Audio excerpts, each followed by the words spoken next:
Hey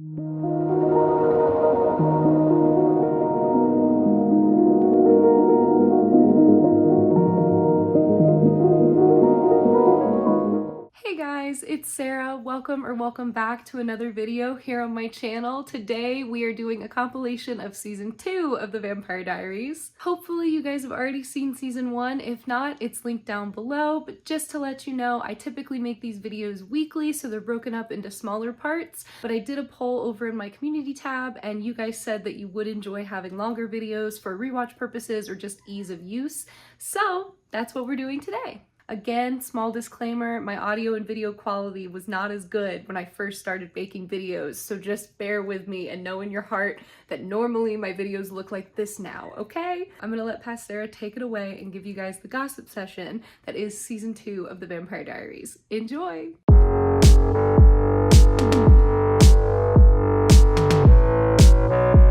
Just to give you like a very quick recap, we closed out season 1 with Catherine showing up, pretending to be Elena, and attacking John in the Gilbert kitchen. So she cuts his ring off his hand and then she stabs him. So she has left him to die.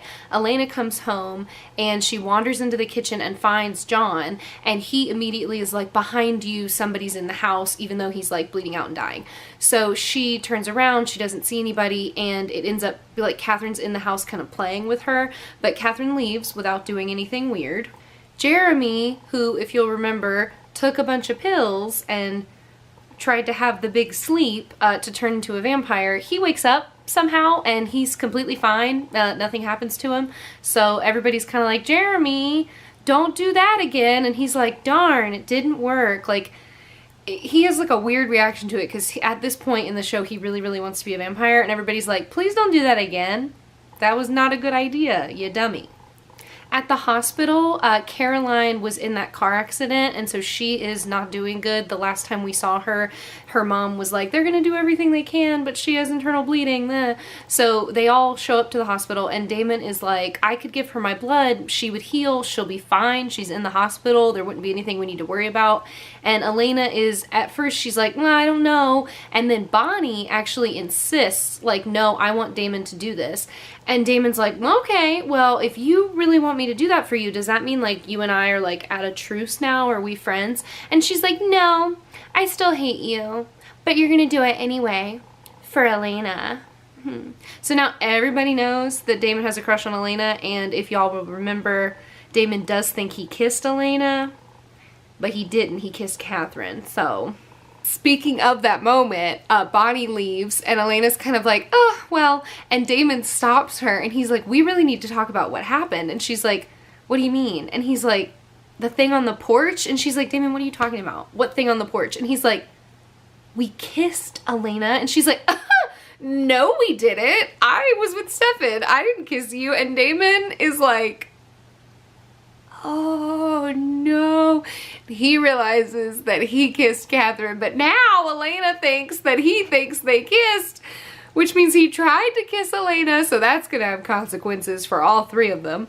At the Gilbert house, Stefan stayed home to watch over Jeremy and make sure he was doing okay, and Elena comes home from the hospital and she hugs Stefan and he gives her a big hug, and then immediately homie's like, whoa, this is not Elena. So Damon touched her and got all up in her personal space and kissed her without realizing, and Stefan immediately is like, this is a rat, this is Catherine. So he freaks out and she's like, wow, you figured it out faster than Damon did, ha ha ha.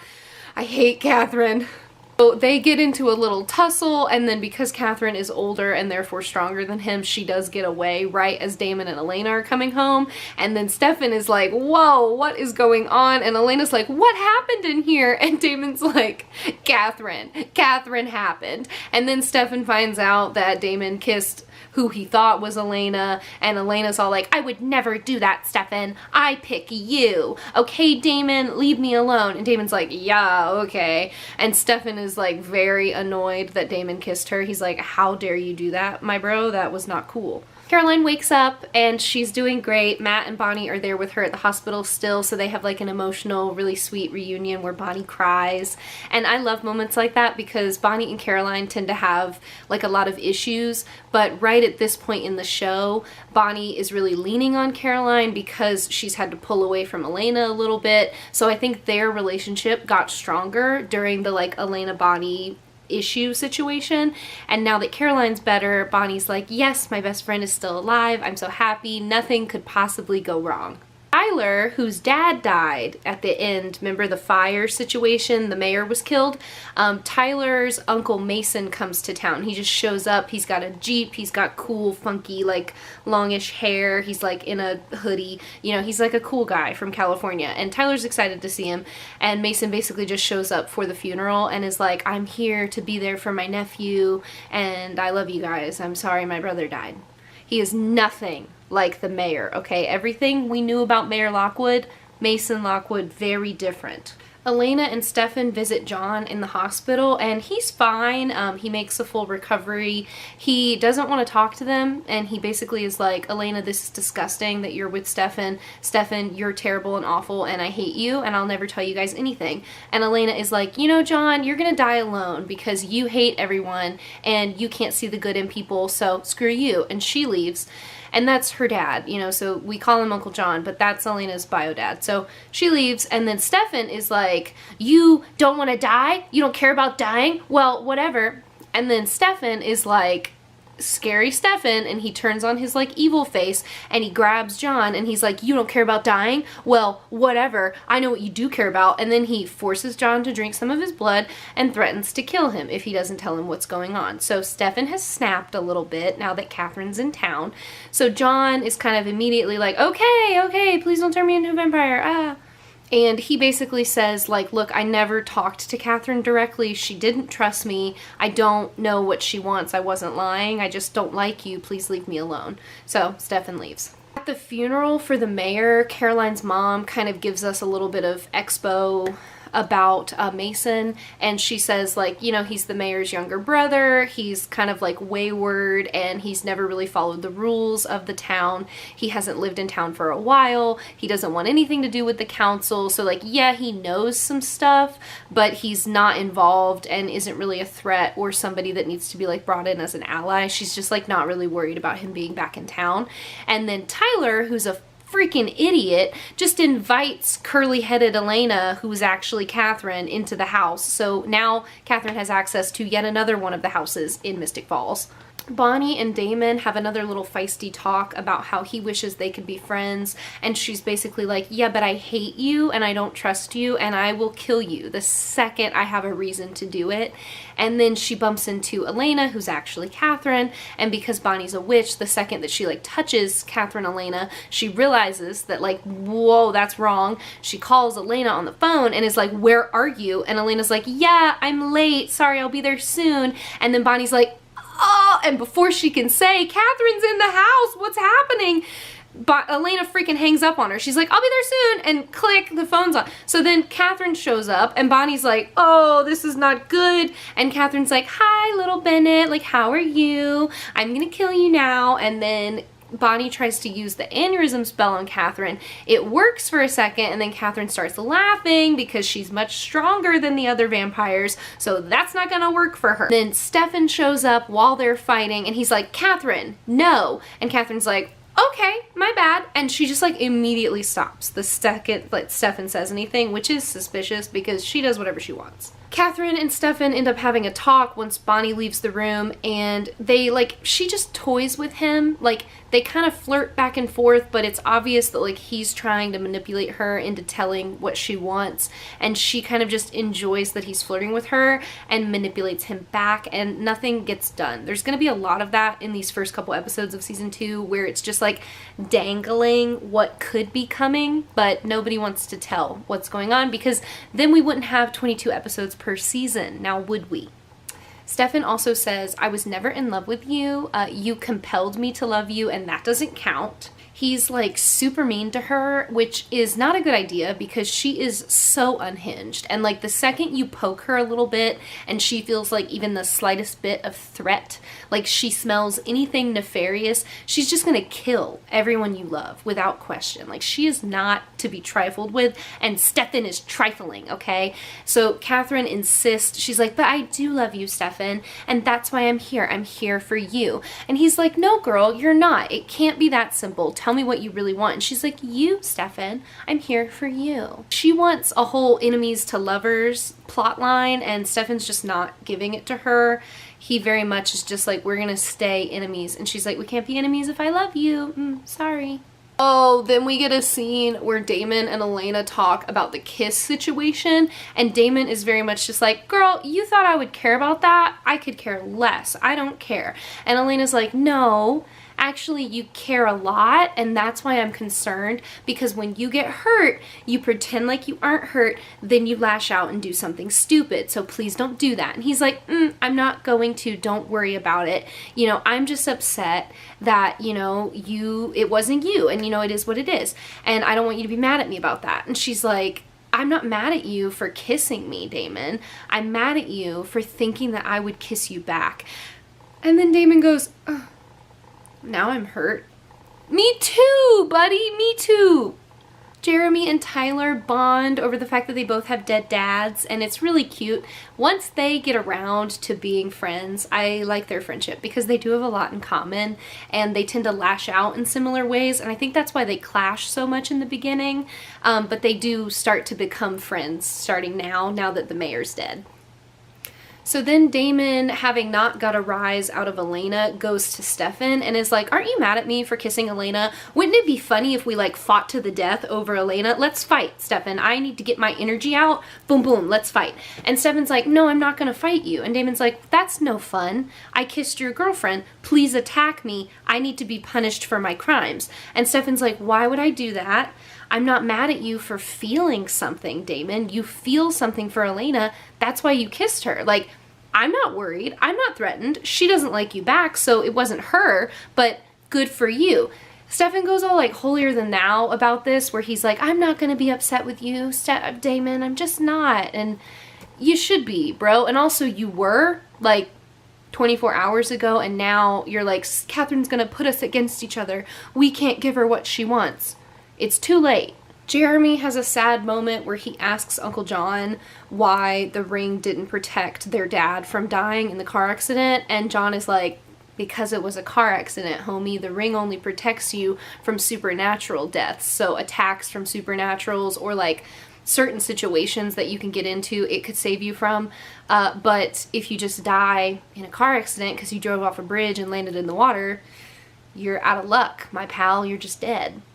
And then also Jeremy says like, I don't want to kill vampires. That's not what I want for my life. And Uncle John is like, too freaking bad. You're a Gilbert. Get ready for it. The family history is coming for you. Tyler has a full meltdown about his dad dying, and his mom kind of tries to intervene. He freaks out and like pushes her, and he's been drinking, but also he's like much bigger than his mom, so it really scares her. I don't think she falls on the floor. She like falls into the couch or something, but it's not good. It's a little moment of like physical violence, and Uncle Mason shows up and is like, whoa, whoa, whoa, we are not doing that. He kind of goes like full alpha mode and like grabs Tyler and like throws him down on the ground while his mom is watching, and she's like, no, don't hurt him. And Mason's like, cool it, Tyler, calm down, Tyler, enough. And Tyler's like, okay, I'm fine. Mason also explains to Tyler like these outbursts that he feels are pretty normal for the Lockwood men, and Mason's come home to like kind of check on him, make sure he's doing okay emotionally, and help him through it. That's why Mason's back in town. Catherine shows up at the Salvatore house to say goodbye to Damon because she didn't get what she wanted from Stefan, so she goes after him next. And they kind of have this like, they have a weird altercation where they flirt a little bit, but Damon's very like, pushing her away. Then they end up kissing anyway. And this whole scene is like, definitely he's sad over what happened with Elena. He has missed Catherine. And remember, Damon genuinely loves Catherine. So despite everything she's done, he loves her. And now she's back and he thought she was gone. So they kiss, and then it's kind of like maybe something's going to happen. It's getting a little steamier. Damon stops them. And she's immediately like, ugh, really?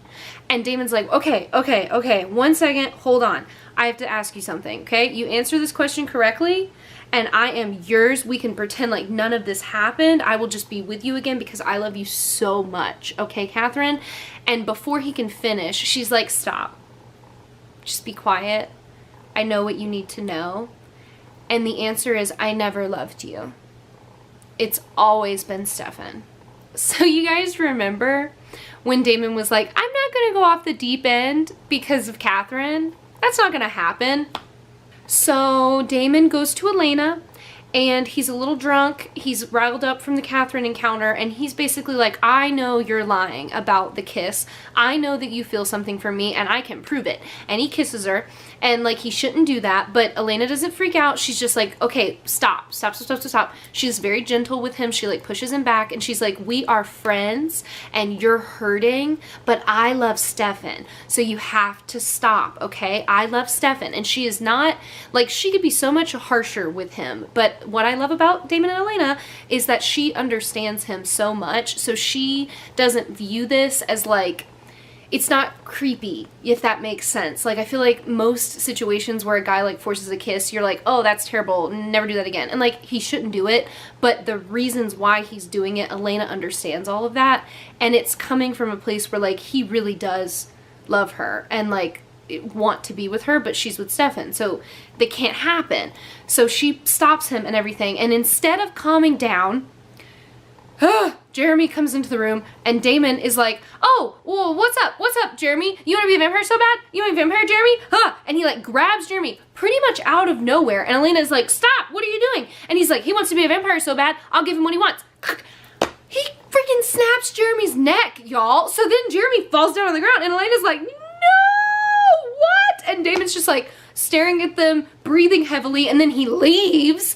So then Elena's left there on the floor of her bedroom with her dead brother, and she's holding him, and she sees the ring on his finger. So he's got John Gilbert's ring now. And Elena's like, oh, thank God, okay. So it's fine. Jeremy's gonna be okay. When Stefan comes over to like be a part of this, he's like, okay, he must have seen the ring, like he didn't mean it, he knew that Jeremy would come back, he just, you know, he wasn't thinking clearly, blah blah blah. And Elena is having none of that BS. She's like, absolutely not, I hate him now, I'm done, Damon is dead to me, I will never forgive him for this, he crossed all the lines possible. The hospital, Caroline's in bed, and Elena shows up to say hi to her, and Caroline is like, it's really late at night, Elena. What are you doing here? Well, she's not doing anything there because it's Catherine. And Catherine says to Caroline, I have a message for the Salvatore boys. Tell them I said, game on. And then she smothers Caroline with a pillow. Remember when Damon said that no harm would come from him giving Caroline blood?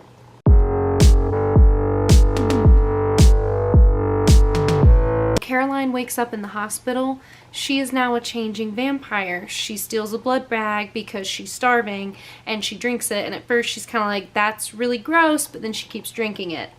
Did you miss the events? I know you did, because I did. We had a whole episode without an event, but don't worry, now the town is throwing a carnival.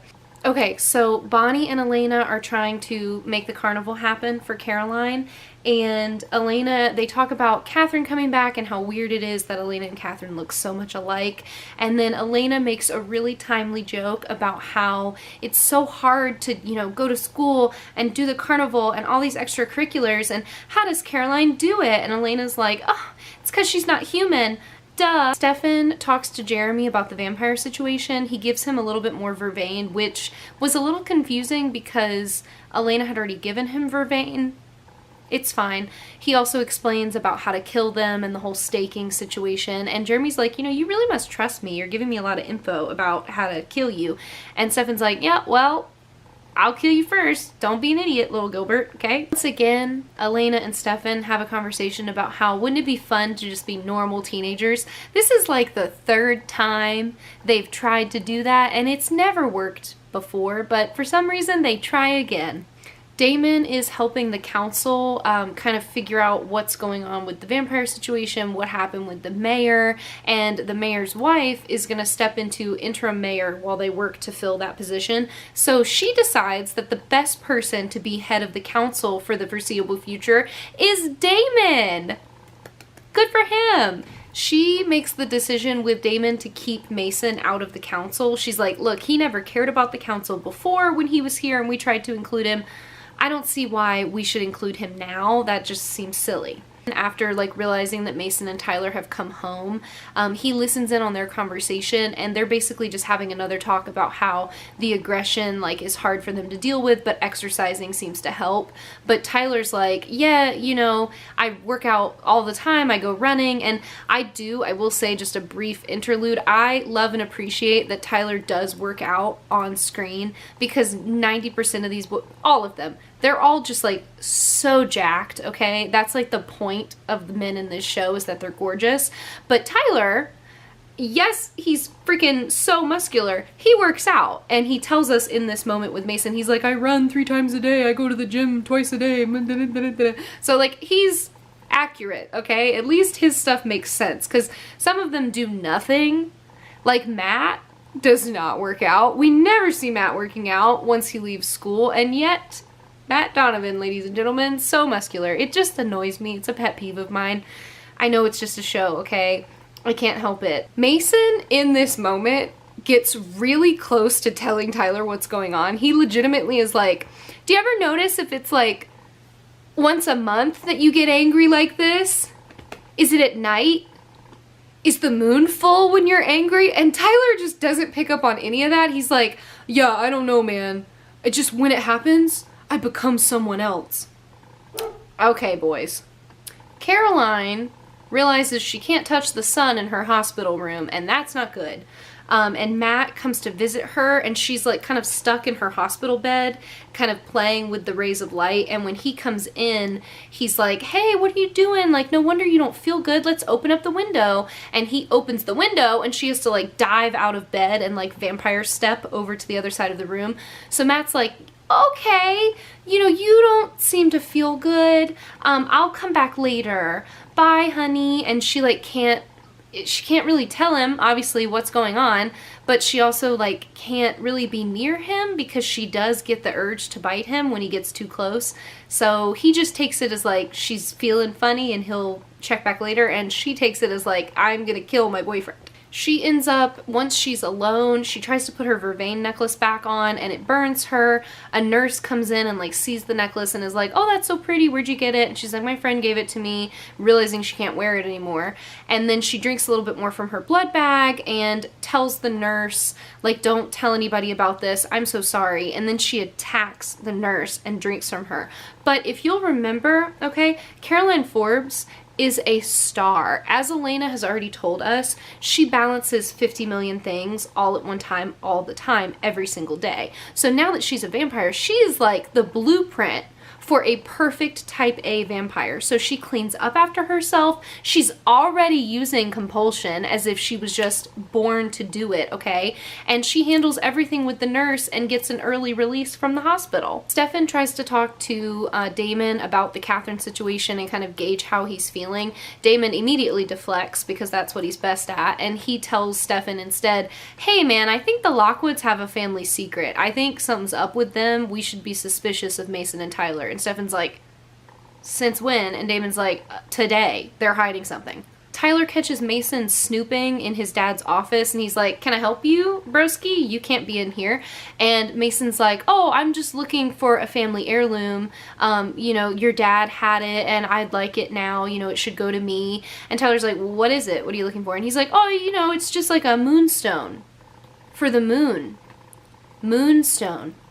At the carnival, this episode's event, Bonnie meets a really cute guy named Carter, and I almost said Tyler, named Carter, and they hit it off. Good for her.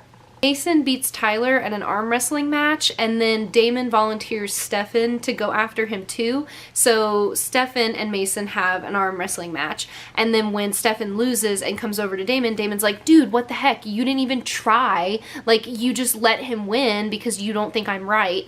And Stefan's like, actually, I tried really hard, okay? He's not like vampire strong, but he's strong. Something is going on. And Damon's like, yes, I knew it. I knew it. Damon, because he's terrible, picks Carter out of a crowd and insists that Carter goes after Tyler and picks a fight with him. So I hope you didn't get attached to Bonnie's new friend Carter. Caroline runs into Damon at the school for the carnival, and he's like, what do you want, Blondie? And she's like, screw you. And she's like, Catherine has a message for you. She says, game on. And he's like, what? And then she pushes him down, and he realizes, uh-oh, Blondie's a vampire. That is not good. And then she's like, you suck. And leaves, which, like, she's not wrong, but I love that they don't really cuss on this show, okay? They never really, like, say bad words. Or, like, bad names for each other. So she literally, like, shoves him down in the hallway, and she's just like, you suck. And that is like the dramatic, intense moment, and he's just like, oh god, Blondie's a vampire. Damon goes straight to Elena to tell her what's going on, and they of course bring Stefan in, and Damon's immediately like, you know, we have to kill her. We cannot let Blondie be a vampire. There's no way she'll be able to handle this well. Whereas Stefan is like, oh my god, she's probably so upset and freaking out. And Damon's like, no, no, no, she's not scared. She's scary. There's a difference, Stefan. And then Elena is like, you can't kill my best friend. Like, what is wrong with you, Damon? After everything you've done, now you think the answer is kill Caroline. No, I refuse. Carter picks a fight with Tyler as he was meant to, and Mason ends up intervening before anybody can get super hurt. Mason also does like a freaky wolf jump where he like jumps in the air and like Spider-Man leaps down to the other side of Carter, and Tyler also sees his eyes change. So Tyler's like, hey, that was weird. When they get home, he's like, what happened there, my man? And Mason's like, nothing. Like, I take taekwondo, jujitsu. I'm like really good at martial arts. That is not the same thing, okay? You jumped like 10 feet in the air and landed like Spider-Man on pavement, okay? Something's going on. And Tyler tells him that. And Mason's like, you're overreacting. You don't know what you saw. Leave it alone, Tyler. Be more discreet, Mason. First, you're gonna ask him about the moon, ask him about the moonstone. Now you're gonna pretend like he didn't see you wolf jump? I have no time. Matt gives Caroline a little cuddle at the carnival, and she ends up almost eating him, so she runs off, and she runs into Carter, who is no longer under compulsion because Stefan helped him, but he is still bleeding. So she runs into Carter, he's bleeding. She attacks and kills Carter. I know what you're thinking. It is awful. Wait till Bonnie finds out. It's gonna get worse. The team ends up finding Caroline kind of all at once. Damon gets there first, and he's basically like, I know you didn't mean to kill him, but I do mean to kill you. Goodbye, Caroline. And she's like, whoa, whoa, whoa, whoa, whoa, wait, don't kill me. Like, we can work this out. We can make it work. And he's like, no, Blondie, you have to be put down. Stefan and Elena show up and stop it from happening. They go to get Caroline away. Damon rushes her anyway and tries to stake her, but Elena gets in front of her, and so he doesn't do it because obviously he doesn't want to hurt Elena. So then Bonnie shows up and kind of sees what Caroline's done, sees what's happened to Caroline. She's devastated, and she goes into like one of her Bonnie trances where she told Damon if anyone else died in town, she was going to kill him. So she pushes Damon to the ground with the aneurysm spell where she pops his blood vessels, and then she uses the water hose to make fire water, and she lights Damon on fire, and he fully almost barbecues, okay? And Elena is like, whoa, Bonnie, knock it off. And she has to like bodily like jump into Bonnie and like push her to get the connection to break, because Bonnie is just about to roast and toast Damon to a crisp. So she stops it, and Bonnie's like, I can't believe you stopped me from doing that. He deserves to die. And Elena's like, no, Bonnie, we are not him. That's what makes us different. We don't kill people. Stefan, meanwhile, takes Caroline to the bathroom to help her clean up, and she is so upset. She's so worried about Bonnie's reaction. She can't believe she killed Carter, and she's just devastated. All of it's like hitting her at once, and Stefan does a really wonderful job of like calming her down, telling her it's all gonna be okay. I love their friendship. Okay, I love it. So they end up like hugging in the bathroom, and she's just sobbing and he's just holding her, and it's so wholesome and so sweet. He's so good at helping other vampires because he is such a bad vampire. So he knows how to make them better somehow. Tyler lied to Mason and knew where the moonstone was. So now that Mason is like giving him a hard time and not telling him whatever the heck just happened with the Spider-Man wolf jumping, he finds the moonstone and is like, I'm keeping this safe. Screw you, Uncle Mason. Damon goes to his house, the Salvatore house. He finds Jeremy there. Jeremy's waiting with a steak, and Damon's like, were you gonna stake me with that? And Jeremy's like, yeah, I was. And then Damon goes to drink an alcohol drink, and Jeremy's like, actually, don't do that. I laced the alcohol with vervain. Nothing is safe. And Damon's like, why are you telling me all of this? And then they like bond over having dads that hated vampires, because Jeremy realizes in that moment that like he doesn't hate Damon enough or vampires enough to just kill Damon for funsies. Matt climbs in Caroline's window to tell her that like he's worried about her because she's been acting so sketch, and he's like, you know, you got me feeling like the stressed out crazy person, and I just want you to know that I love you and I'm all in on this. And now it feels like you're not all in, so what happened? And Caroline is like, oh my god, this is all I've ever wanted and more. So they kiss and make up, and she is a girl boss vampire queen. So we see her while they're hugging, she's like, I'm gonna bite Matt. No, I'm not. No, I'm not. And she freaking centers herself with breath work. She tones down her freaky eye veins, and she just hugs Matt like it's nothing. I was so proud of her the first time I saw that, okay? And every time since, I get more proud. Elena is somehow at Stefan's house, and he wakes her up, and I don't know why Jenna doesn't know where she is ever, okay? But he wakes her up, and he takes her back to the carnival, and he's like, I called in a favor with the security guy. We have a few minutes. And he flash jumps her, like Spider Monkey style from Twilight, up to the top of the carnival Ferris wheel, and they kiss. And it's cute, but again, it's the two of them being like, we were supposed to have a normal day, and we didn't. Everything went to absolute crap, but, you know, I guess we're better now. You're not. You're not better, and everything's gonna keep going south. So if y'all could just give up, like, oh my god, they're gonna tug of war us with this for a while, and it is just, you know, kiss at the end of the episode. Episode 3's coming, and it's not gonna be good.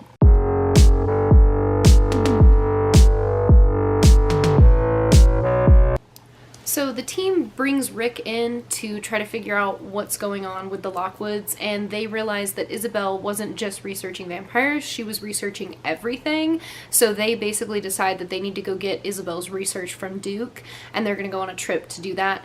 Damon is really confused about considering them to be werewolves, because he's like, they can't possibly be werewolves. I would know about that. I'm 150 years old, and I would know if there were werewolves running around. And everybody's like, you don't know everything, Damon.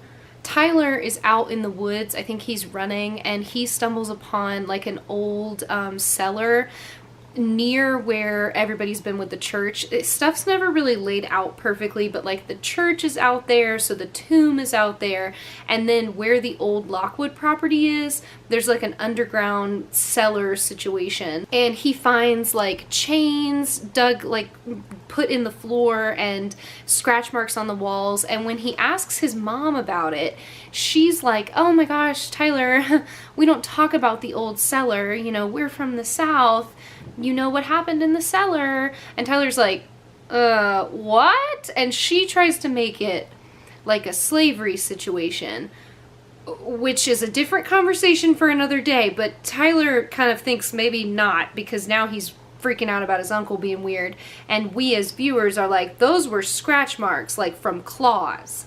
Caroline is inadvertently pulling away from Matt because she can't be out in the sun, so she can't go to school, she can't really tell him what's going on, and he's being really sweet about it and trying to like give her space, but also he's getting like increasingly more confused because he just told her that he loved her. Elena, Rick, and Damon head to Duke to get Isabel's research. Stefan's upset that Elena's going with Damon, but he just like lets it go because he needs to stay back and watch Caroline.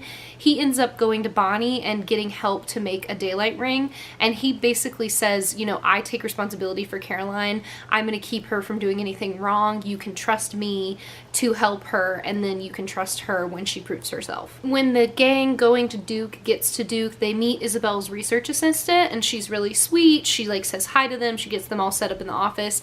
Then she goes out for a minute. She promptly returns with her own freaking whatchamacallit, crossbow, and she goes to kill Elena, and Damon jumps in front of Elena, so he takes a stake to the back, and then they're like, oh my god, we have to kill her immediately, she's crazy, but she just thought it was Catherine, so she panicked and went to kill her, and then they have to explain, like, no, it's not Catherine, Elena just looks exactly like her, and we don't know why, and she's like, but Damon is actually a vampire, and they're like, yeah, but also Damon's like, not that big of a deal, like, just calm down, it's okay. We don't end up finding any information about werewolves specifically being in Mystic Falls, but they do find out that there was like an Aztec curse that basically like that's where vampires and werewolves came from. Like they were tormenting each other, everything was bad, and an Aztec shaman put a curse on the vampires so that they were slaves to the sun and could only come out at night, and a curse on the werewolves so that they were slaves to the moon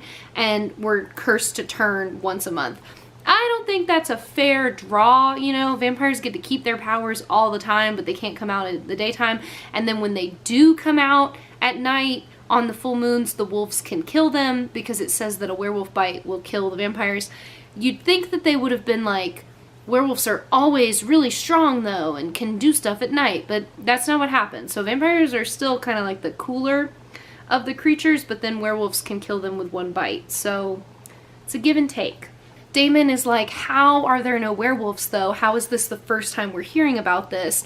And we realize that vampires hunted werewolves basically to extinction. So there's like hardly any of them left, and they're such a small group that they just stick to themselves because the vampires outnumber them now. The girl also explains to Elena that she doesn't really know what's going on with her and Catherine, but they're basically doppelgangers of each other. And she's like, you need to be really careful because normally doppelgangers like try to torment each other and like ruin each other's lives. So Catherine's probably gonna like hate you forever, and there's like no mending that relationship. And Elena's like, we're already there. How much worse can it get?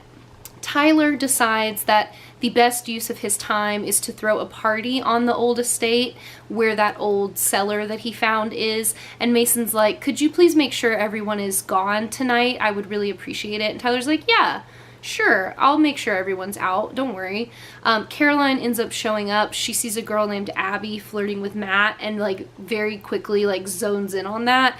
And because she's a newly changed vampire, her emotions are all over the place, so she's even more insufferable than she was before. And so she goes up to the girl and she's like, why don't you go flirt with somebody that's single? Go throw yourself at somebody that's single. And she like compels Abby away. And Matt is like, you don't get to just show up after mysteriously being gone all day and ignoring me and then play the jealous girlfriend at night. That's annoying, Caroline. Don't do that. So Stefan has been kind of babysitting Caroline, and when Matt confronts her and is like, don't be the jealous girlfriend, she says to him like, I'm sorry, I'm just feeling stressed, blah, blah, blah, and they make up again. And then they sneak off to go make out in the woods, and in that, while they're sneaking off, Elena calls Stefan and is like, hey, werewolf bites will kill vampires. And he's like, oh god, okay, Mason might be a werewolf, I gotta go get Caroline. Caroline's gone now, Stefan. You turned away for 2 seconds and she is off hooking up with Matt in the woods. Mason locks himself in the cellar where the party broke up. Tyler was right and everybody was leaving. But Mason locks himself in the cellar, and then Tyler, who is friggin' stupid, brings that girl who was flirting with Matt to the cellar to hook up with her in the cellar. He's like, come look at this cool, creepy metal thing I found. And And so he brings her down there, and then Mason has to leave. So Mason was chaining himself up, and now he's like wandering through the woods in a lot of pain. He makes it back to his truck and ends up turning in his truck. I don't think we ever, I could be wrong, but I don't think we ever see like the CGI of the human to wolf transformation, but we do see like some body horror with like limbs breaking and stuff. It's pretty gross. It's like your standard, like the body changes into the wolf situation. Super painful, super traumatic. Mason, we don't know how long he's been turning, but he definitely has some experience, and it still is like really traumatic and awful for him. So anyway, he turns into a wolf and pops out of the car. So Mason's a werewolf, confirmed. Tyler is with that girl that Caroline compulsed into flirting with somebody that's single, and they start to hook up, and then she like stops it, and he's like, whoa, what happened? Like, I thought you were into this. She changes her mind. Once again, he's kind of weird and annoying about it, and he's like, are you serious right now? And she's like, yeah, I'm sorry, I don't even know why I'm flirting with you. I actually like Matt. And he's like, okay, get out of my haunted cellar, please. I will not be sleeping with you tonight. And look, I'm just gonna say this because I realized it on my second watch. We're about to get to the Tyler redemption arc, and I would love y'all's opinions on whether or not Tyler is like genuinely a like creepy dude, or if that's just how 2000s men were written. I lean towards he's creepy because not a lot of them act like that in the show, you know? And I feel like that was kind of a normal reaction back in the day on TV, was for men to be like, but you already said yes, meh. And that's where all those attitudes come from. And so that's how Tyler reacts in this moment. And I was watching it again, and I was like, yeah, this is terrible. But is this just written this way, or is Tyler terrible? Let me know your thoughts, because I lean towards Tyler's terrible, and his character doesn't make sense, because very soon we're going to be sympathizing with him, and it will never not annoy me. Mason attacks Stefan, but thankfully they kind of tussle for a second, and then Stefan gets away, and Mason does not bite him. Damon, while they're leaving Duke, Damon gives Elena a book about Catherine's family history, and she's like, but we didn't find anything linking us together. And he's like, yeah, I don't think you looked hard enough. Also, Catherine's real name is Katerina Petrova. She's from Bulgaria. Maybe that will help you find something. And then when she goes to take it from him, he like holds it back, and he's like, are we ever going to be friends again, or are you going to be mad at me forever? Because I really love you, and I don't want you to be mad at me forever, and I really hate that I ruined this, and please tell me, is there anything I can do? And she like brushes him off because he killed her brother in front of him, and he deserves to suffer. Matt and Caroline end up getting freaky in the woods. He cuts his hand, and she can't help herself, so she starts drinking the blood on his hand, and he is like, that is disgusting. Please stop. She can't stop. She bites him. She is drinking from Matt when Stefan shows up and is like, we have to get out of here. Werewolf in the woods. We have to leave. And she's like, oh my God, okay. The wolf shows up, and then they lead it away from Tyler, or they lead it away from Matt. So they're running through the woods. The wolf is chasing them. They run into Tyler, and then Caroline gets attacked by the wolf. It's like on top of her, attacking her. Before it can bite her, Tyler is like, no, don't do that. And the wolf listens to him and leaves. Caroline compels Matt to forget what happened, and that's kind of like a turning point for her, where she realizes she thought she had perfect control and she could handle everything, but maybe it's not safe for Matt to be with her. Tyler doesn't get compulsed. They never really explain that, whether or not Stefan tried to use compulsion and it didn't work, or if Stefan just like forgot about Tyler and he got away. But he gets back to Mason's truck, sees that it's been like, you know, exploded because a wolf transformation happened inside of it. And then Mason shows up, and he is naked and covered head to toe in dirt. And he's like, can I have my pants? And Tyler's like, oh my God, it was you. You were the wolf. What? And Mason just brushes him off. He acts like it's not a big deal. He's like, I don't want to talk to you about this, Tyler. And Tyler's like, sir, you were a wolf. You're a werewolf. We have to discuss this. And Mason's like, no, I don't want to. Sorry. So Caroline sees Matt flirting with that girl at the Grill. He's not flirting with her. She's definitely flirting with him. She shows up and makes a big scene again because she's come to that realization that they probably can't be together. So even though we just got a love confession from Matt, now they break up for real because she realizes it's not safe for them to be together. Rick goes to Jenna and he kisses her and it is amazing, okay? That actor is a creep. But him and Jenna together, I love that for them. So they kiss. They are officially a couple now. Elena asks Damon for the truth about the Jeremy situation. And she's like, did you know he was wearing his ring? I want a yes or no answer. And Damon's like, no, I didn't. I got lucky. I don't know what I would do if he hadn't been wearing the ring. Like, that would have really sucked. And Elena's like, yeah, it would have sucked, Damon. And it sucks more that we're never going to be able to be friends now because I'll never be able to trust you and it's over. We're done. We're not friends. Catherine goes to Caroline at the end of the episode and is like, what's up, Blondie? We're going to be best friends now. You work for me. Okay, in an even more chaotic turn of events, my camera died. So now we're filming on my iPhone. I think it's going to be okay. Hopefully, if nothing else, the quality's just a little different, but the audio is still good. We are crossing our fingers. I want this video filmed today before the sun goes down, okay? Anyway, episode 4.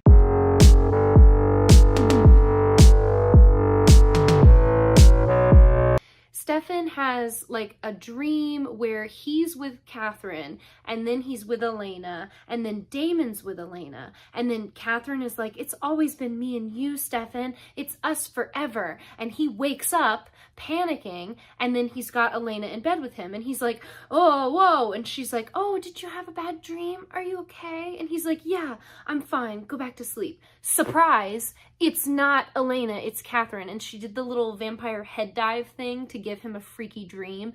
And she has curly hair.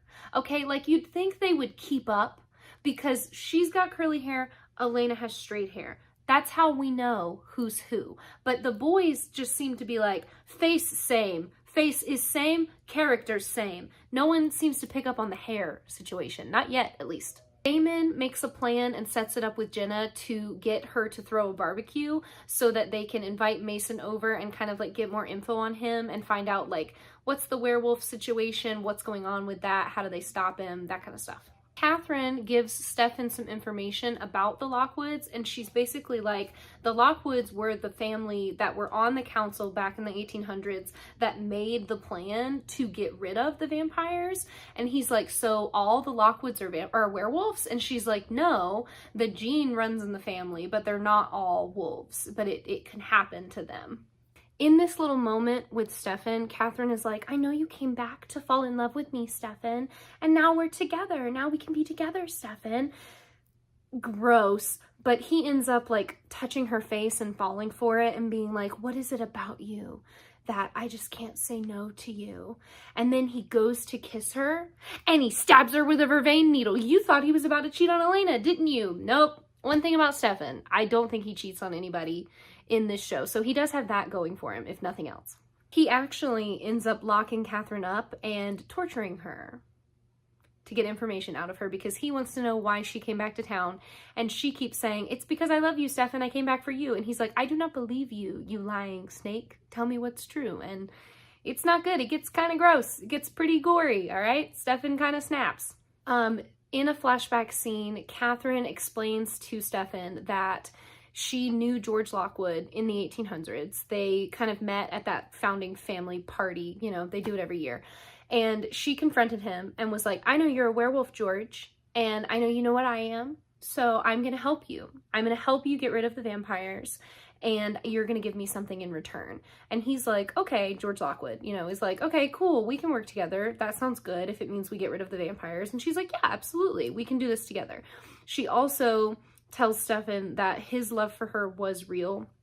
He was under the assumption that he had been compelled the entire time to love her, but actually he fell in love with her first, and then she had to compel him later because he was so scared of her once he found out she was a vampire that he had to compel her. Whereas Damon knew she was a vampire and loved her anyway because he does not care about his lady friend's secrets, okay? He's gonna love them no matter what, because that's the kind of man Damon is. Stefan is a little baby who was like, "You're a vampire?" Ah, and ran away from her. At the barbecue where Damon and Rick are trying to get Mason to like admit that he's a werewolf, I don't really know what their plan was, but they basically just keep making innuendo jokes about Mason knowing Damon's a vampire and Damon knowing Mason is a werewolf. Back and forth, banter, banter, banter. Damon tries to get Mason to use a silver serving knife to like get the pie out of the pie tin. And Mason is like, "Oh, I don't need a serving knife." And he just picks up the pie with his hands. Like he just scoops in and picks it up. My friend Michael is not going to see this video, but we had this happen once at my fiance's birthday party where Michael ate cake with his hands, and that was all I could think when I was watching this scene. It was so funny. But he like picks it up and then he's like, "Sorry guys, I'm an animal." And Damon and Rick are both just like, you are? Like, good Lord, guys. Caroline's also at the barbecue, and when Elena wants to go check on Stefan because he's not answering the phone because he's torturing Catherine, Caroline's like, "Oh my God, you don't have to go see him. It's okay. Don't be the jealous girlfriend. Like, don't do that." And Elena is like, I don't think, like, I need to go check on him. I need to know he's okay. So Caroline's like, okay, I'll drive you. No problem. I will drive you. I'll get you there. Don't worry about it. And then when they go to get in the car, Caroline pops the valve on the car tire so that it's going to run down. Mason tells Damon that he's not trying to hurt Damon and Stefan. He doesn't care that they're vampires. He's not interested in battling it out, okay? And he's like, if you can just cool it and drop this whole "are you a dog" situation, like, yes, surprise, I'm a werewolf, big shocker. Leave me alone and I'll leave you alone, broski. Now, show of hands. Who thinks Damon leaves it alone? Caroline and Elena break down because Caroline sabotaged the car. And then Elena is like, "Where's the tow person? You called them forever ago. Why aren't they here?" And Caroline's like, "Oh, I don't know why you care so much about going to Stefan." And then she goes on this whole tirade about how Elena is a stupid, dumb human and she should just give up on Stefan and let him be with somebody else. And she should just give up. She should just give up. She should stop trying. She should stop caring about him. Screw Stefan. They should break up. And Elena is like, "Are you my friend or like not? Because right now you're acting like a total psycho and you need to like bring it down to like a 4 and cool it." And Caroline's like, "I'm just telling you the truth. I'm just telling you how it is. You just don't want to hear the truth." And Elena's like, "Get the tow truck on your own. I will walk to Stefan's house." If you said Damon absolutely won't leave it alone, he'll screw this up one way or another, you would be correct, because he goes after Mason Lockwood with a big old silver like steak knife situation, and Mason is fine. So he gets stabbed and then he pulls the silver out of him and he's like, "I don't know who came up with that lie, but it's not true. Now you made an enemy." And Damon's like, "Yikes, I should have left it alone." Yeah, buddy, you should have. You had one job. Catherine snaps on Stefan and she's like, "If you don't leave Elena alone and get her out of your life, I will kill everyone she loves and make her watch. And then I will kill her and make you watch," which is just not the way to get your enemies to lovers situation to go about, homie. You could just cool it and wait until Elena dies. Spoiler alert, she's a human. He's got like maybe 60, 70 years with her. You're an immortal vampire. If you love him so much, you should be able to wait. But Catherine does break out of the chains that he was holding her with, and she's like, "I've been dosing myself with vervain little by little each day for years, because when your dad turned me in, it was by getting you to drink vervain and it got in your blood, and I never wanted that to happen to me again, and it never will, Stefan. So I've been faking it the whole time. This whole time you've been torturing me, I was just playing a little game so we could hang out for longer." She's so weird.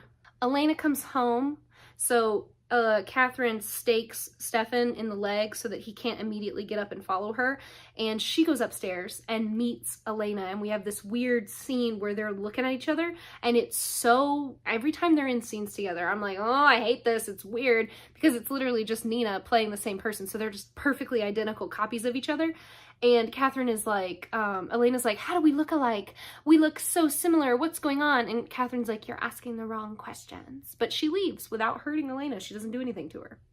Mason comes home and Tyler kind of jumps on him and is like, tell me what's going on. Why do you want the moonstone? Here's the moonstone. And Mason is like, give it to me. I know you have it. Give me the thing. It's not a game. And Tyler's like, I'll give you the moonstone if you tell me what triggers the curse. Like, how do I not turn into a werewolf? What's going on? And Mason is like, dude, I don't want you to know, because once you know, you won't be able to focus on anything else. It will take over your life and you will be miserable. And Tyler's like, I have a right to know my own history. Tell me what's going on. So Mason is like, you have to kill somebody. You have to take a human life and then you're stuck as a werewolf forever. Is that what you wanted to know, Tyler? And Tyler is horrified. Stefan and Elena have an argument at the grill where Stefan is basically like, you know, I think we need to break up. I think something's wrong. I think Catherine is going to hurt you. I can't keep you safe. We have to break up. And Elena is like, Stefan, what are you talking about? We can be together. We can do this. Like, we've done it before. It'll be okay. We can't let her come between us. And she's like, Stefan says, actually, she already has, Elena. So they separate. But then when Elena gets home, all hung up about breaking up with Stefan, Stefan's there in her room and they talk about the fact that Caroline was listening into them at the grill. And Elena is like, this freaking sucks. I knew she was acting weird, but I was really hoping that it wasn't because she was working with Catherine, but she is. And Stefan's like, look, we know Caroline, that she's got to have something on her, like something must be going on. She wouldn't be doing this just because, you know, she doesn't like us, because that's not true. So they basically made this plan for Caroline to hear them have a fight so that hopefully Catherine will like leave them alone. And then Stefan's like, you know, we're going to figure out why she's really here. Don't worry, Elena. We're going to figure it out and we'll get rid of Catherine and it'll be okay, because there's no way she's here for me, okay? It's just not possible. Well, then we get a flashback from the night of the fire when Catherine, you know, didn't die and the boys turned into vampires. And we see her go to Stefan and give him like a little cuddle and say that she loves him and it's always been him and she'll be back for him one day. Gag. So Damon's just in the street next to him, dead, and she could give two shits. Like, she doesn't care about Damon at all. She never has.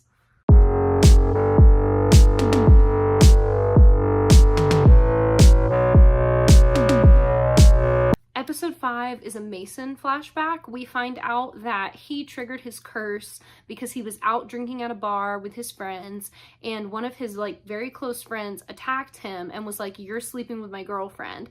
And they got into a really big fight in the parking lot and the guy would not stop. So Mason like picked him up and threw him down. And when he threw him down, the guy like hit his head on the concrete and dies in front of people. So it's a self-defense killing. Like, I don't know what that would be, but it was not intentional and it was self-defense. So Mason is devastated, but his friend is dead and now he's going to turn into a werewolf. Caroline's mom tries to talk to her about how weird Caroline's been being, and Caroline just like immediately shuts her down. And like, here's the thing. We are supposed to believe, it starts to become clear in this season that we're supposed to believe that Caroline and her mom fight so much because Caroline's mom is literally the sheriff of the town. And Caroline is like, I can't believe you work so much. It's so annoying. You never have time for your family. That's why your husband left you. Like, no, sweetie. Your dad left your mom because he was a closeted gay man who finally realized he needed to be with a man and left her when he fell in love. It's literally that simple. Like, that is as simple as it gets. He was unhappy in the marriage and they got divorced because he wanted something else. But Caroline can't accept that, so she just blames everything on Liz, and that becomes clear during this season. Stefan tries to patch things up with Mason, and Mason is like, yeah, no, your brother is crazy and I'm gonna kill him first chance I get. And Stefan's like, okay, you could do that, you know, but I would like to remind you that there are two of us and one of you, Wolfie, okay? So sit down. And like, Mason's kind of like, yeah, you're right. There are 2v1. I will be quiet. Please don't let him kill me. If he comes at me, I'm coming at him. And Stefan's like, yeah, fair enough. I'm going to keep him in line though. Don't worry. Tyler and Jeremy bond at the grill, and at this point, they're friends. They're homies. They're getting along really well. They hook up with 2 girls at the grill. Abby, who's the one that was flirting with Matt and then flirting with Tyler. And then the other one's name is Sarah, and she is a Disney Channel girly. She was also in the remake of Mean Girls 2, I think. Mason goes to Liz and is like, I want to join the council. And she's like, I don't know what the council is, Mason. And he's like, yes, you do. And I do too. And I know I denounced all of it, but listen, there are vampires in town right now and I know about them and you don't. And she's like, who? And he's like, Stefan and Damon Salvatore are vampires. And she's like, aha! Damon's not a vampire. Damon has killed vampires. Damon and Stefan walk in the sun. And also Damon's my friend. Don't say that about him. And Mason's like, I can prove it to you, Liz. Great. Elena feeds Caroline more lies about fighting with Stefan and how she's feeling about it. And she just like feeds her all this info about how she's unhappy. And then Stefan and Elena have another very public fight, hoping that that info will get back to Catherine and she'll leave them alone. At Tyler's house, everybody drinks and has a good time. They end up going through Jeremy's sketchbook and they see these pictures of wolves and vampires and demons and things. And Jeremy is kind of like, oh yeah, it's just, you know, stuff I draw for fun, looking at Tyler anxiously. And Tyler pulls him aside and is like, why did you draw wolves? Do you know what's going on? And Jeremy's like, yeah, actually, bro, I do know what's going on. So tough luck, you're uncle's a werewolf, but we can be friends still. We can talk about all this. And Tyler's kind of like, thank God somebody else knows. At the barbecue, Damon calls Stefan out on faking the fights with Elena, which is like so annoying because if anybody was listening in, they could easily hear. They're like outside at like a very public gathering.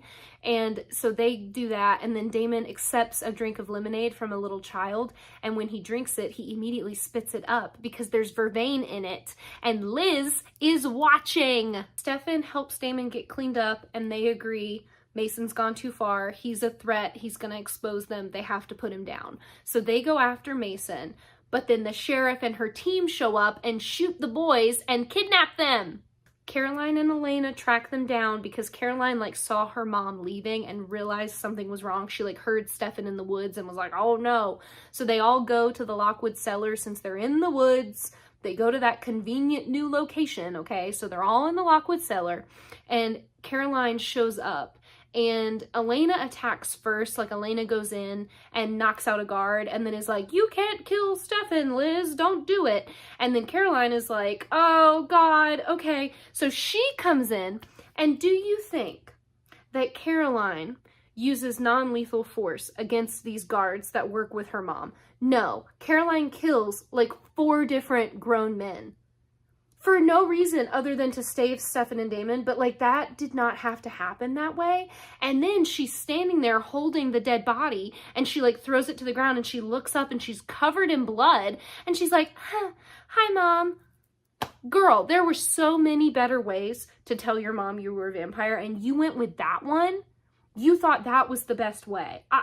Once the boys are woken up, Stefan is really weak and not doing good. Damon kind of perks up quicker and he says to everybody, okay, well now we have to kill Liz. And Caroline's like, no, you can't kill my mom. And Elena's like, Damon, don't even joke about it. It's not funny. So Damon's like, okay, you're right. We could just kidnap her and wait for the vervain to come out of her system. And then we can compel her and let her go. So that becomes the plan that they're gonna go with. Tyler ends up owning up to everything to Jeremy. He tells him about the curse. He tells him that Uncle Mason came home for the moonstone. He doesn't think he cares about him at all because Jeremy's like, oh, so your uncle came home to like talk to you about everything. And Tyler's like, no, he doesn't want to tell me the truth. He doesn't want me to know anything. He thinks I'm better off not knowing. He only came home for the moonstone. Once he gets it, you know, he's not gonna be my friend anymore. The girls end up coming in and like take the moonstone and that upsets Tyler and he's like, hey, give it back, that's not funny. But everybody's been drinking, so it turns into this little like toss it back and forth, he said, she said situation. And then Tyler accidentally pushes Sarah down the stairs. Don't worry, she doesn't die, she's fine. But she does go tumbling down the stairs and for a split second, Jeremy and Tyler are like, oh my God, Tyler's about to become a werewolf, ah! But it doesn't happen, it's okay. Liz is locked up in the Salvatore house, and she requests to not see Caroline because she's like, that's not my daughter anymore. I don't want anything to do with her. Damon is talking to Liz, and he can see Caroline outside the cellar door, and he's like, Liz, you have no idea how wrong you are. Like, don't say that. Like, you need to talk to your daughter. And Liz is like, no, absolutely not. I don't have a daughter anymore. She's dead to me. Stefan is considering taking a little bit of human blood every day, the way that Catherine took her vervain, and Elena freaks out and she's like, you absolutely cannot be trusted to do that. My answer is no. Caroline tells Elena that Catherine was making her do what she wanted because Catherine had threatened Matt, and Elena was like, I knew it. I knew she had to have something on you. We forgive you, Caroline. Everything's fine. Tyler tells Mason that he wanted Sarah to die. He was like, when she fell, I was like, oh, here it comes. I'm gonna get the curse. I'm gonna get this power. I'm gonna be special. And he's like, I never ever want to feel that way again. So take the moonstone. I'm done with this. So he gives Mason the moonstone. Dana tells Damon that she's thankful that he saved Caroline's mom. And she's like, that's the Damon that I want to be friends with. That's who my friend was. And he's like, okay, well, friend to friend, Stefan needs to be drinking human blood, and you know it, so get it together and tell him that he can do that. And Elena decides that if Stefan's gonna drink human blood, it can't be from a blood bag. No, no, no. It needs to be her blood. She's like, it's you and me, Stefan. We're in this together. We're always together. So Stefan's gonna drink human blood every day, little bit by little bit, to build up his tolerance, and the human's blood that he's gonna be drinking is Elena. Yay! You are so not ready for this, but the final scene of the episode is Mason getting into a car with Catherine. What? Did you see that one coming? So they're in a car together, and we see that night that he killed his friend from the beginning of the episode, yep, you see where this is going, Catherine was there with him. And she's like, Mason, what happened? And he's like, oh my God, he wouldn't stop coming at me. I killed him. It was an accident. And Catherine's like, yes, my evil plan worked. I'm so excited. Now I have a werewolf boyfriend.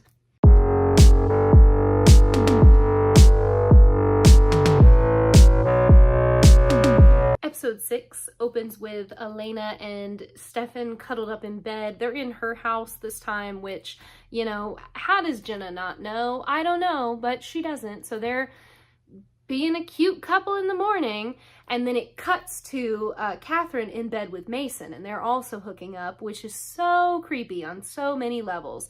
She's clearly lying to him. She wants the moonstone. She's glad that he finally got it, and he's like, okay, honey, I'm gonna meet you tonight, and I will bring it, I promise. And she's like, yay! Jeremy goes to Damon with info about the moonstone and Mason and Tyler and everything he learned the day before, and he wants to help. And Damon's like, does Elena know you're here? And Jeremy's like, no, but I'm not a little kid. I'm a freshman in high school, and I deserve to be treated with respect. And Damon's like, yeah, all right, bro, valid. You can help us. They end up consulting Isabel's research with Rick, and they realize that Mason's probably after the moonstone to break the moonstone and break the curse on the werewolves. Because if you'll remember, you know, all the stuff last season with Emily Bennett's necklace, magic in this world is like connected to the objects that you use for the spell. So if you've got the moonstone, and that's what the curse on the werewolves was put into the moonstone, if you can break the curse on the object, then the curse will be broken. Theoretically, that's how it usually works. Tyler's mom is helping set up for a masquerade ball, so we're gonna get that in the next episode, which is a lot of fun. I love the masquerade. Jenna is there helping with that, and when she sees Stefan, she's like, oh, Stefan, I'm cooking dinner tonight. You should come hang out and have dinner with us. And he's like, oh, Jenna, did you not know? Elena and I are broken up. And Jenna's like, oh, that's not what it sounded like this morning in the bedroom. Yeah, I'm a light sleeper. I've known the whole time. Ha ha ha. So all those jokes I've made about Jenna not knowing things, surprise, surprise, she's known all along. Caroline's mom is still super upset about Caroline being a vampire. She just keeps brushing her off. She doesn't want to see her. She doesn't want to talk to her. So their relationship, where Caroline's mom was usually the one trying to initiate contact, now she's gone like radio silent. She's like, leave me alone. I want nothing to do with you. You're dead and I don't like you anymore. Bonnie is really weirded out by everything going on with Caroline, and so Elena ends up just telling Bonnie everything. Like, she explains the whole situation with Catherine using Caroline, and Elena and Stefan fake fighting to get Caroline upset and tell Catherine and all of that. And Bonnie gets upset because she's like, I'm not even mad that you like kept this from me. I'm mad that I didn't even realize you guys were fake fighting. Like, I didn't even know something was wrong. What's happened to us? Which, this is what I'm talking about when I say that these kind of things annoy me, because just an episode or two ago, Bonnie was like, I can't be as close to you anymore, Elena, because it's too hard. And now she's like, so we're just not close anymore, Elena? This sucks. And it just starts to get kind of annoying and redundant because they just go back and forth, wishy-washy, wishy-washy. They want one thing, and then the next 30 minutes, they don't want it anymore. Bonnie bumps into Mason, and her witchy vision stuff happens, and she's like, Stefan, why was Elena kissing Mason? And Stefan's like, Elena? Oh, it wasn't Elena. So at least, you know, one of the brothers is smart sometimes. Elena tries to intervene on Jeremy helping with everything, and he basically tells her to F off, and he's like, I can do what I want. I am a very important high school freshman, and I'm in charge of my own destiny, Elena. Leave me alone. And then Tyler and Jeremy talk, and Tyler tells Jeremy, you can't have the Moonstone. I can't show it to you again because I already gave it to Mason. Sorry. And so then Jeremy's like, shoot, Damon and Stefan are going to have to get involved. And they do. And with Bonnie's help, they kidnap Mason. And so Bonnie is thinking they're just kidnapping him to get the Moonstone. Inadvertently, Bonnie helps them do something much worse, but we'll get to that. Caroline tries to have a heart-to-heart with her mom where she tries to tell her everything she's been going through, but once again, Liz doesn't want anything to do with her, and she just can't handle it. And she's like, you have to just leave me alone. Like, I can't deal with the fact that you are a vampire. I just can't take it. Bonnie figures out that the Moonstone is in a well in the woods, once again, like on the old Lockwood property. And she goes after it, and then Caroline sees her leaving and is like, oh, can I go with you? And at first Bonnie's like, no, absolutely not. You can't come with me at all.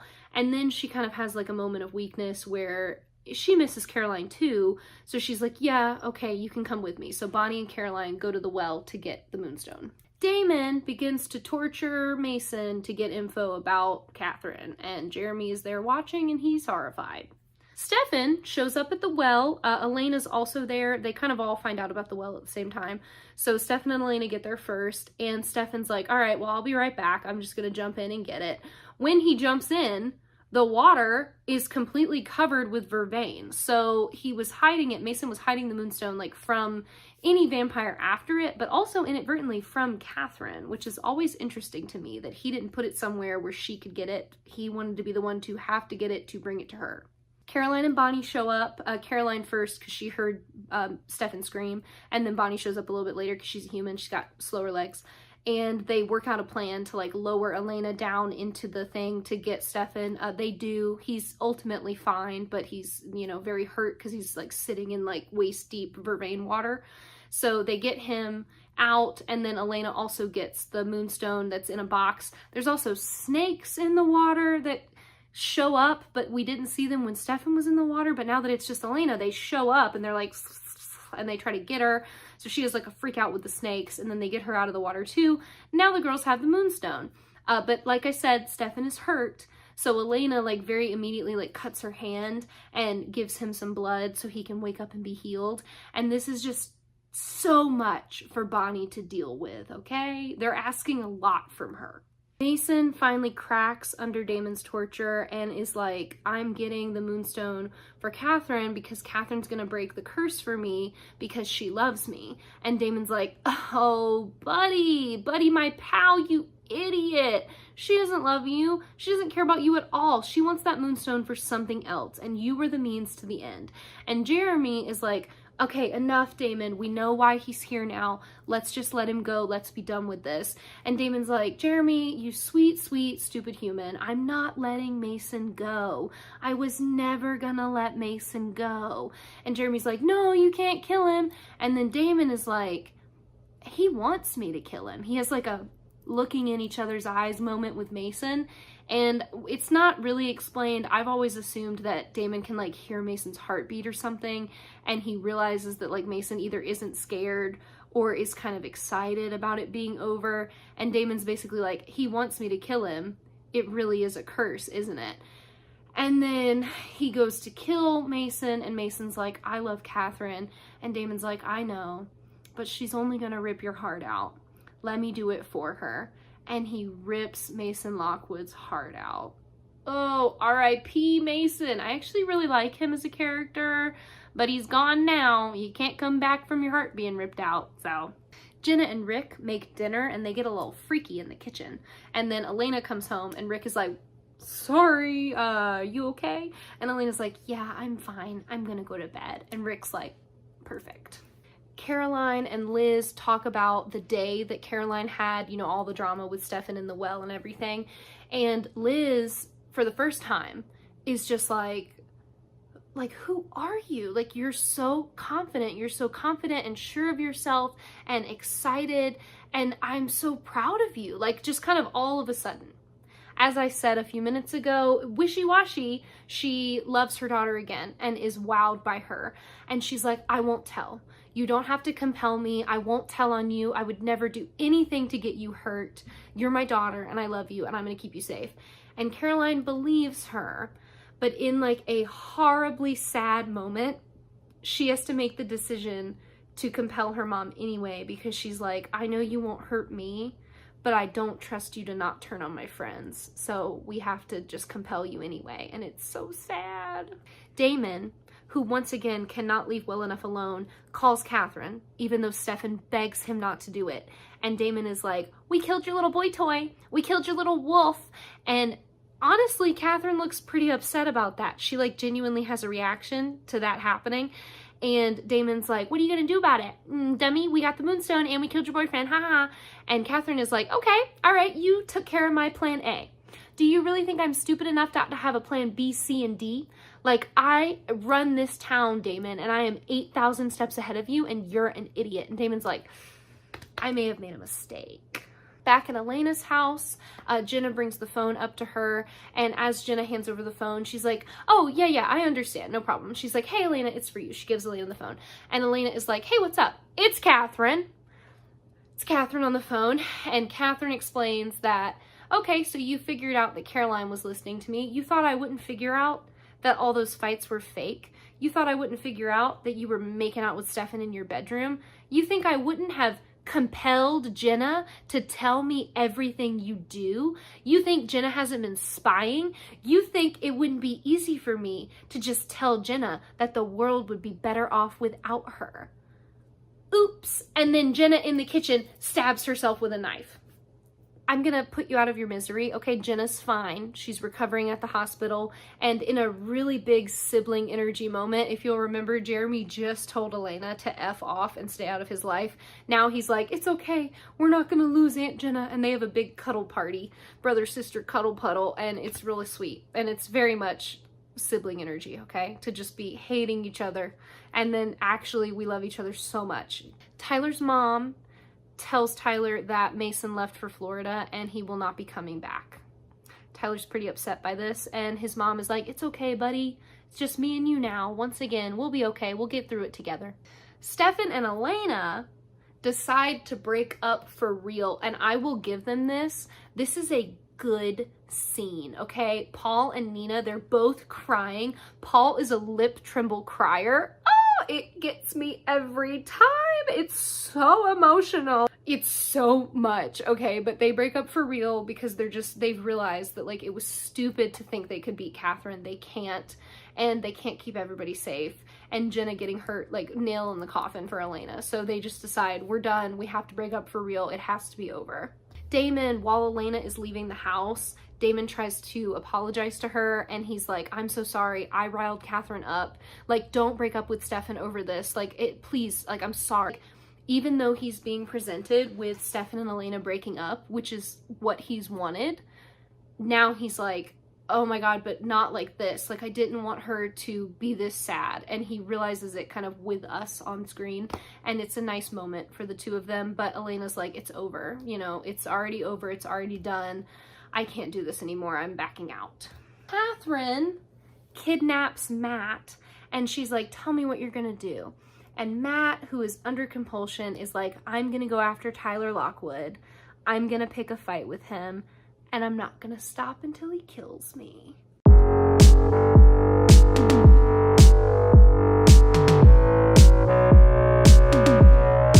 Catherine has Caroline tell Damon and Stefan that if they don't give her the Moonstone, she's just gonna kill everybody starting at the masquerade ball, because that's gonna be at the Lockwood house. It's gonna be this whole big thing. She's like, I'll just start killing people left and right unless they give me what I want. Caroline's really scared. Catherine also has a witch friend in town to help her with her evil plan. So now Bonnie is going toe-to-toe with another witch. So Damon and Stefan get Bonnie to help them, and she agrees because Catherine is such a problem.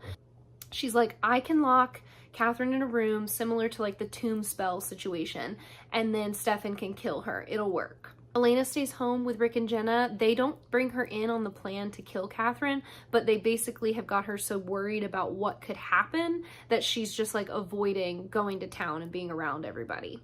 Catherine gets ready. She straightens her hair so she looks like Elena and goes to the party. And because Tyler invited her in a previous episode, she just comes in no problem and everybody thinks she's Elena. Matt shows up and he starts drinking. He sees her and thinks she's Elena, and then when she talks to him, he like doesn't realize that it's Catherine. I'm not really sure how the compulsion works, if he just forgets she's Catherine or what, but basically he's like, yeah, I'm gonna get Tyler to fight me tonight, don't worry. Jeremy thinks Bonnie being a witch is so cool, but she explains to him that it's actually like really dangerous, and if she's not careful, she can hurt herself, and he's like, well, I think it's really awesome that you have powers, and they have like a little moment together. Elena picks up on the fact that the group might be lying to her when she realizes that Jeremy went to the party. And she's like, Rick, tell me what's going on, or I'm getting in my car and going there myself. And Rick is like, crap, and tells her everything. Bonnie at the party feels the witch somewhere in the room with her, but she doesn't know what's going on. She goes up to the witch and she's like, do we know each other? Do I know you? And the witch is like, no, I'm a +1. I don't know anybody here. Sorry. Stefan dances with Catherine, and she's like, did you bring me the Moonstone? Give it to me. And he's like, well, actually, I don't have it, but I know where it is, and you're going to have to come with me. If you want the Moonstone, you're going to do it my way. And she's like, oh, is that right? She grabs Abby, who's the girl that's been flirting with Matt and then was with Tyler, that girl. And it's so horrible, but she grabs her and she does this thing where she's like, okay, well, and she hits her in the spine and she's like paralyzed from the waist down, and then she hits her in the back of the neck and she's like, and dead, haha. Okay, Stefan, give me the Moonstone or I'm gonna just keep doing this to everybody. And she does that horrible like spine breaking situation in the middle of the party, just on the dance floor. She does that. So Stefan's like, oh boy, we have a red flag. Jeremy starts like properly flirting with Bonnie, and he's like, do you want to dance or something? And she's like, no, Jeremy, I don't want to dance. And he's like, oh, okay, well, your loss. Elena's a freaking buffoon, so she goes to the party anyway, and she runs into Jeremy, and Jeremy's like, what are you doing here? And then they kind of fill her in more on the plan, and they're like, look, we just have to get this over with. You need to relax and stand down and let people handle this. But Elena can't because she has a freaking martyr complex and she doesn't want anybody to get hurt protecting her. Team gets Caroline to initiate phase 2 of the plan, which is basically Caroline just pretending to be stupid and tricking Catherine into the room where she's trapped. And so Catherine goes in, Catherine can't get back out, and then the boys ambush her. So when Damon shoots Catherine and it hurts her, it also hurts Elena. So Elena is having everything that happens to Catherine happens to Elena. Jeremy has to run and stop them from doing that. And Catherine's like, ha ha ha, I have a witch on my side, doofuses, and I linked us. So everything you do to me happens to her. Suck on that. Matt and Tyler do get into the fight, and then Caroline intervenes and knocks Matt out. So Matt's out for the count. And then Sarah, who was the one that fell down the stairs before, she's like, if Matt fails, I have to not fail. And then she goes after Tyler and like stabs him with a letter opener, and he pushes her, and just like with Mason, she hits her head and she dies. So Tyler's curse has been triggered. So Bonnie goes after the witch that's doing the spell and then tells her, like, I'm Bonnie Bennett, I'm a witch, you have to stop this, please, you're hurting my friend. And the witch is like, what are you talking about? I'm just here for the moonstone, blah, blah, blah, blah. Well, then we just see like a cut where the witch goes into the room with Catherine and she's like, okay, stop, enough, this is what she's after, we're done now. And she goes to give Catherine the moonstone and she's like, once I give you this, my debt is repaid and I don't owe you anything anymore. And Catherine's like, yeah, that's what I said. So she takes the moonstone and then immediately the witch starts choking Catherine out and like incapacitates her onto the ground. And she's like, don't worry, I broke the spell on Elena. I'm done hurting people. I'm not going to do it anymore. I'm so sorry that I was involved in this. It was a mistake. I won't do it again. Caroline very easily covers up what happened with Sarah and basically says it was an accident. You know, we were drinking. It just happened. It was nobody's fault. So she covers for Tyler. And Tyler's like, why are you covering for me? And Caroline's like, well, because you need help. The witch tells Bonnie that they're related and that's why she helped her, and it's like distant, they're like distantly related, but they are related, and so they both share Bennett blood. And the witch is like, I would never turn my back on you, you know, never turn your back on one of us, and I'm gonna stop letting vampires control me. And Bonnie's like, yeah, me too, I need to do that. And the witch is like, actually, Bonnie, you're with the good ones and you're a good one, so you're not gonna let it corrupt you. You need to stay and help your friends, which is not what Bonnie needed to hear because she's already giving too much of her powers for them. Elena and Stefan, after the craziness of the night, reunite, and he's all excited because he's like, we kidnapped Catherine, we have what we need, we can be together. And Elena is like, actually, pump the brakes, homie. I can't be with you. I'm not ready for that. I'm still worried about my friends. And Stefan's like, oh, cool, awesome, good to know. Catherine wakes up in the tomb with the moonstone and realizes that they've left her there to desiccate, and Damon is there to like lock her in officially, and she's like, you know, you need me, please don't let me like rot in here, you're gonna need my help, I can help you, Elena's in danger. And he's like, you're such a liar. Everything you do is just lie, lie, lie, lie, lie, lie, lie. You're never telling the truth. Elena's fine, okay? Leave it alone. And she's like, no, you don't understand. She's a doppelganger. She's in danger. She has to be protected. And Damon's like, okay, I'll protect her. And he just shuts her in the tomb. But then someone in a mask shows up at the freaking masquerade and they've left Elena alone in the parking lot and she gets kidnapped.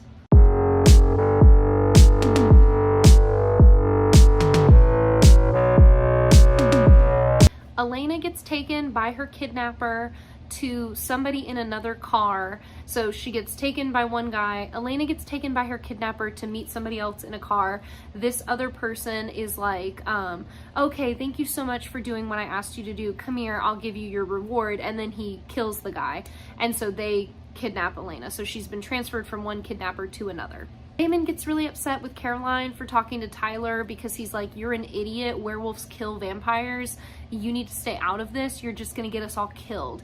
And Caroline insists that like Tyler needs help and they shouldn't leave him alone. Jeremy assumes that Stefan and Elena are back together and he's like, well, she didn't come home last night and her bed hasn't been slept in, so I thought she was with you. And Stefan's like, yeah, no, we broke up. And Jeremy's like, well, she's missing, homie. I don't know where she is. And that's how everybody realizes something's wrong. Elena wakes up at her kidnapper's like abandoned house situation, and it's a guy and a girl, and it's Trevor and Rose are their names. Hopefully I can find pictures of them. They're not hugely important characters, but they're some of my favorites. I freaking love Rose, okay? And they don't want to talk to Elena. They're very like cold with her. They won't tell her what they want or what's going on, but they are waiting for somebody named Elijah to come and get her from them. And hopefully if they can turn her over to Elijah, he'll forgive some debt that they have, but they won't give Elena any details. Bonnie does a tracking spell to help locate Elena so they don't have to go to Catherine for help. And then that drains her a little bit, and Jeremy's like very weary about Bonnie using her magic because she's done so much in the past couple days, but Bonnie insists that she's okay. get some information from Elena's kidnappers because they break and end up telling her stuff. And basically Elijah is a member of the original vampire family, so he's really freaking old, and they've been running from him for years. So we get kind of a half flashback of like Catherine from Bulgaria, where she was running and then she ended up with Trevor and Rose, and they like maybe helped her escape, and that's what upset Elijah and got them all in trouble. So Elena's like, okay, so you're just gonna turn me over to him? Why does he need me? And they explain that like the Moonstone's just part of it.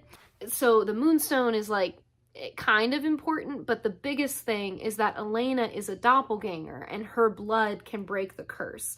It's very convoluted, but Rose is basically like, yeah, they need to kill you, and then the curse will be broken and everything will be better for everybody. So hopefully Elijah will take you as payment, because that's what we think he wants.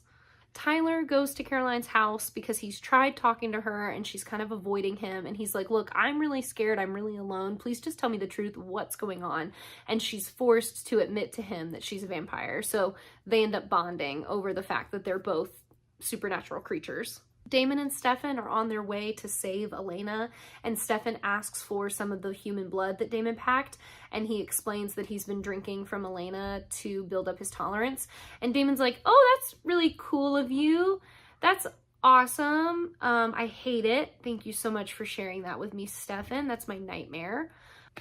And then at the freaking house where Elena's being held kidnapped, my main man Elijah shows up. I freaking love him, okay? He is one of my top favorite characters. When we finally finish the Vampire Diaries and I get to watch the originals for the first time, I'm never gonna shut up about him. So I hope you're all prepared, because I love him so much. Look at my little baby boy, okay? Y'all think I'm feral over Damon?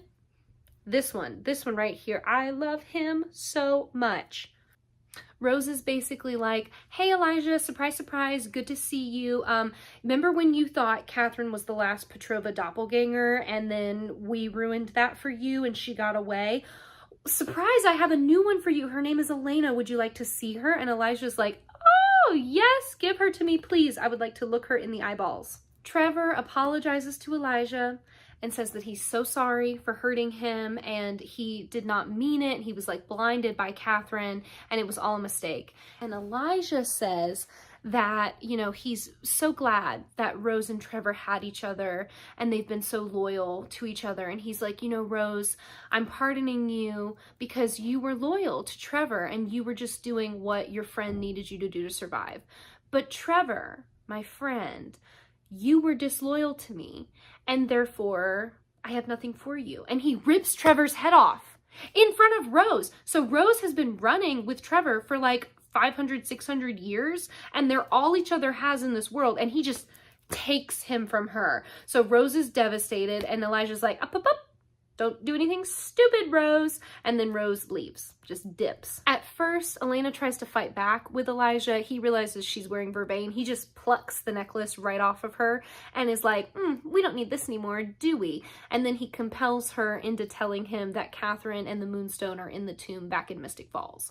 The boys show up and attack Elijah, but he is very old and very scary. If that's not clear, this is one of the scariest vampires we've seen yet, okay? So it takes like a whole big convoluted fight where the boys like throw things at him and there's like, you know, the crossbow stakes are used and all of that.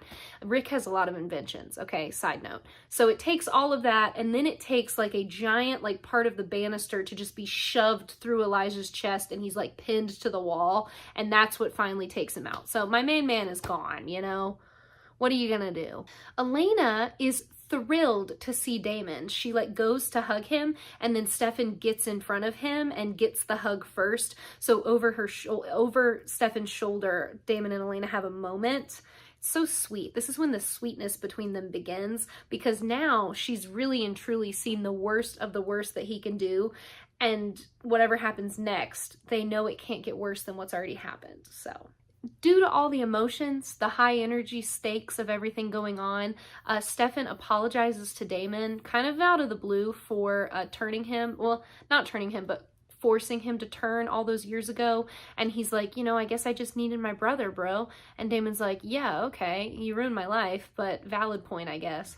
So Tyler and Caroline are still in their bonding mode, and they share all these secrets with each other, and she ends up just completely letting him in on the whole council situation because she feels bad and she feels like he's all alone and he's really, really scared about turning.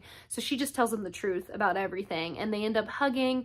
And see, once again, this moment right here is really and truly when the Tyler redemption arc starts, because from this point forward, he kind of regresses into like scared little boy territory. And as much as I dislike him, I know I said in like the first episode, there will be a redemption arc and I will never forgive him. I won't, okay? SA is not allowed. It's not good. But the way they write these freaking shows, it's like we're just supposed to like forget season 1 entirely and just move on with him into this next territory. So I don't know what to tell you. It gets really hard to not like Tyler from this point forward. Rose goes straight to Stefan to apologize for almost getting Elena killed, and then to say, look, you need my help because yes, you killed Elijah, but the originals are not going to stop coming. And she brings up somebody named Klaus, and she's like, Klaus wants Elena and Klaus will get Elena. Don't be stupid. You need my help. Damon goes to Elena, and we have one of my absolute favorite scenes of all time, okay? He returns the necklace that Elijah took to her, and she's so thankful to have it back, but he's just like, before I give it to you, I need to say one thing. And she's like, why do you need to tell me without my necklace on, Damon? And he's like, because I have to be selfish, and I can't be selfish with you because I love you so much. And he just pours his heart out to her. And he's like, I love you. You're amazing. I would never do anything to hurt you. I'm so sorry for everything I've done to hurt you up until this point. And he basically is like, I don't deserve you, but my brother does. And then he like is crying, and he's like, I wish you didn't have to forget this, but you do. And he takes her memories back, and then she's just standing in her room with the necklace on, confused. We cut back to my main man Elijah, who has been staked and is in the wall. Yeah, he undesiccates, he like regenerates himself and pulls the freaking stake out. So he's not dead, and the boys are in trouble.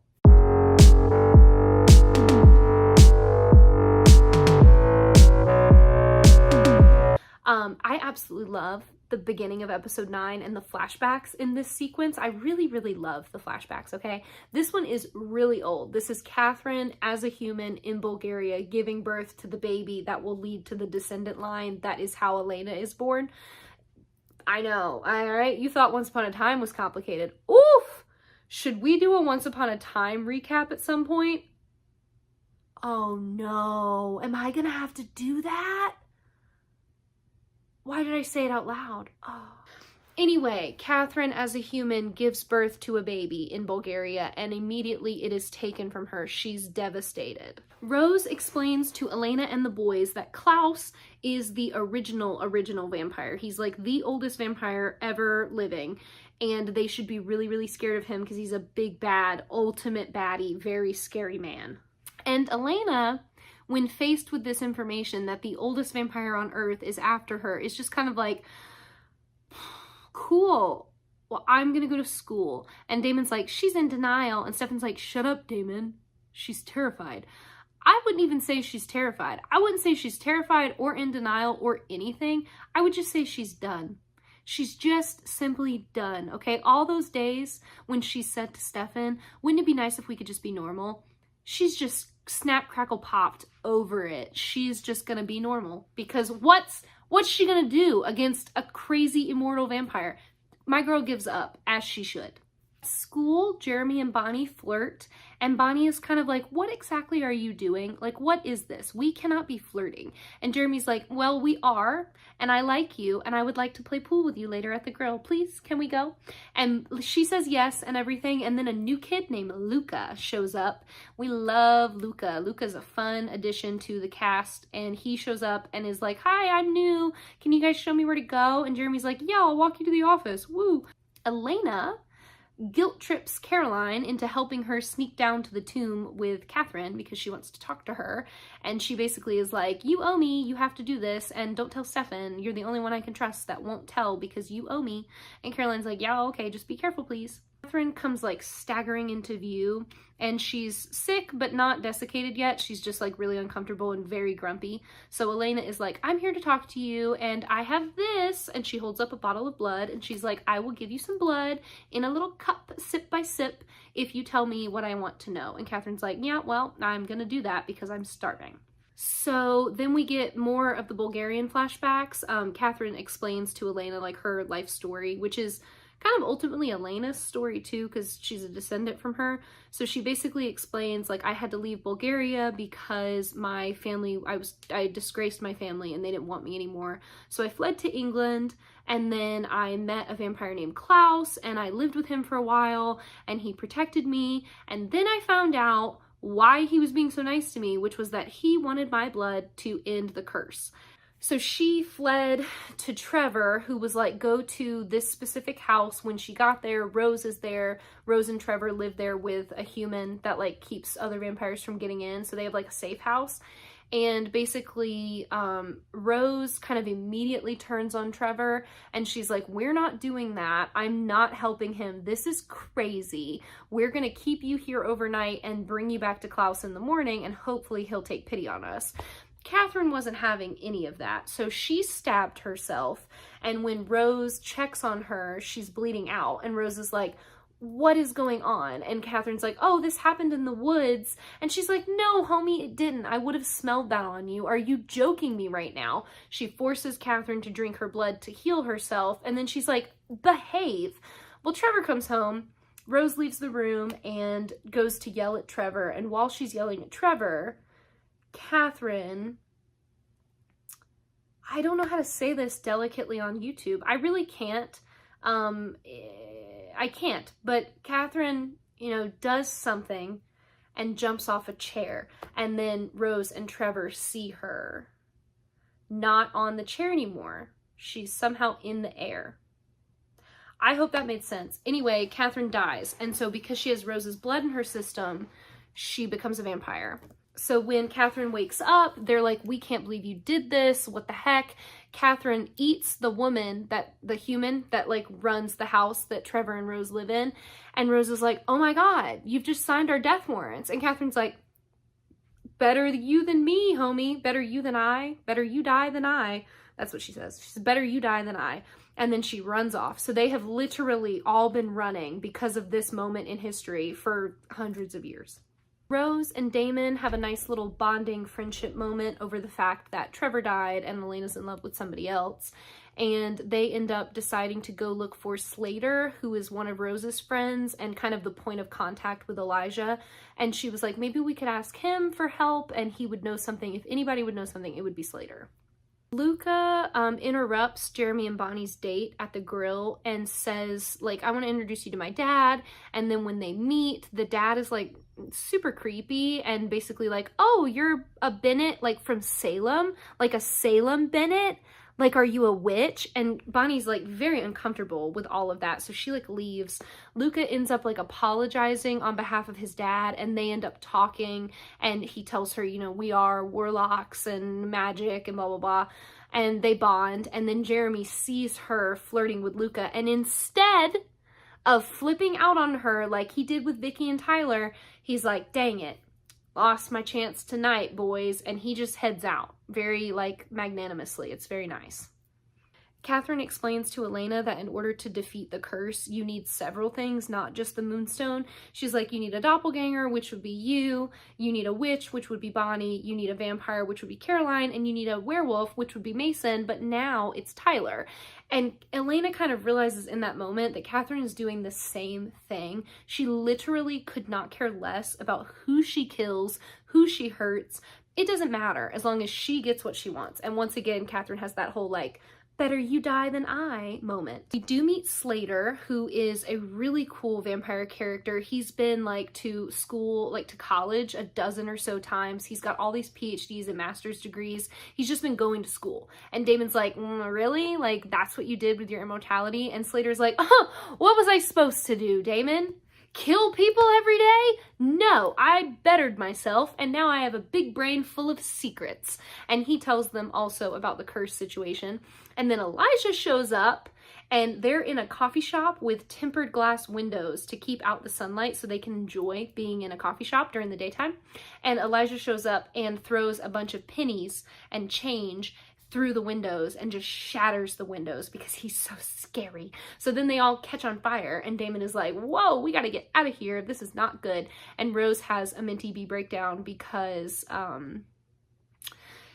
she's worried that Klaus is coming. And she's like, do you understand now that we are screwed and we cannot win and we are going to die? Stefan finally gets it out of Caroline that Elena is, you know, pulling a secret shenanigan with Catherine, and he goes to the tomb, and then that's when Catherine basically reiterates what Rose has said, which is that they cannot win, they cannot beat Klaus, he's gonna come, he's gonna get Elena, it's gonna be terrible. And Catherine's like, you could beat him with the Moonstone, but you'll have to come in here and get it. And Stefan's like, yeah, we're not doing that, Catherine. Like, the second we lower the spell and can get the Moonstone from you, you're gonna freaking run away again. I'm not stupid. Catherine's like, run away again? Ha!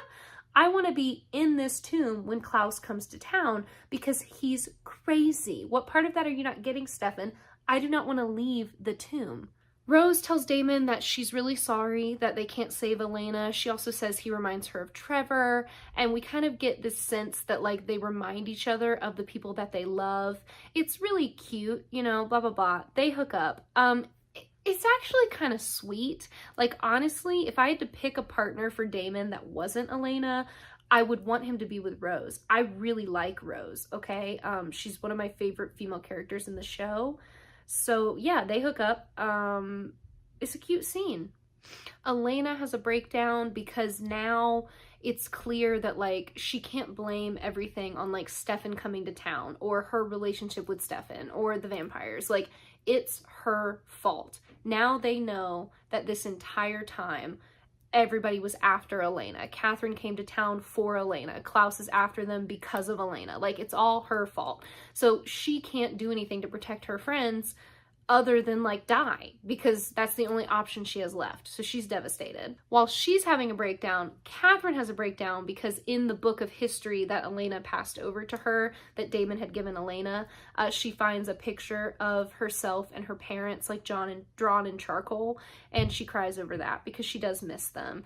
And we find out that Klaus, while she, like, ran from him and everything, she went back to Bulgaria and he had all of her family killed. So that's how Catherine ended up alone too. Rose tells us post hookup with Damon that there is no humanity switch. You know, maybe when you're young you can kind of flip it on and off, but the older you get, you can't do that. Like, you can't deny your feelings and stuff. And Damon's kind of like, yeah, okay.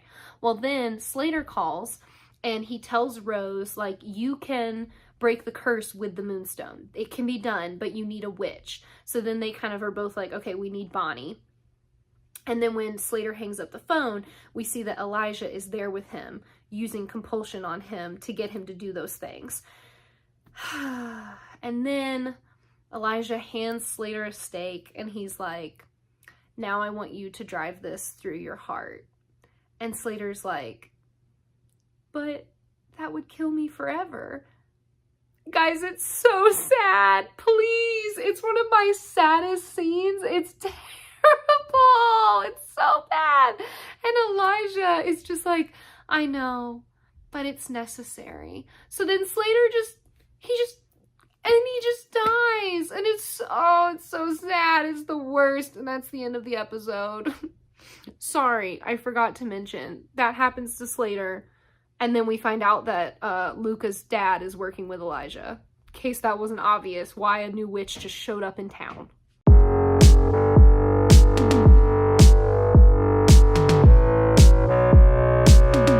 We gotta get this done. Look at that lighting change beside me, okay? My lava lamp has been on for way too long now, all right? Episode 10, Elena wakes up, somebody's in the house with her, she's freaking out. Turns out it's just Rick in a towel. I said what I said. She catches Rick in his underwear or a towel or something on the stairs, and then she catches Jenna with him in his shirt, and they're getting a midnight snack. So Elena's like, I'm gonna pretend like that didn't happen, yikes. But then we see that Luca's dad is actually also in the house, and he like gets her hairbrush and some other personal items and then leaves. The boys go to get the moonstone from Catherine, and they're like, you know, you don't even want it. You said you didn't want to leave. Just give it to us, and we'll just leave you in here and you'll be safe. She did say that like one episode ago. She changes her mind and says she's bored and hungry, so they need to let her out, and if they'll let her out, she'll give them the stone. Luca and Bonnie have a conversation about how she's struggling with her magic, and he teaches her how to channel, which is when she can either call upon the elements or call upon a fellow witch and kind of share power with each other to do spells. And he shows her how to do it, and they make like a cool little windstorm happen on campus. Elena goes to Rose behind the boys' backs, and she's like, I want help from that vampire that's your friend, Slater. Can you take me to him? And then I'll get you a daylight ring because I'm best friends with a witch. And Rose is like, yeah, I mean, sure. I have never been able to walk in the sun. I would love to be able to do that. Why not? Matt says he's sorry to Tyler for picking that fight with him, and then Caroline comes up and it kind of gets awkward, and Tyler says that he completely understands why she's hiding herself from Matt, and then he tells her about the fact that he's planning to chain himself up in the cellar like Mason did, and they kind of talk about the full moon coming up and like share tips. Rose and Elena find Slater's dead body in his apartment, and then they also find a human girl named Alice who's his girlfriend. She's really not that important, but she's in the apartment, and so they have to have her help to get into the computer system. Once they're in the computer, they get her to help send a message to like Klaus's, it's like not Klaus, it's like a messaging system. So it's like you message this guy who messages this guy who messages Eliza who tells Klaus. So they do that, and they basically say Elena's alive and she's ready to give herself up. And Rose is like, she's ready to what now? That is not what you told me we were doing here today. And Elena's like, I have to sacrifice myself. I have to sacrifice myself for my friends. It's what they would do for me, Rose. Let me do this. Caroline and Tyler find Mason's journal that kind of chronologically talks about his changes, what happens to him. He recorded his first change, so they learn that together, and it's like really horrific and scary stuff, but they go over it together, and Caroline's like, I'm not gonna let you do this alone. We'll handle this together as a team. Jeremy goes rogue and uses the magic ash powder that Bonnie made to keep Catherine down. He takes that to the tomb, he uses it on Catherine, and then he tries to get the moonstone off her person and can't find it because she hid the moonstone inside the tomb. So he goes past her body, he goes to get the moonstone, he finds it, and then before he can get out of the tomb, she attacks him because no one saw that coming, little Gilbert. But he does throw the moonstone out of the tomb and into the crypt. So when everybody comes to find him, they'll be able to get the stone. He'll be dead, but Rose almost immediately calls Damon and is like, hey, don't be mad at me, but your girlfriend's on a suicide mission. So you need to get to Slater's house ASAP because Elijah is coming to get her. Stefan and Bonnie show up to do the actual moonstone snatching plan and find Jeremy trapped in the tomb with Catherine. So they're very upset about that, and Catherine basically is like, I'm just gonna keep killing Jeremy over and over again since he has this fancy ring. I wonder if it has a warranty. I wonder if it'll run out. I'm gonna keep doing it over and over again. Ha ha ha ha ha. Luca's dad helps Elijah do a spell to locate Elena, so he knows exactly where she is and where the people that are trying to take her to him are gonna go. Stefan doesn't want to see Jeremy hurt, so he does like a switcheroo moment with Catherine where he like jumps into the tomb, throws Jeremy out to safety, and then he's stuck in the tomb with Catherine, which, surprise, surprise, is what that little biatch wanted the whole time. Damon shows up to save Elena, and they get into an argument about the right thing to do because she thinks she should be allowed to sacrifice herself, and he thinks that's crazy. But she just wants to be able to make her own decisions. After Caroline and Tyler have watched the tape and they're all emotionally wrecked, Matt shows up, and Matt's trying to talk to her, and then right as they're about to kind of like reconcile and maybe make up, Tyler comes out of the house because he's Tyler, and Matt's like, why is Tyler here? And it gets real awkward real quick for all three of them. Before Damon can get Elena and Rose out to safety, Elijah shows up, and Rose, seeing Elijah, is like, nope, I am out of here, goodbye. She immediately flees. And then Elijah surprises everybody because he walks up to the men that have come to collect Elena, and they're like, hey, what are you doing here? We were going to bring her to you. And Elijah's like, oh, I know. Yeah, I was just impatient. Does anybody else know you're here? And they're like, no. And he's like, oh, good, wonderful. And he kills them. And then he just leaves. He just leaves Damon and Elena alone. And they're like, oh, what just happened? We should go home probably. Yikes. We find out that Elijah doesn't want Elena dead. He doesn't even want her for Klaus. He just wants her safe. And the safest place for Elena Gilbert to be is between Damon and Stefan Salvatore, because they're not going to let anything happen to her. So, like, Elijah's not even worried about it. He's just like, she's fine. We're just going to let her live her life. That's the best thing she can do right now. Jeremy and Bonnie get into an argument because when she's, like, messing around with the tomb spell, she does too much and almost kills her and Luca. And Jeremy is like, you know, that's not okay with me. You have to protect yourself. You're just as important as everybody else. And she's like, Jeremy, you can't feel that way about me. And he's like, it's too late, Bonnie. I already do. And it's very obvious that they've got feelings for each other. It's mutual. Damon and Elena get into a fight about the same thing. You know, you like me, I like you. We can't protect each other. Blah, blah, blah, blah. You have to let me make my own choices, Damon. No, I'm going to do whatever I can to keep you safe, Elena. Then they find out that Stefan's trapped in the tomb. So Elena goes running. She tries to get into the tomb to Stefan, and Damon is like, absolutely not. You cannot go in there. The second you go in there, Catherine's gonna snap your little neck. I'm not an idiot. You are. You're not going in the tomb. And Elena's like, please let me. And he's like, no. No, Elena, go home. So she leaves because Damon forces her to. And then Stefan is like, you can't let her anywhere near here. And Damon's like, I know. And Stefan's like, please take care of her. And Damon's like, absolutely, I will. And then Damon leaves. After promising to get Stefan out, he leaves.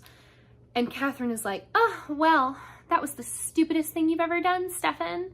You pushed them to each other. Now they're going to fall in love. And Stefan's like, stop it, Catherine.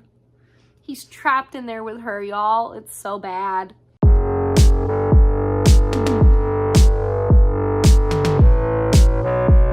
Episode 11. Tyler calls Mason's address in Florida asking for help, and we see a girl in his apartment, and she hears the message about Tyler being like, hey, it's almost the full moon, where are you? Please help me. And she's like, interesting, what's going on? Where's Mason? And also, you're probably wondering, what the heck? Wasn't Mason dating Catherine? Yeah, he was. Don't worry. This girl that's in his apartment is just a friend. It's never really confirmed or denied why she's in his apartment with a key, presumably, but don't worry about it. They were not in a relationship. Bonnie spells Elena inside the Gilbert house to keep her from doing anything stupid because Elena's a martyr and she's trying to get herself killed for the team. And the team decides, nope, we're gonna spell you in the house, you big dummy. The girl from Mason shows up. Her name is Jules. She spills the beans about Mason not being back in Florida. So the Lockwoods are like, where did he go? That's not good. And then when everybody else finds out she's in town looking for Mason, they're concerned because Mason is dead and she's not going to find him anywhere in town. Caroline helps Tyler prep for the full moon. It's really sweet. They get everything organized together. They make up a lie about where he's going to be and how he's going to be home really late. And yes, she's just going to be there for him and help him through the whole transition, which their friendship, not going to lie to you, I love it, okay? I didn't see it coming. Nobody does, but it sneaks up on you and they are really freaking cute together. Bonnie goes to tell Luca that she's sorry and he pretty much immediately forgives her. He's like, look, I know you wouldn't have done that unless it was really important. You don't have to tell me, but I trust you. I trust your judgment. And then he shows her all these grimoires, and he basically is like, my father, you know, researches witch history. He collects everything. He thinks we're all related, you know, cosmically. And she thinks it's the coolest thing ever because she doesn't have a ton of history. That's why it was such a big deal to her when she met up with that witch at the masquerade ball and realized that they were related, because Grams is gone and her dad doesn't want to talk to her about it. And her mom is also gone. So she just doesn't really have anybody in the family to talk to. So having Luca in her life is a really big thing for her. But we all know that Luca and his dad are lying, which just sucks. Why can't anybody have real friends? Rick and Damon try to slip wolfsbane into Jules's drink at the bar, and it does not go to plan. It goes south really, really quickly. Jules is basically just like, where's Mason? Do you know where Mason is? And Damon's like, oh, Mason Lockwood, he's a really great guy. Yeah, you know, I love Mason. Drink your drink. Drink your drink, pretty lady. Drink your drink, pretty lady. And it doesn't work, and it doesn't work. And then finally, when she goes to drink it, she's like, ha! You put wolfsbane in my drink, you freaking newbie. What do you think this is? I knew you were a vampire the whole time. I smelled you the second I walked in the bar, and you were testing me? Absolutely not. You've been marked. And Damon is like, what kind of nonsense is that? I've been marked? Okay. And he tries to be all like, I'm a tough vampire. I'm going to go after her. And Rick is like, homie, it's the full moon. Go home and don't do anything else. And Damon's like, yeah, okay. Catherine in the tomb keeps messing with Stefan and giving him these freaky like hookup dreams of the two of them together every time he falls asleep. Just poor guy, all right? I would hate to see them trapped somewhere for a long time together because she is just incessantly annoying. Jenna gets roped into helping a visiting writer in town, you know, because the town has so much history, so he's there to like help her with the archive stuff and like write a book on the town. I don't know. It's never explained. It doesn't matter at all because the writer is Elijah, and now he's in the house. He's been invited in by Jenna because she's a stupid human who keeps inviting vampires into the house. He goes up to Elena's room and threatens her, and it is, look, I'm just gonna say it, Elijah is so hot, guys. He's so hot. I love him, and it's because he's so freaking scary, okay? So he like zips up to her room, and she's like banging on Jeremy's door, but Elijah's already there. So when Jeremy opens the door, Elijah's like, and she's just like, oh, Jeremy, Jenna needs help with the boxes downstairs. And Jeremy's like, yeah, okay, no problem, I got you. And he goes down the stairs, and then Elijah's like, good job, I'll kill all of them in a heartbeat. Go to your room, we need to talk. And, my God! He's so, like, unnervingly hot, okay? I'm not gonna apologize for my preferences in men, okay? We're talking about the Vampire Diaries. My taste is gonna be questionable to some of you. Some of you are gonna get it, though. And those of you that get it, you get it.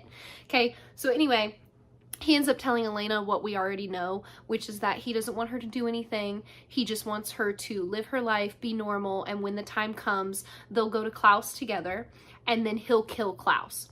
And she's like, that is a plot twist I did not see coming. And he's like, I know, but if you can just trust me, I'm a man of my word.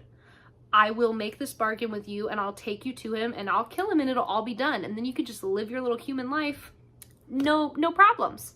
She tacks on with this bargain. She's like, I want one more thing. And he's like, are you making a deal with me? And she's like, yes, Elijah, I am. Go get Stefan out of the tomb. Luca helps Bonnie unspell the moonstone. They have a really cute romantic like candle lit on top of the house under the full moon moment where like the moonstone breaks and it shoots fireworks everywhere. And she's like, oh my God, we broke the spell. And he's like, oh my God, Bonnie, yay, we worked together. Caroline helps Tyler through the beginning stages of his transition. It's really sad. It's as bad as it was for Mason, but thankfully, you know, Caroline's there with him. But then it gets progressively worse and worse and worse, and Tyler finally has to like force her to leave because he gets so far gone that he's like, I'm about to be the wolf and I'm gonna attack you, like I want to kill you. And he tries to get out, like when she leaves and like barricades herself in, he tries to escape and he like pulls the chains out of the ground because she's close by. So theoretically, if he had been alone and not smelled a vampire, he would have been, you know, just an upset wolf, but not like that agitated. But because she's there and he can smell her, he wants to get to her, and it makes everything worse, which sucks because she was just trying to help him. So Tyler turns and she tries to go back. So Tyler turns and he's making all this noise, and then it gets really quiet in the cellar, and Caroline's like, oh my God, thank God it's over. He's back to human form. Awesome. She goes to go back inside, and he's not back in human form. He's just quietly wolf form waiting for her. So he like freaking rabbit attacks and tries to get out again, and she gets so scared she has to leave while he's like breaking down the door. Damon comes home and finds Rose in the house, and she apologizes for her part in like almost getting Elena kidnapped and everything, and just explains that like she didn't know what she was planning and she's sorry. Damon accepts her apology, and then before anything can happen with the two of them, they get attacked by a werewolf. It just comes through the big beautiful glass windows and breaks into the living room, and it bites Rose. Damon stabs it, and Rose is like freaking out because she got bit by a wolf, and Damon's like, oh no, no, no, no, no, you're gonna die. And then they watch it and the bite heals, and so they're like, oh thank God. So the werewolf biting the vampire thing, that was a lie. Okay, cool, because a couple things have been untrue about the myths and stuff, so it completely tracks. And they're like, okay, thank God, Rose is fine, nobody needs to panic. And then he just gives her a sweet little hug, which I love. Again, I told you I love their friendship so much. Luca comes home and tells his dad that Bonnie fell for it. That's right, ladies and gentlemen, the beautiful little candlelit fireworks display to break the moonstone spell that he did with her was fake. Luca is a liar, and he gives the moonstone to his dad, which means that now Elijah has the moonstone. In the tomb, Catherine insists that she isn't sorry for everything she's done, but she does love Stefan. And he's like, prove it. Tell me something that will prove it to me. Do something that will prove it. And she tells him that if he starts with Isabel, that might help him find Klaus, and then they could be a step ahead. And then Elijah shows up and is like, your girlfriend drives a hard bargain, Stefan. Come on out of the tomb. And Stefan's like, I can't. And he's like, yes, you can. I have a witch friend, and the witch friend has lowered the spell. Get out of the tomb, Stefan. And Stefan's like, okay. So Stefan leaves. And then when Catherine tries to run, Elijah gets all scary with her and uses compulsion. And he's like, you will not leave this tomb until I tell you to, Catherine. You will rot in here forever. Caroline goes back to the cellar and finds Tyler, and he is still in the cellar. So he's still chained up, he's still in the cellar. So when she left, presumably the wolf form gave up on trying to get out to chase her and just stayed in the cell. So he didn't get out, so he's not the one that bit Rose. And she's like, you're okay, you didn't get out, you're all right, Tyler, you're fine. And he just starts crying, and he's like, no, I'm not okay. And it's so pitiful, okay? It's pitiful. So she just cuddles him and helps him through it, and it is so sad. Stefan runs to Elena to tell her that he's out, and he's so happy that she put the caveat of him getting out in her deal with Elijah. And they kiss. So I guess they're back together now. We cut back to Damon and Rose. He says that he's so sorry that she got bit and he got her tangled up with Jules because it was him, like Jules was after him and Rose just happened to be in the house. And he's like, I'm just really sorry that this happened. And then he kind of gets flirty with her and she rebuffs him and she's like, look, homie, I don't fall in love with people that love other women. I like myself more than that. I'm not doing this with you. We can be friends. And Damon's like, oh, friends, okay. They end up kissing, and then she's like, I mean, I guess I could be your special friend. And once again, it's just really freaking cute, okay? They have so much chemistry together. I will stand by what I'm about to say until the end of time. The fact that they have chemistry is the reason why she got bit, because wouldn't you know it, when he goes to touch her again on the shoulder, her back is in pain and the bite is festering and ugly and terrible, and she is probably going to die because the writers saw her as a threat. They were like, dang, if Damon and Elena are ever gonna get together, he can't be with Rose, and they knew it would be too good, so they got rid of her.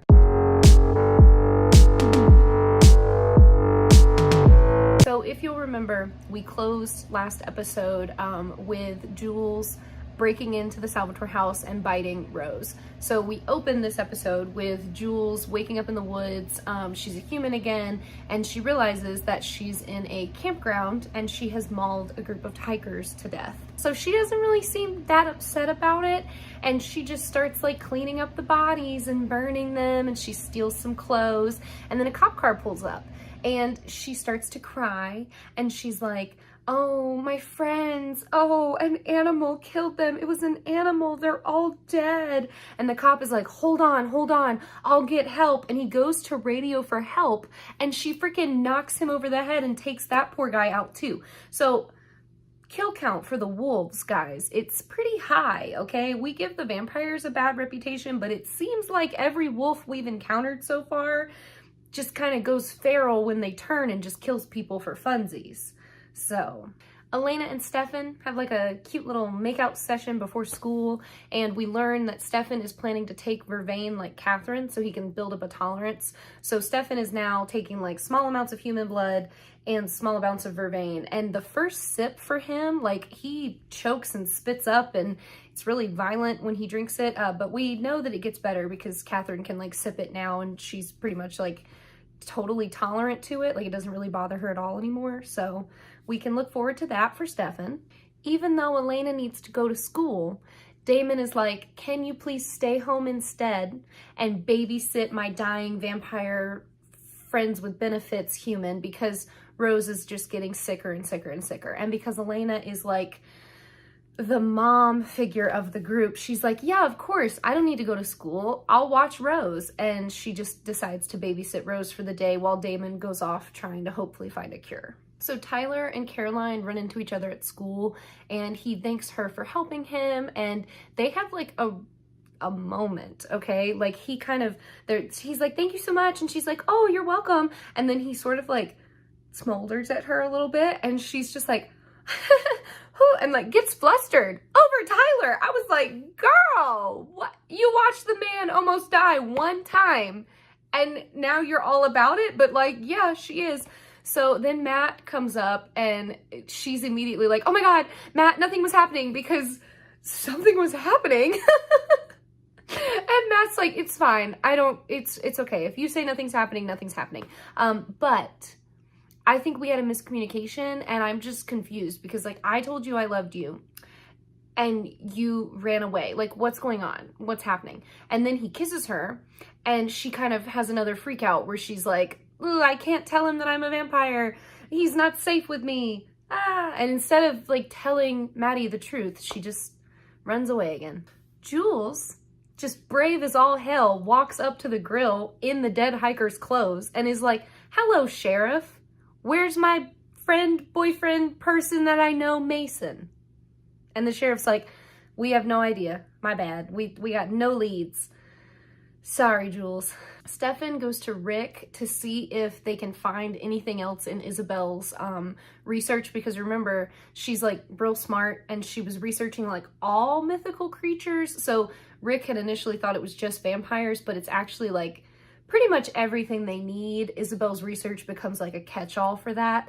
So Stefan's like, there's got to be maybe something about wolf bites for Rose, and then maybe could we find out more info about Klaus for Elena? Like, we need to just see everything Isabel has and figure out if there's anything that can help us. While Elena is watching Rose, Rose is kind of like slipping in and out of memories, and she's very like feverish, and it's that kind of sickness. Like, her mind is kind of going, it's basically like dementia for the vampires. So they end up in Damon's room, and Elena's like tucking her into bed and kind of like looking around the room, and Rose is like, you've never been in his room before, have you? Like, it's not what you thought it would be? Yeah, he's a good guy, I know. And Elena's just kind of like, okay, hush, dying vampire, like, we don't need to unpack this right now. And Rose is kind of just like, you know, you're really lucky to have someone love you the way he loves you, because I don't have that. And she admits that like Trevor was like, brother seems like the wrong word, but like he was more of that, like a family figure. It was never romantic. So they loved each other like very much, but it was just never anything more than like, we need each other for survival and we need to take care of each other because we don't have anybody else in the world. And it never became more than that.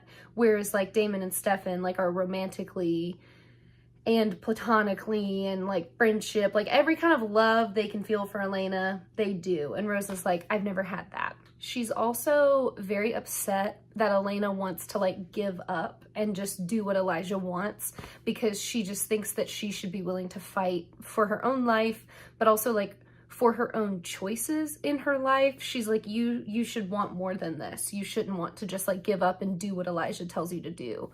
And she also, because of those memory slipping situations, she gets a little scary a couple times because she keeps thinking that Elena is Catherine. And there's a really bad moment where she like kind of fully attacks Elena a little bit, thinking like she's Catherine. Elena like leaves the room, and when she comes back in, Rose has like slipped, and so she thinks that that's Catherine. And then she bounces back really quickly, and it says the most like heartbreaking line where she's like, I'm so sorry, Elena, please don't be scared of me. And oh, it's like a gut punch, guys. It hurts. I really love Rose. She is one of my favorite female characters. Oh. Damon confronts Jules and is basically like, look, I won't kill you if you tell me how to fix the wolf bite. And Jules is like, there is no cure, you big dumb idiot. And is the dementia setting in yet? Is she in like horrible, burning, terrible pain? Does it feel like she wants to die? Good, go ahead and just stake her in the heart, because that's the only way. You just have to put her down. And Damon's just like, ah, but like he can't do anything, so then they part ways. Rose has another slip where she like runs away from Elena. She ends up downstairs in the cellar, just going absolutely feral on the blood bags. And then when she turns to look at Elena, she thinks she's Catherine again. So she starts chasing Catherine through the house, wanting to kill her. And Elena has to do several things. She like opens the curtains so that Rose burns. Then she digs her hand into the wolf bite on her shoulder, so that hurts her. And then she finally, instead of going outside where Rose can't get to her, she goes up into Stefan's room and like barricades the door and stands in front of the window with a knife. And Rose ends up like banging on the door a little bit, and then she starts going like, Elena, I'm sorry. I know it's not Catherine. I know it's you. I'm sorry. Please help me. But Elena, for the first time in a while, is smart and decides to stay still and not let Rose in, because she cannot be trusted and she's a feral vampire now. Matt tries to find out why Caroline ran away again, and she's like, well, I love you too, Matt. And he's like, okay, I'm more confused than I ever was. And she just vamp runs away from him again. So they're not having good communication in their relationship. It's not looking good for Maddie and Caroline. Elena decides that she's been smart for long enough, so she unbarricades the door and goes back into the house trying to find Rose. Instead, she finds the front door open and Damon, who's like, what happened? And Rose is like, wow. Elena's like, she's crazy now, and I think she got out. And Damon's like, awesome, I gave you one job. Speaking of Rose, she wanders out into like a football game at the high school and ends up puking her guts out because she's to that point of the sickness, and then she eats a janitor. I think she does say she's sorry before she does it, but yes, she eats the janitor. And then the sheriff, they find the body, so now the sheriff's looking for another vampire, and she's confused because she thinks they keep killing all the vampires and they just keep finding more. So she calls Damon, and Damon has Elena with him, so he's like, you stay with me, we've got to go find Rose.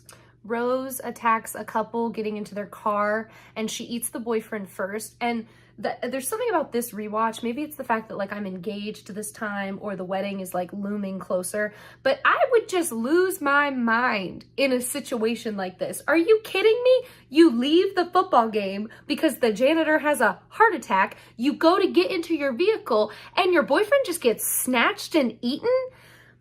No, but thankfully in this case, the girl also gets eaten. So they don't have to live without each other. All I'm saying is I would lose my mind, and it happens way too often and way too casually in this show, okay? Couples just stay getting wrecked constantly. Damon and Elena find Rose, and he gets her to snap out of the feral state, so she kind of comes back to herself, and then she just starts crying and like begging for it to be over because she killed people and she doesn't kill people anymore, so she feels terrible. And also she scared Elena, and Elena was her friend, so she's just devastated that this is happening to her. I think they do a really good job of showing the way the sickness happens, like especially in Rose. She gets like a really bad case of the dementia, and it does kind of elicit those same feelings of like when you're watching a movie and somebody has Alzheimer's and you're kind of seeing that like slip of progression where it's like sometimes they know what's happening to them and sometimes they don't, and it's scary. They do a good job of like giving her all those feelings, and it's definitely like really heartbreaking for Elena and Damon to like watch her going through this in the middle of the school parking lot. When they get Rose home, she has another quiet moment with Elena where she tells her that like Rose and Damon are really similar because the second they like start to care about someone, they get really scared and they either run away from it or like lash out. And then she tells Elena to please fight against her fate and just like stay strong and like trust her friends. And then she has just like this horrible like convulsing pain attack, and Damon just like shoos Elena out of the room to keep her safe and gets into bed with Rose and just like holds her through the pain, and she's like begging him to make it stop. I'm telling you guys, it's a very intense sequence of scenes. It's very sad. Tyler goes to Caroline to tell her that he doesn't understand why she would help him when she knew that a vampire bite could kill werewolves. I can't remember if I said that, but when they have their cute moment in the beginning and she gets flustered by him, she kind of immediately ruins it by being like, also, by the way, werewolf bites can kill vampires. And before he can do anything, Matt shows up. I think I forgot to tell you guys that, so I'm telling you now. But that's why he comes to see her again, because he's like, why did you do that? You shouldn't have risked your life for me. And she's like, you needed my help. Like, I had to help you. And he's like, I don't understand you, Caroline. And then he kisses her. And y'all, it's not like he kisses her only, okay? They're like, she's leaning against the door. So he like kisses her, and then they pull away from each other, and then they kiss each other again. And then she pushes him away, and she's like, whoa, whoa, whoa, we can't be doing that. And he's like, oh, I'm so sorry. I thought, and she's like, no, everyone just needs to stop kissing me. And then she goes inside. Oh my God. Okay. So Damon and Rose are in bed. Damon does a head dive on her where he pulls forward one of her favorite memories so that she can be comfortable in her own head for a minute. And it's a memory of her like from her childhood, from her like young adult life when she was probably still a human. And they're like, she's running through a field in this like beautiful dress, and her hair's all long and curled, and there's horses in the field with her.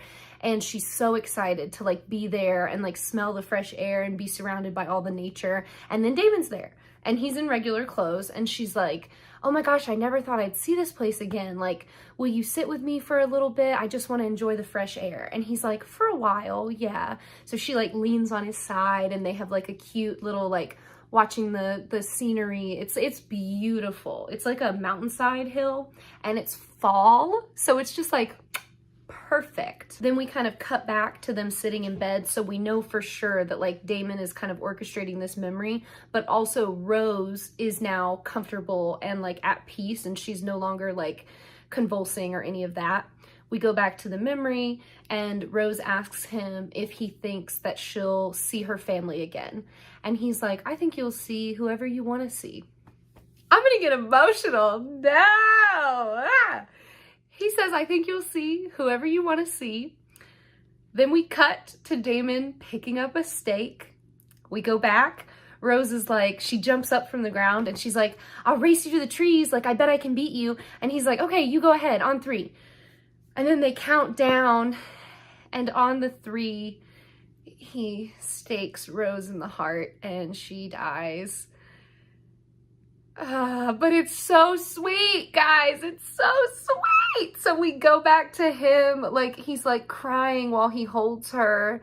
And oh my God, it's such a moment. It's such a good moment. It's one of my favorite scenes. This is like one of the most like gentle vampire deaths we see, and it is all Damon's orchestration. Like, he does it that way for her. Guys, their chemistry as friends, okay? I'm telling you, they had to get rid of her because they knew we were all gonna be like, he doesn't have to be with Elena. He could be with Rose. That could work out. And they knew we would want it. And they were like, that's not how we're going to write this show. We have to get rid of the enemy. And they just offed Rose. She does not come back. I'm sorry, but oh man, it gets me every time. The way she's like, I want to enjoy the fresh air. Will you enjoy it with me? It's just, oh, it's so cute, and it hurts me every time. Damon takes Rose's body to the sheriff to be like, I killed your vampire. Yay. But then he's like, I'll bury her. Like, I'll take care of the body. So we know that like wherever he's going to take Rose, he's going to like give her like a respectful burial, which is again, very sweet. Jules meets up with Tyler at the grill, And she basically is like, I know you're a werewolf because I'm a werewolf. I can help you. They killed your uncle. Mason's dead. And Tyler's like, what do you mean they? Who killed him? And she's like, your little blonde vampire, that's who. And he's like, what? Caroline never would have done that. And she's like, yeah, she did with the help of her other friends. And Tyler's like, but she's the only vampire in town. And then Jules has to explain that, like, no, they've all been lying to him. So really, we could have saved a lot of drama here if Damon wouldn't have been so freaking crazy about Caroline talking to Tyler, and they would have just trusted him, because now he's confused and conflicted and he doesn't know who's telling the truth.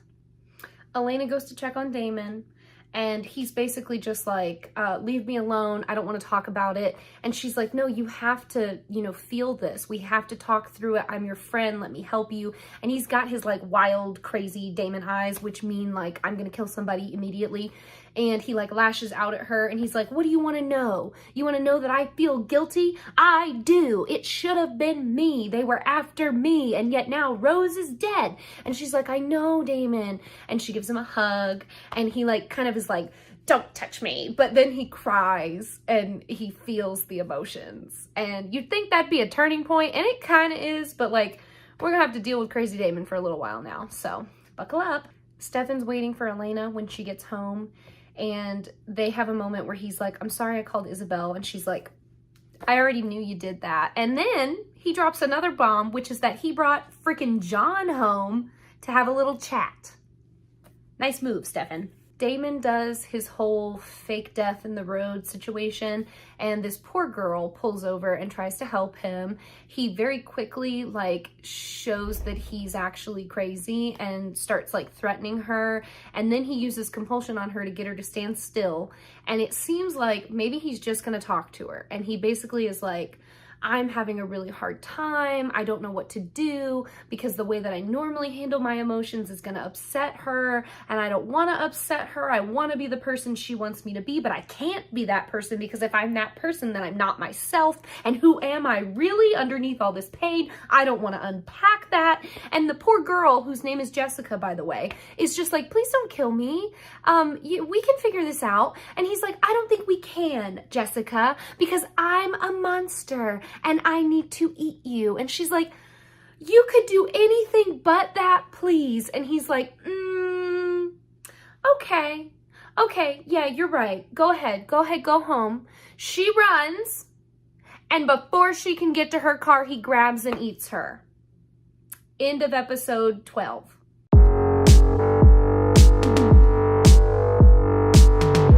So episode 13 opens with Caroline leaving the house and Tyler showing up to talk to her. And she's initially like, oh my God, Tyler, hi. We really need to talk about that kiss because you can't be doing that. Like, I'm still with Matt. And Tyler's like, right. Did you kill my Uncle Mason? Do you know who killed him? Why are you lying to me about everything? I know the truth now, Caroline, and you're a lying liar. And Caroline has to admit that, like, yeah, she didn't kill Mason, but she knows who did. And she knew the whole time that he was dead. So the whole time she's been helping Tyler, she's known Mason was dead. That devastates him because they'd gotten so close and they'd bonded. And now it kind of feels like all of that was fake to him. So in this period of time, I understand where Tyler's coming from because that would be like a really, really big betrayal. And I think that they don't cut him enough slack for that because like his whole life got turned upside down. And he thought he could trust Caroline. So she came to him in like his most vulnerable time and told him like, oh, it's okay. I understand. Look, I'm a vampire. We can get through it together. And then was lying the whole time. That would be horrible. Especially when your dad and uncle have both just died. And you can't tell your mom because she's not going to believe you. And she's on the council that wants to kill things like you. So I get where he's coming from, okay? His anger also flares up really bad here, and he kind of like starts to attack Caroline. I think he like growls at her or something. The wolf powers are kind of weird because it's like they're always just like slightly too strong. Sometimes their eyes flash and their teeth get weird, but then they can't fully turn into wolves. So yeah, he does that, and then she's like, oh no, Tyler, and he leaves. He like backs off and leaves. We get a Damon in the shower scene, followed quickly by a Damon in a towel scene while he like mourns or thinks about or broods. He's brooding. He broods over the fact that he killed Jessica because, like, yeah, that was a mistake. He shouldn't have done that. When will he get his emotions under control? Stay tuned. Elena confronts John in the kitchen about why he's back, but he's super evasive and just like doesn't want to give her a real answer. And then Jenna comes in with Rick and things get real messy because John has like a power trip moment where he's like, I'm the head of the household and Elena's bio dad, and I don't think Rick should be in the house naked. Okay, Jenna, that's not like good things for a guardian to do. It's not very guardian-like of you. And Jenna's like, you can go to hell, John. We literally all hate you. But like John owns the house, so it is a little bit of a problem. Damon is equally mad that Stefan brought John home, but Stefan insists that like the only reason why he did it is because John and Isabel know about the whole Klaus sacrifice situation, and Stefan's like, he's gonna be able to help us save Elena. He just won't tell me how yet, but he is going to be able to do it. And Damon's like, since when do we trust this lying piece of garbage? Caroline is absolutely terrified that now that Tyler is kind of going all crazy werewolf, Damon's gonna kill her and Tyler. And Stefan's like, ooh, yeah, he might, because he's a little unhinged right now after Rose's death. So I'll help you protect Tyler because he's gonna need it. Jules goes again to Tyler and is like, look, I'm bound by an honor code to help you. We're meant to be one big pack. Please let me help you. It would be like everything I'm meant to do. And it's kind of, I don't know, it's definitely like the pack mentality. I was gonna say it's kind of weird. It's really not though. It's just like very different from the vampire like sire bond that we'll learn about later. That one is very much like, I made you and I control you. And the wolf one, we don't get a lot of alpha talk in the beginning. So it's more so just like they're meant to like help protect each other. So that's what Jules is saying to him. And Tyler takes her up on it because he's all alone and he doesn't know who else to turn to. And now he's fighting with Caroline, so he can't even have that friendship anymore. Damon says he just wants to have a nice little friendly chat with John, but Elena is like, absolutely not. I've never trusted you less in my life. I'm going with you so that you don't kill him. After talking to Tyler, Jules runs off to the woods and meets up with a guy named Brady. He's there to get revenge on Mason's death, and he wants to just like burn all the vampires. And she is genuinely more focused on helping Tyler. And she's like, look, I know you want revenge, but we're outnumbered. We just need to get the kid and go. And Brady's like, The mayor's wife tells John that Damon is now head of the council and he needs to get over it. That's how things are.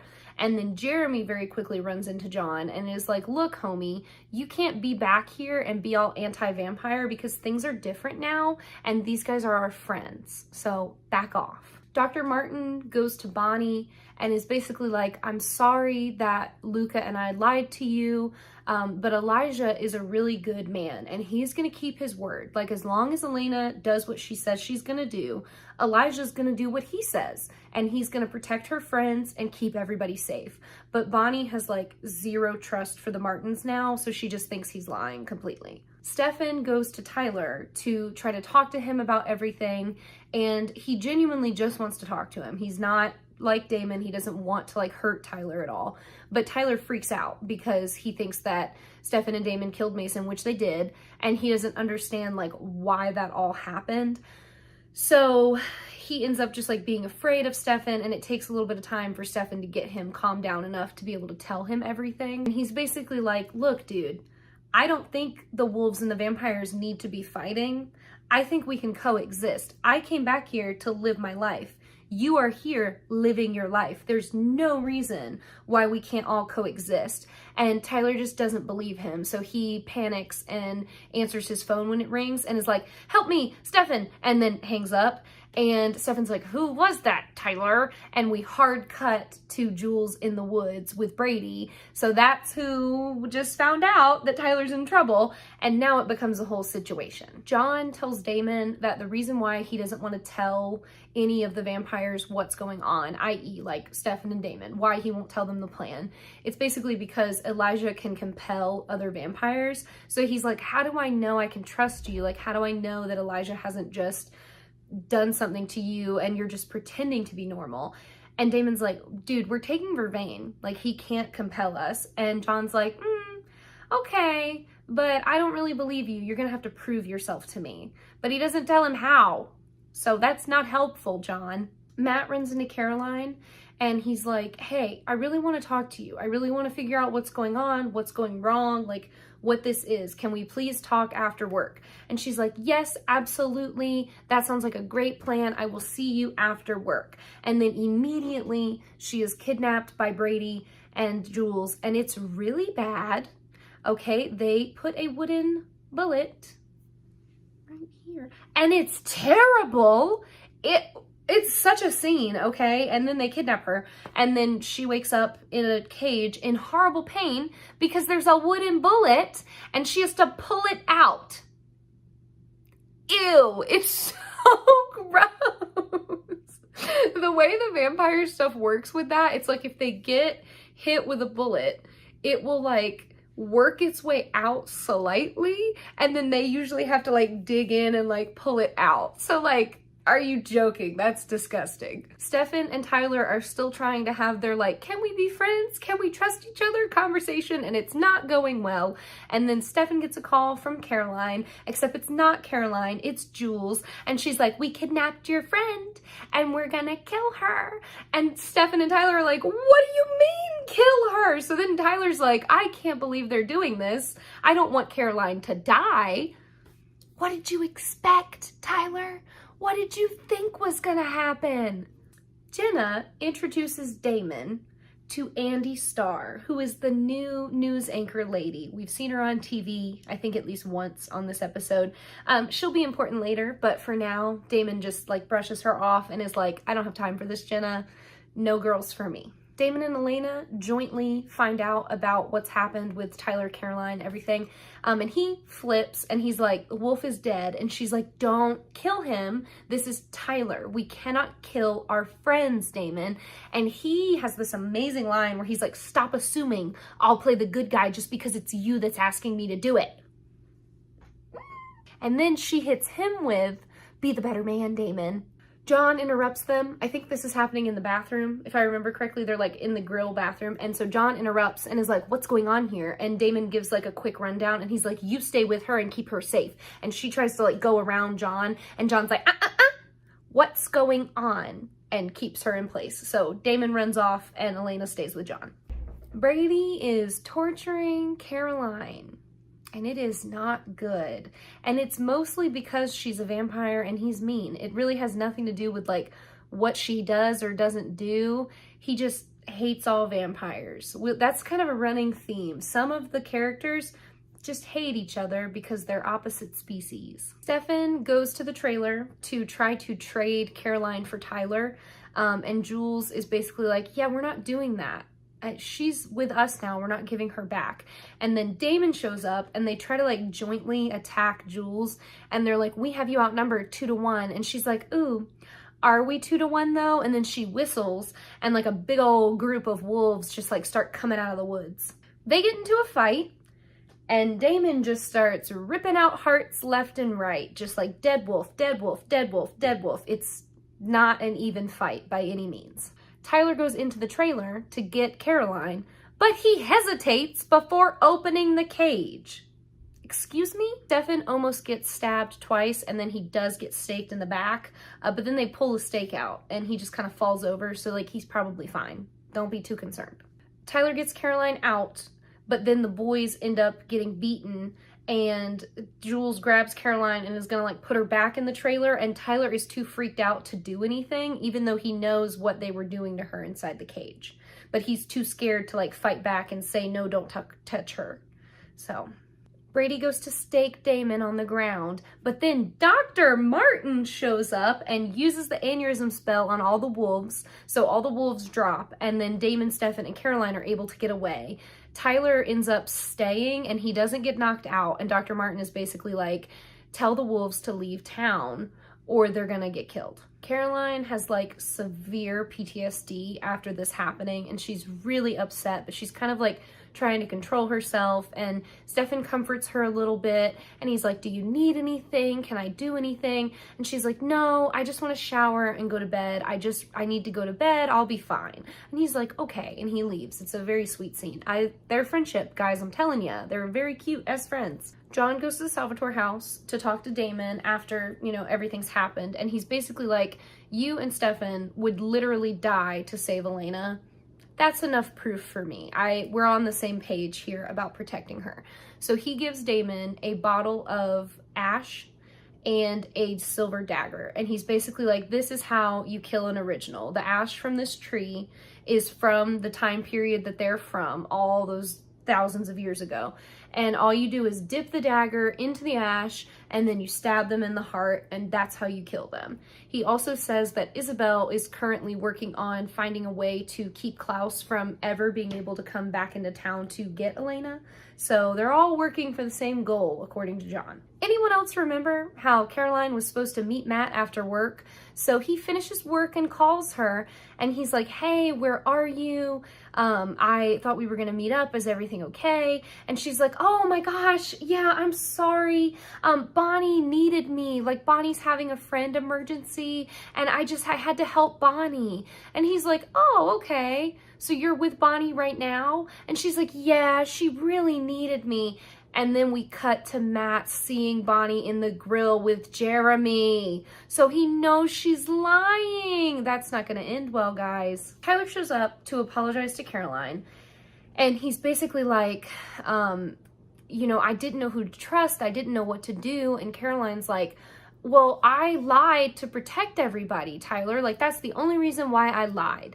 And he's like, okay, well, I didn't know any of that. And she's like, well, you know what I know? I know that you just stood there and you didn't try to stop them hurting me, Tyler. And that's not what friends do. And he's like, I'm sorry. And she's like, we're not friends anymore, Tyler. Go away. Which, again, I know that probably they should have had this conversation a little later, but I think it's a little harsh of her to just completely denounce him, because a lot of times in this show, people forget that, like, okay, Caroline was lying to protect her friends, but in doing that, Tyler's uncle died. So that's Tyler's family that was taken from him. He's allowed to be upset.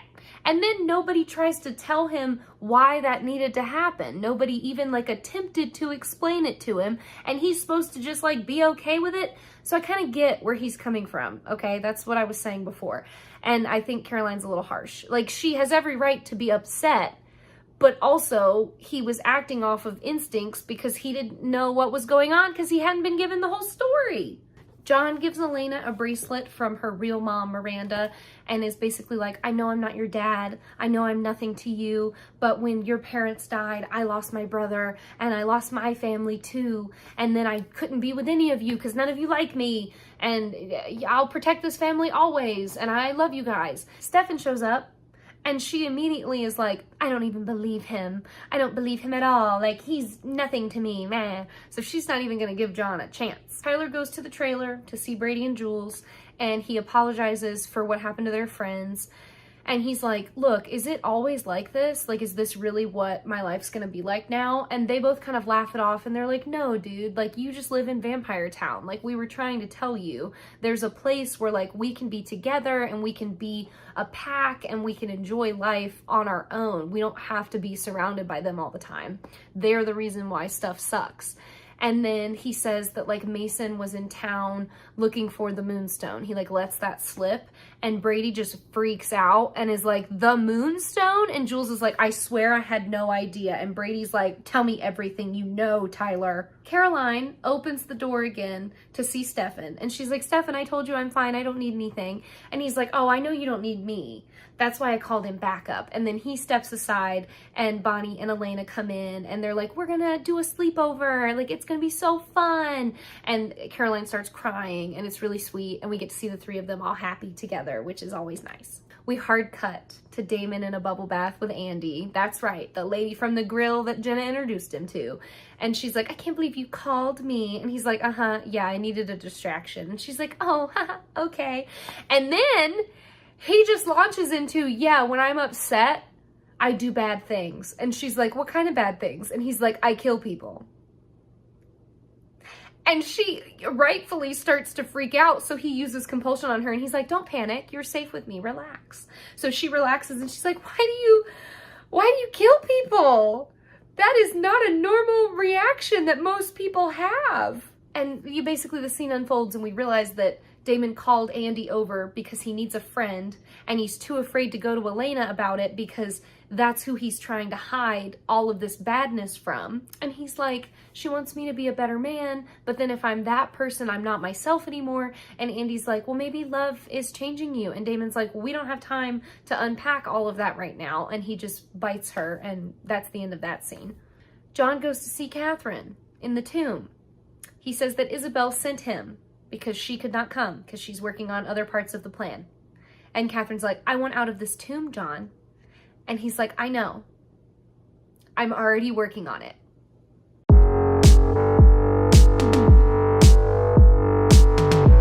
Episode 14, the remaining wolves regroup together and they figure out that Catherine must have been using Mason to break the curse on the Moonstone. Brady loses his mind and is like, that absolutely cannot happen. Stefan calls Elena and is like, wake up. I know you had a crazy wild sleepover night with the girls, but I want to get you out of town so that we can avoid John because I know you don't want to be anywhere near him. And it must be a weekend because you don't have school, I guess. I really wish, guys, it would probably get absolutely insane, but I wish somewhere on the screen of the Vampire Diaries, it just said the day of the week, because the timelines never make any sense. Sometimes it feels like they're at school constantly, and then sometimes it feels like they never go to school, and we're just left in the ether of what day is it? Does anyone know what time of the year we're at? If it's not homecoming or Halloween or Christmas, there's nothing to orient you in the spring seasons. They don't really celebrate Easter, okay? I think Founders Day happens in the spring, but I don't know because it's not like there's a calendar. Andy leaves for work from the Salvatore house and Damon compels her to be falling for him really hard. And she already liked him, but this just adds to it so that she's really in love with him and selling the relationship situation. So he's probably up to something there, but we don't know what.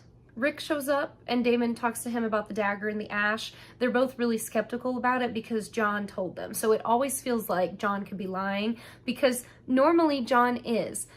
So then Damon is like, well, I'm going to go to this episode's historical gathering of the Society of Founding People, and I'm going to go talk to Elijah because if you'll remember, Elijah is pretending to be a traveling historical writer visiting the town, and the founding families are just eating it up because they love talking about themselves.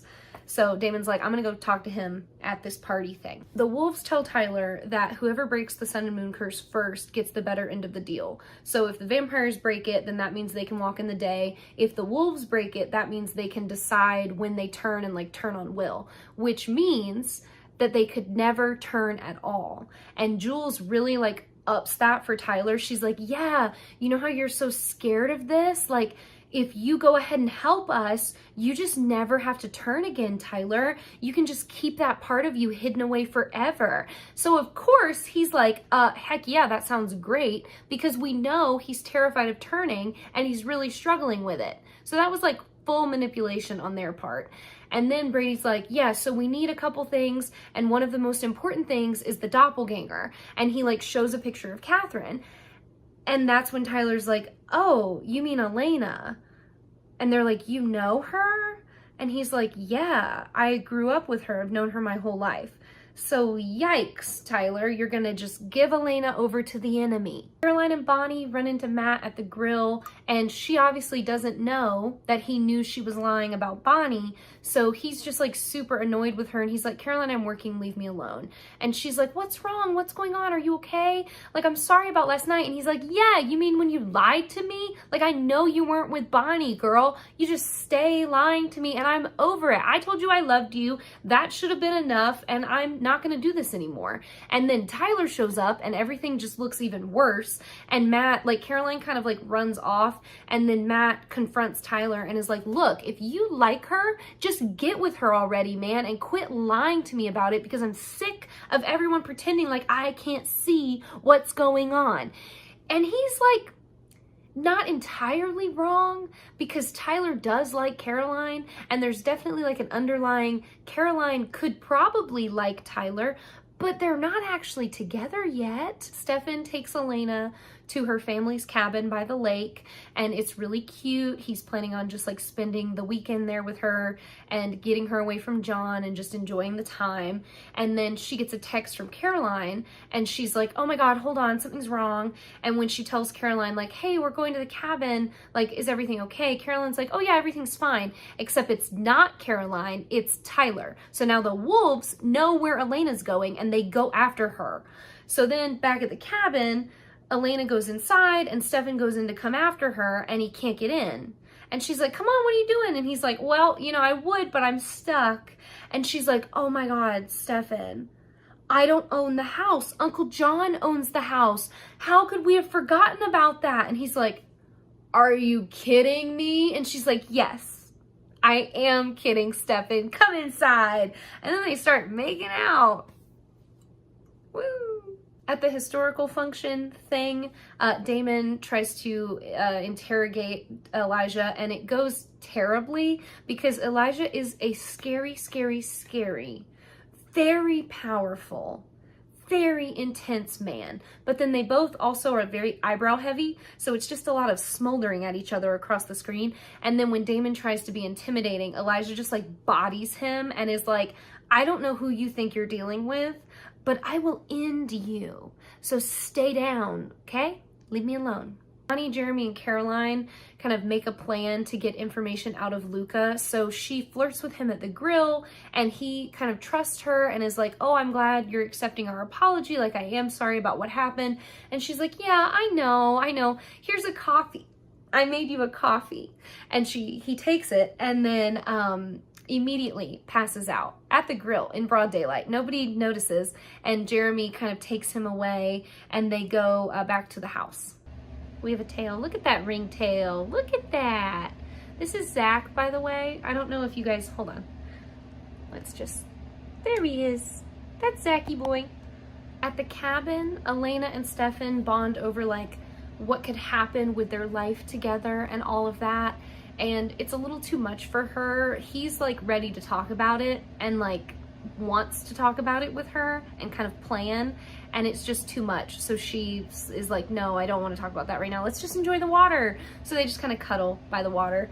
And then John goes to Rick and is like, I think it's disgusting the way you parade around the house with Jenna like you own the place.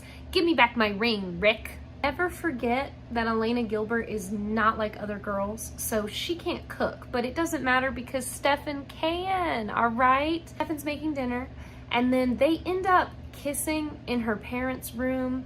I think she like wanders in to like look for something, and then she finds like a bottle of her mom's perfume.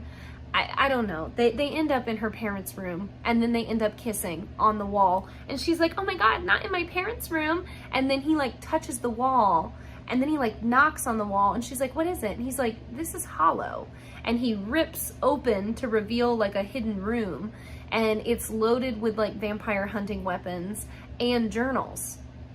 So that's a fun family secret they've just uncovered. Bonnie starts putting Luca into a trance so that they can like ask him questions without him being able to fight back. And she also lights the candles again with her mind, which is my favorite thing she does. Rick and Damon start plotting how they might be able to kill Elijah, and then the wolves show up and attack them. They kill Rick, but they don't know about Rick's ring, so they just leave him behind and he's gonna wake up. And then they kidnap Damon. Brady tries to get Tyler excited to go hunting for Elena, and he's like, you know, we have to do this. We deserve to be free. If you stand in my way, I'm gonna take you out too. And Tyler agrees and goes along with everything because he's like really struggling to like find his place. And at this point, he feels like he pushed Caroline so far that she's never gonna forgive him again. So if he doesn't go with the wolves, he'll have nobody. John gets in a fight with Jenna about the fact that she let Elena go off with Stefan to the cabin, and she's like, I don't blame her for wanting to get away from you, John. And he's like, you know, you're just like the queen of making poor decisions, okay? Because you're out here acting like you know everything, and you don't even know that your boyfriend's a stinky liar, okay? Why won't he tell you what happened to his wife, Jenna? And she's like, That's personal. And he's like, oh, okay. Well, then go ask him and see if he tells you the truth. In the trance that Luca gets put into, he admits that the reason why him and his dad are working with Elijah is because they want to kill Klaus too, because Klaus has his sister. So he's using the sister as the witch that he needs for the ceremony stuff.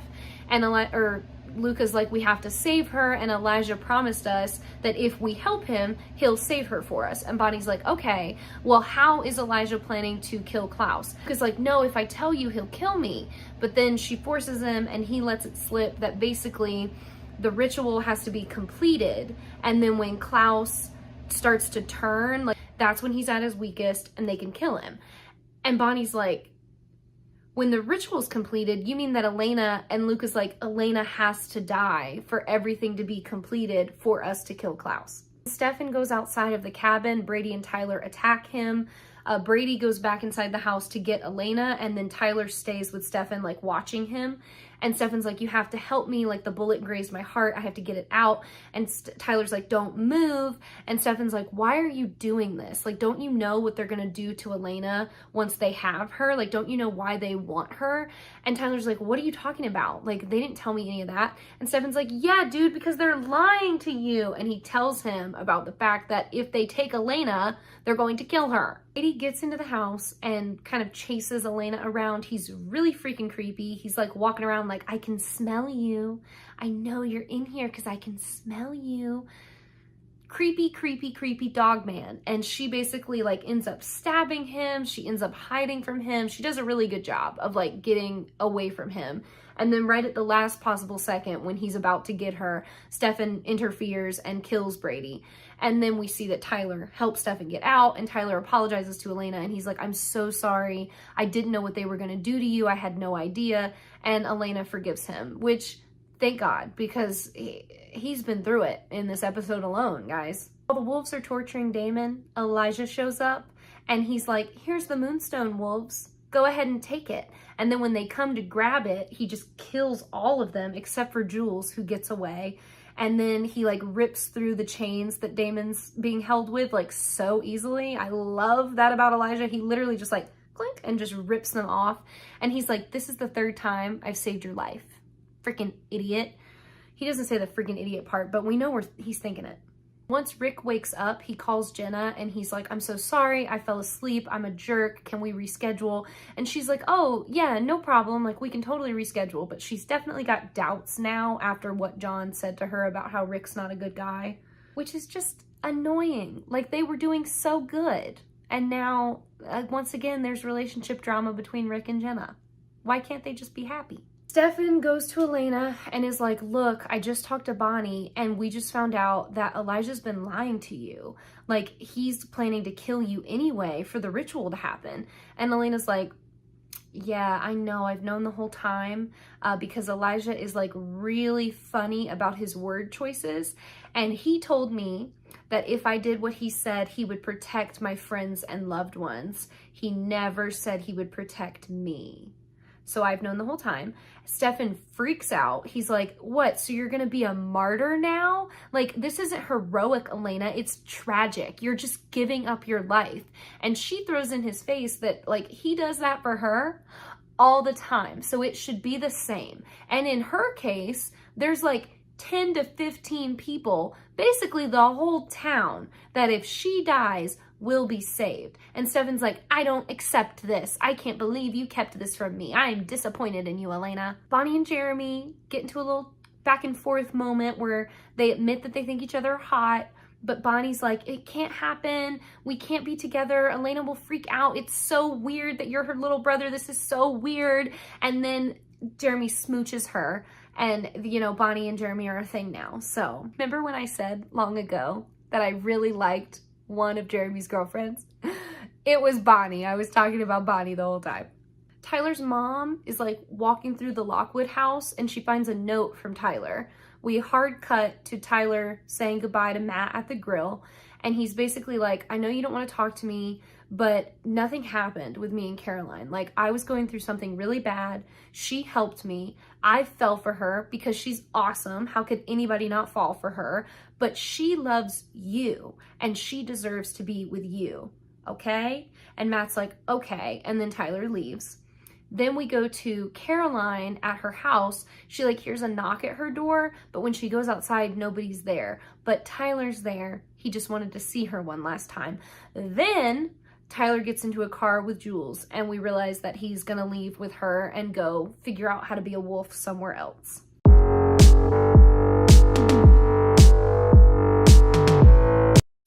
All right, so episode 15 opens with Elena reading the journals because remember, her and Stefan found all of that family history. So she starts reading the Gilbert journals and she starts like uncovering some stuff about Stefan. There's basically just some flashbacks of like Jonathan remembering Stefan Salvatore coming back to town as a vampire and just like killing through the founding families, just not really caring who he kills, just killing all of them. Stefan is super aware of what she's probably gonna find while reading those, so he keeps like brutally watching her as she's reading the material, kind of waiting for her to get to that point. Damon is still super hung up on killing Elijah and figuring out a way to do that, but he's also like, I don't want anybody else to get hurt, so he's kind of in planning mode for the first time. Normally he just like does whatever he wants, but this time he's like, we need to figure out how to do this safely because I don't want anybody getting hurt. Which is good. That's a good way to think about things, Damon. Elijah talks to Jenna. She's like showing him around some like old property stuff because remember, Elena's mom was like the head of like the historical society and Jenna's like lightly taken over that role, so she does a couple things. She doesn't know as much as her sister did, but she knows enough. So she's showing Elijah around and he basically explains like the founding families weren't really the founding families. Like the actual first people to live here were from Salem. Y'all remember when Grams said that Bonnie's family came over from Salem? I'm just saying.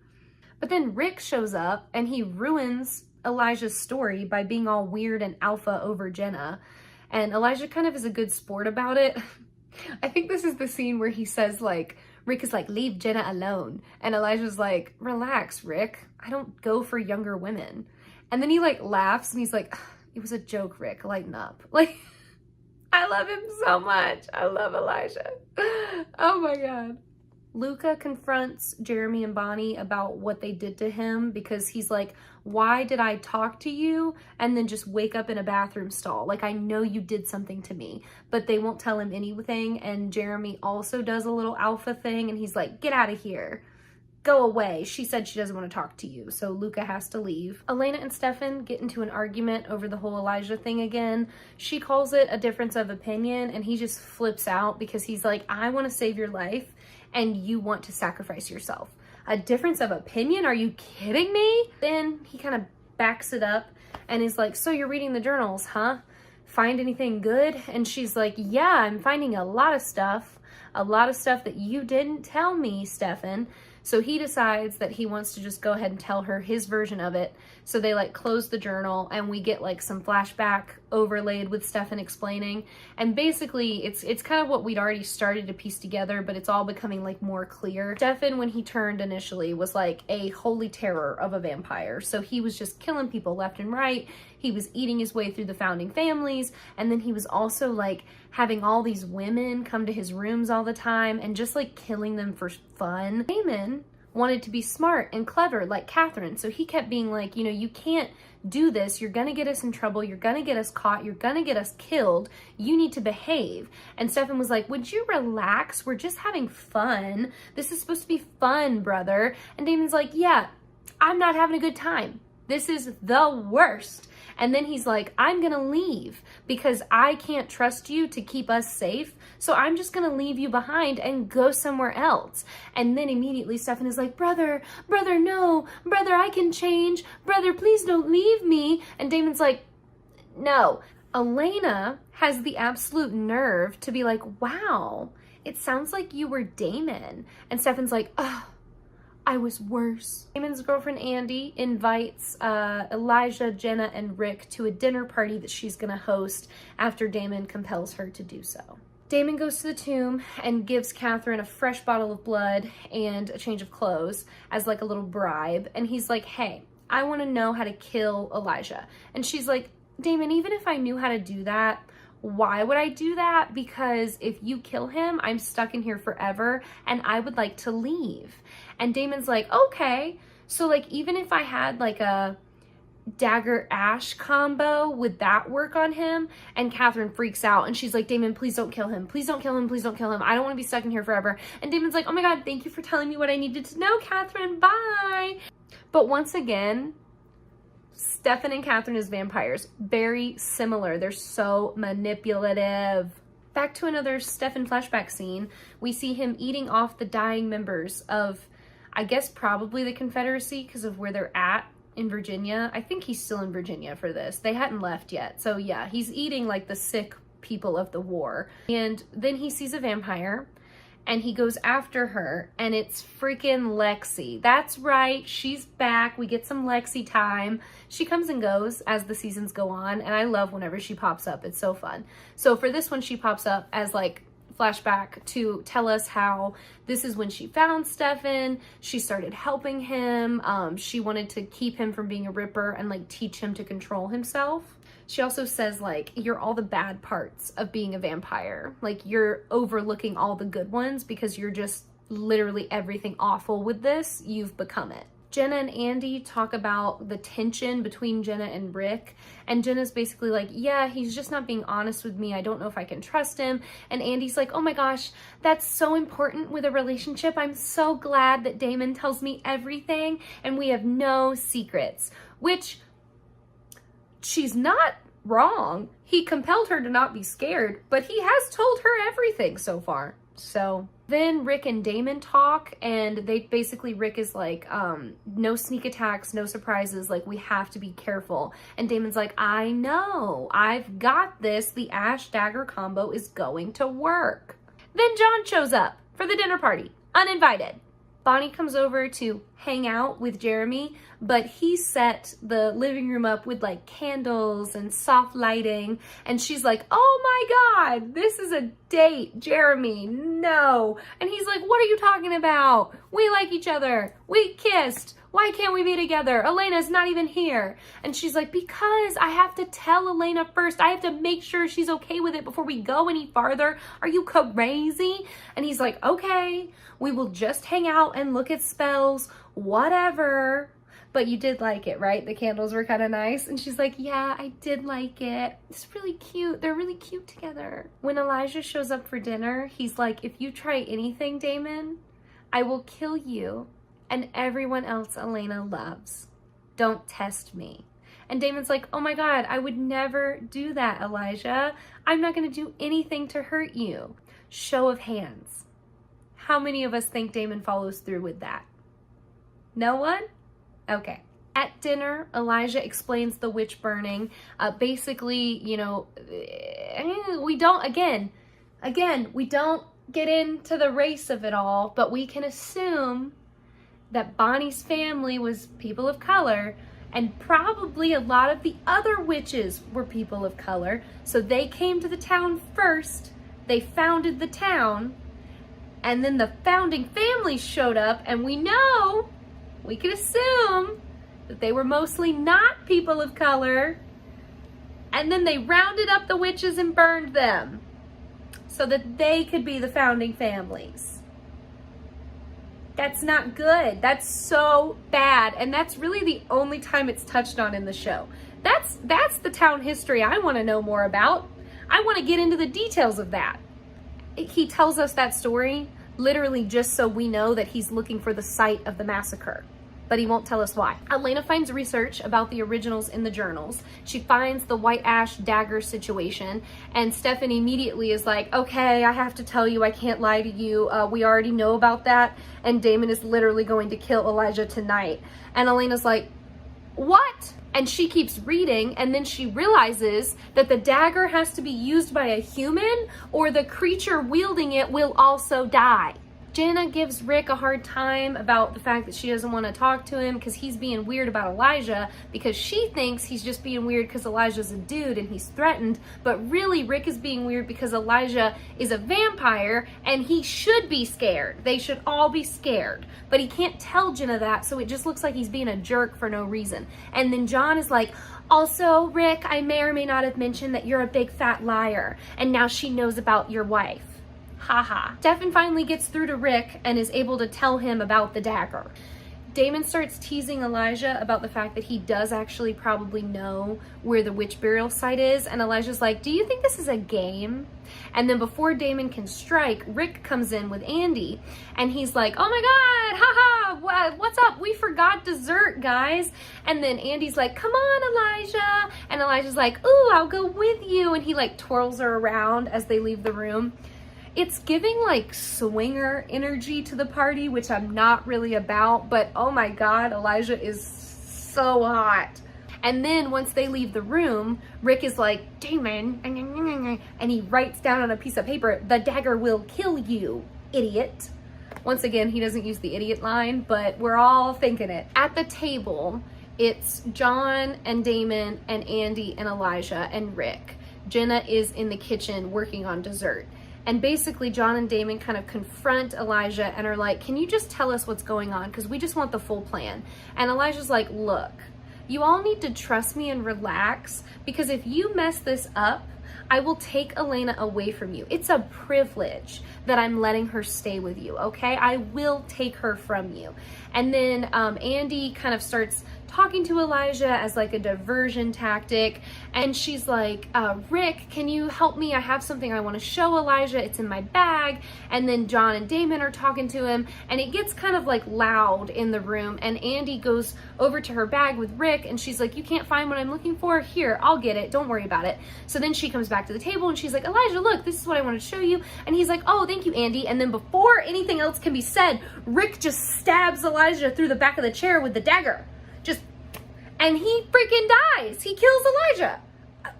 I was shocked the first time I saw this, and so was everyone else in the room. And then Rick is like, okay, great. Are we done now? Are we good? Can you guys clean this up before Jenna comes back? And Damon's like, yeah, bro, I got it. And Rick's like, great, thank you. Because he is this close pretty much at all times to having a mental breakdown. Like, Rick is holding it together with 2 safety pins and a bottle of scotch. Stefan tells Elena that Elijah's dead, and she's like, okay, awesome. And then she finishes reading to him from the book, and she's like, yeah, so it's crazy to me that, like, you know, as long as a human wields the dagger, the original is dead as long as the dagger stays placed in their chest. Girl, that would have been good information to know. So yeah, you guessed it correctly. Damon goes flying through the house, and Elijah is not where they left him. We cut to Elijah, very upset, going to Dr. Martin and being like, I need to find Elena right now. Bonnie and Jeremy get all cute and flirty, and he's like, you could probably channel me, right? Because I'm mostly water. And she's like, oh yeah, that would maybe work. And they get all close, and they're like about to kiss, and then Dr. Martin just runs in and he knocks Jeremy out, and he's like, what did you do? You messed things up. I know you did something to my son. And she's like, I just found out what's going on, and I know why you guys are working with Elijah now, and we can help you save your daughter, and like it'll be okay. And Dr. Martin's like, ah, and he like grabs her head and takes away her powers. You heard that correctly. He grabs her and he does a spell, and he takes her powers away. Elijah shows up at the cabin to get Elena, and he grabs a handful of rocks, and he does my favorite trick, except this time, instead of breaking the windows, he literally takes a handful of rocks and shatters the wooden front door. Just like, boom, front door's gone. And he's like, Elena, come out wherever you are. I'll wait all night. I'm a very patient man, Elena. I'll just wait here for you. And Elena and Stefan are inside, and Elena's like, I have to go talk to him. And Stefan's like, no, are you insane? And she's like, I have to talk to him. She goes to the front door, and she's like, hi, Elijah. I'm so sorry. I did not know they were going to do what they were going to do. And he's like, Elena, come on. I'm taking you away. We're doing things my way from now on. Get out here. And she's like, no. I'm going to renegotiate the deal. And he's like, with what? girly pop, what are you gonna give me that I don't already have? And she pulls out a knife. And he's like, what are you doing? Stefan's not gonna let you die. And she's like, you're right. He'll give me his blood, and then I'll kill myself again, and I'll turn into a vampire, and then you won't have a doppelganger, will you, Elijah? And he's just like, oh, I don't think you're gonna do it. I'm calling your bluff. So Elena stabs herself, and Elijah panics, and he goes like flying at the door, but he can't get in, and he's like, come here, come let me heal you. And she's like, only after you give me your word. And he's like, okay, I won't kill your friends. Okay, cool, let me heal you. She agrees and like stumbles outside into his arms, and he's like, okay, I've got you, like, it's okay. And before he can heal her, she freaking stabs him herself, homies. Are you joking? So then Elijah is dead again, and Elena's like, okay, it's dying because she stabbed herself in the stomach. So Stefan comes out and like very quickly heals her, and everyone's okay except for Elijah, who has died twice in one episode.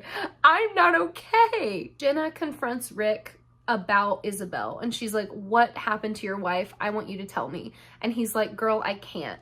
But he also can't give her a reason.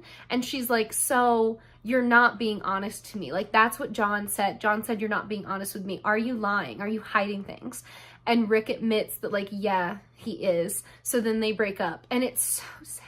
They're both crying. It's really sad. Then John comes into the room, and he's like, oh, that's so sad, Rick. I'm sorry. And Rick is like, screw you, John. Here's your ring back. After what you did to Damon, you're gonna need it. Because remember, John told Damon about the dagger ash situation, but he did not tell him that a human had to use it. So he was planning on Damon killing Elijah and Damon also dying. When they bring Elijah's body to the house, Damon finds the moonstone on him, and he calls it a bar of soap, and he's honestly so real for that, because I don't think the stone that they used for this is moonstone. I think it's actually selenite, which is like, you know, like the white, like people, normally it's like a stick, but it can be carvings, because that's what this stone looks like. I hope I can find a picture of it for you, but if not, I'll just show you a piece of selenite, and then I'll show you a piece of moonstone. This is the one that's in the show, and that's not moonstone. So I know my crystals, and I don't think that that's moonstone. I don't know what it is, but it's not moonstone.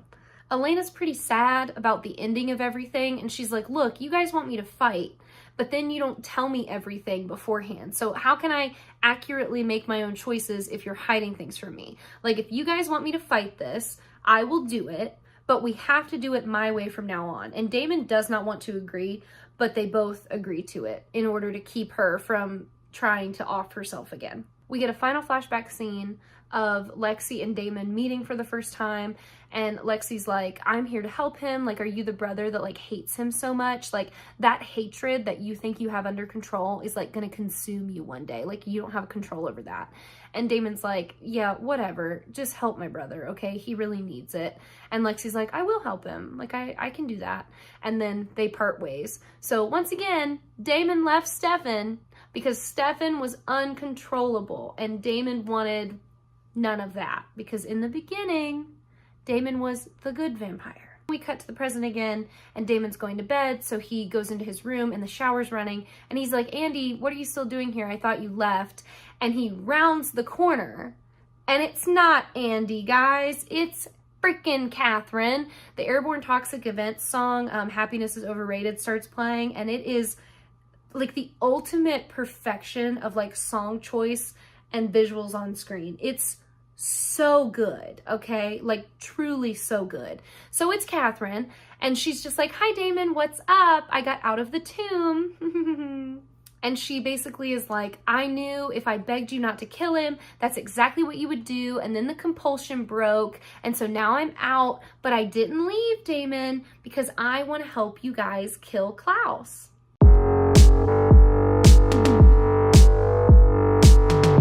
Before school, an undetermined number of days later, Stefan like fully jumps Elena. It is a very spicy scene for teenagers, We cut to the bottom floor where Elena's like coming down the stairs, like dressed for school, and Damon attacks her and is like, what are you doing here? I told you to leave. And Elena's like, what do you mean? Like, you think I'm Catherine? Like, I'm Elena. I'm not doing anything. What are you talking about?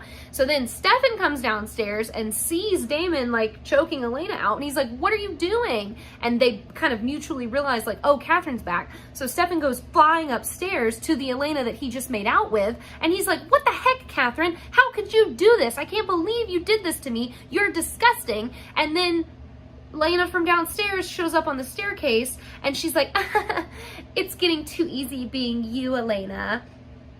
So that's terrifying. When they straighten their hair, they look exactly alike. Like, oh my God, this is so much easier when Catherine has curly hair. Catherine swears that she's staying in town to help them kill Klaus because that will also benefit her, so she wants to work together to just get it all handled.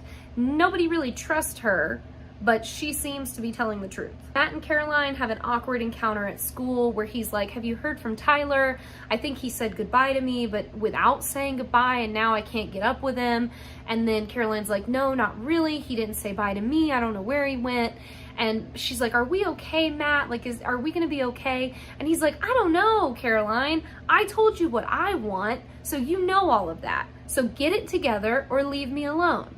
Which, you know, honestly, he's pretty real for that, because it's kind of like what Rick is doing to Jenna. Like, it's just not good when the couples start hiding things from each other. It like almost never works out for anybody involved. Damon keeps trying to destroy Elijah's body. Like, he keeps lighting him on fire and stuff, and it's not working. Like, his body is like basically indestructible. So they're like, crap, we're not gonna be able to get the dagger out, so we can't use the dagger on Klaus, even though that would work on him too. So now we're just stuck with Elijah's body and a dagger in it, and we can't do anything.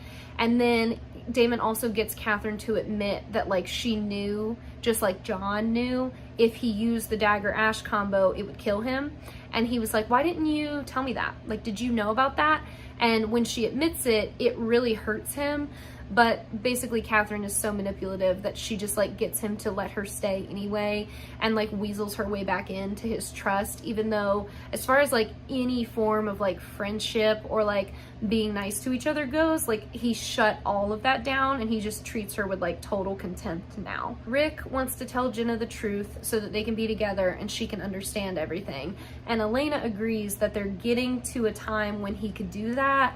But she's like, I think it's more dangerous for her to know everything before Klaus is killed. Like, we should wait until we handle all of this, and then we can tell Jenna the truth. And Rick agrees. Stefan and Bonnie go to the Martins and are basically like, look, we killed Elijah, and we know that screws up y'all's plan to get your daughter and sister back, but we're gonna do our best to help you do that anyway, because we still want to kill Klaus. So now we're gonna kill him without Elijah's help, and we'll give her back to you.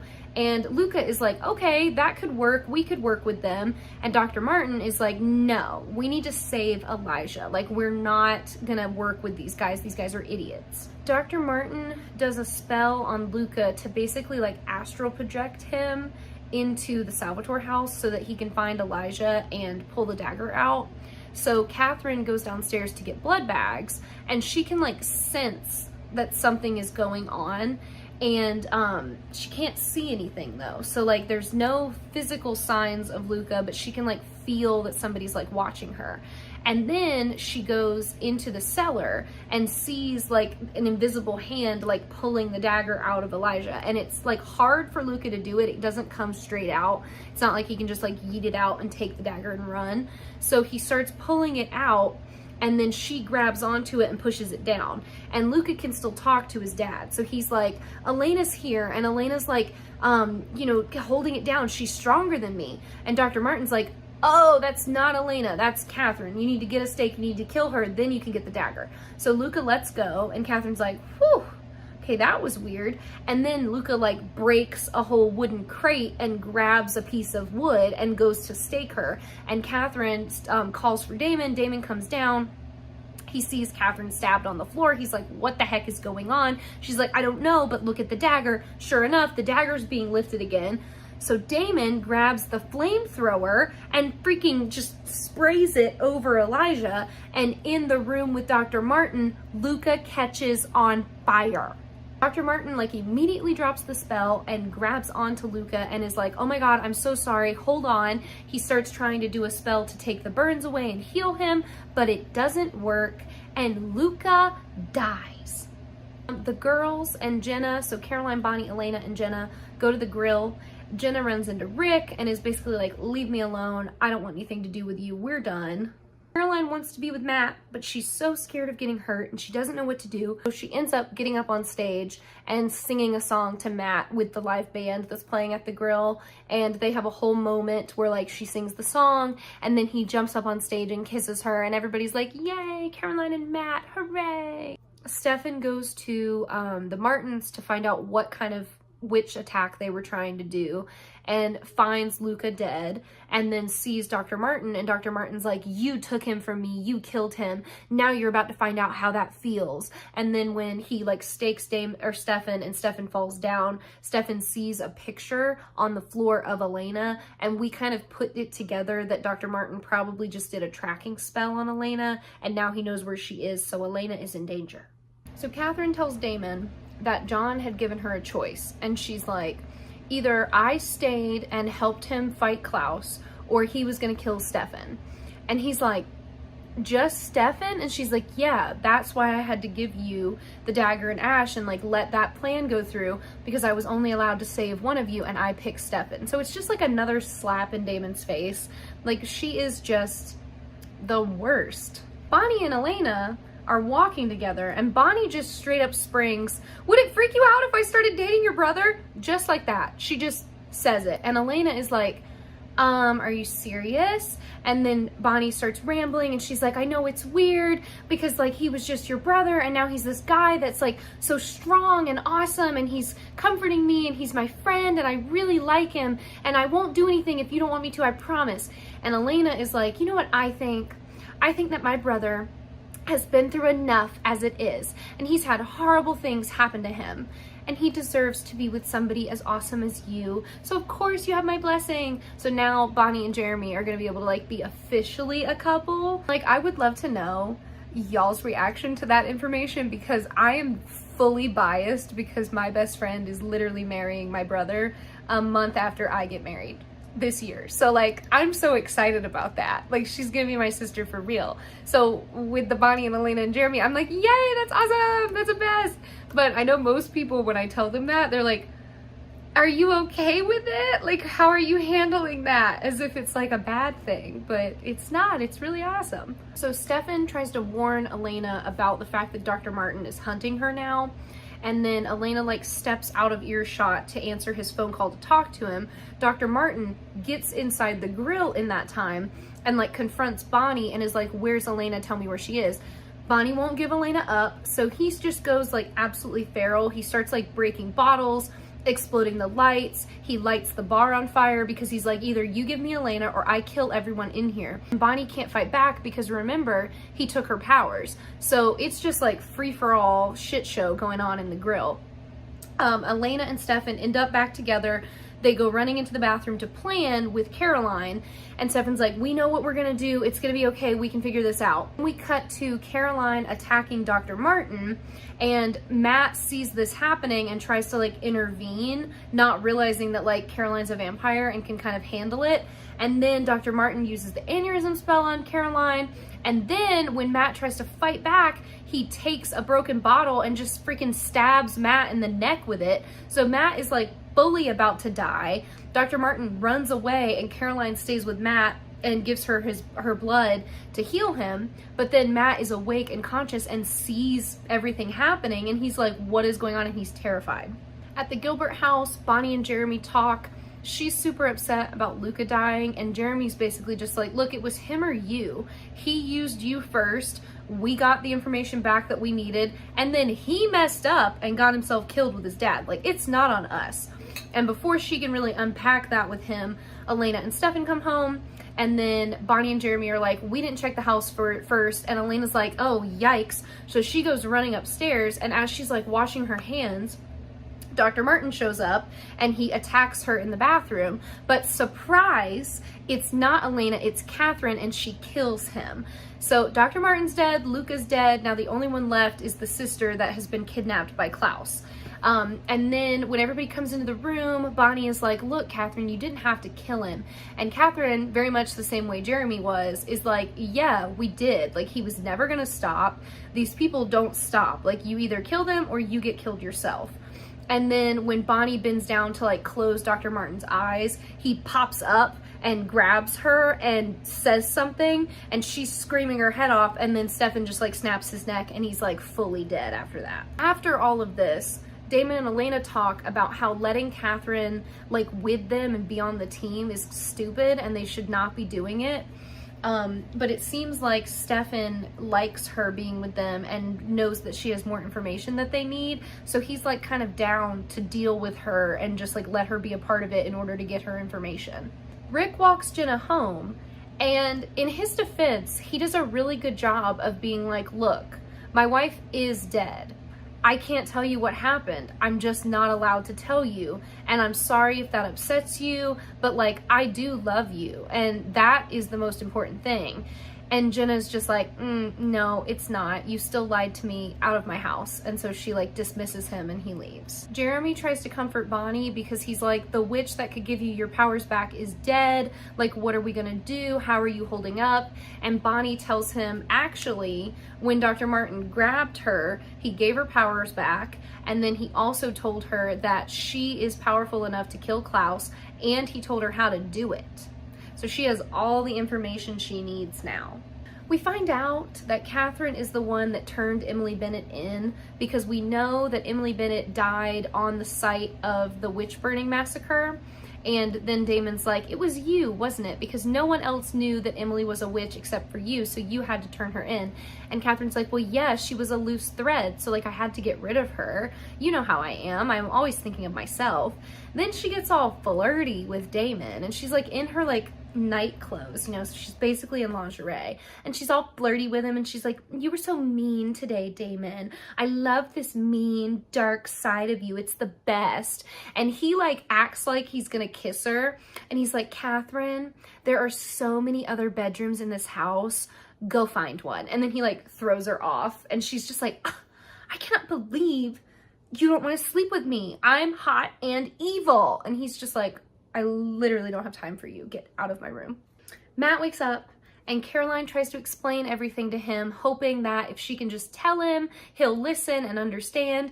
But he just freaks out because Vicky told him that a vampire attacked her, and he told Vicky she was crazy. So now he's like, oh my God, it was you, Caroline. You killed Vicky. Jenna and Elena are eating ice cream, decompressing from the crazy days they've had, when there is a knock at the door, and Jenna goes to get it, and wouldn't you know it, it's freaking Isabel. And she is the worst. Not only does she drop the bomb that Elena has met her before by being like, oh, Elena, it's good to see you again. So then Jenna's like, again? And then when they turn back to each other, Isabel's like, oh, you must be the woman who's dating my husband. Girl, you left him. You do not get to come back all jealous ex, okay? I literally don't have time for that.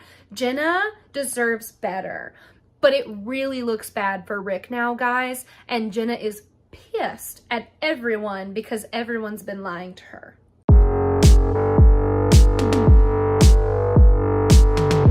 So, okay, episode 17.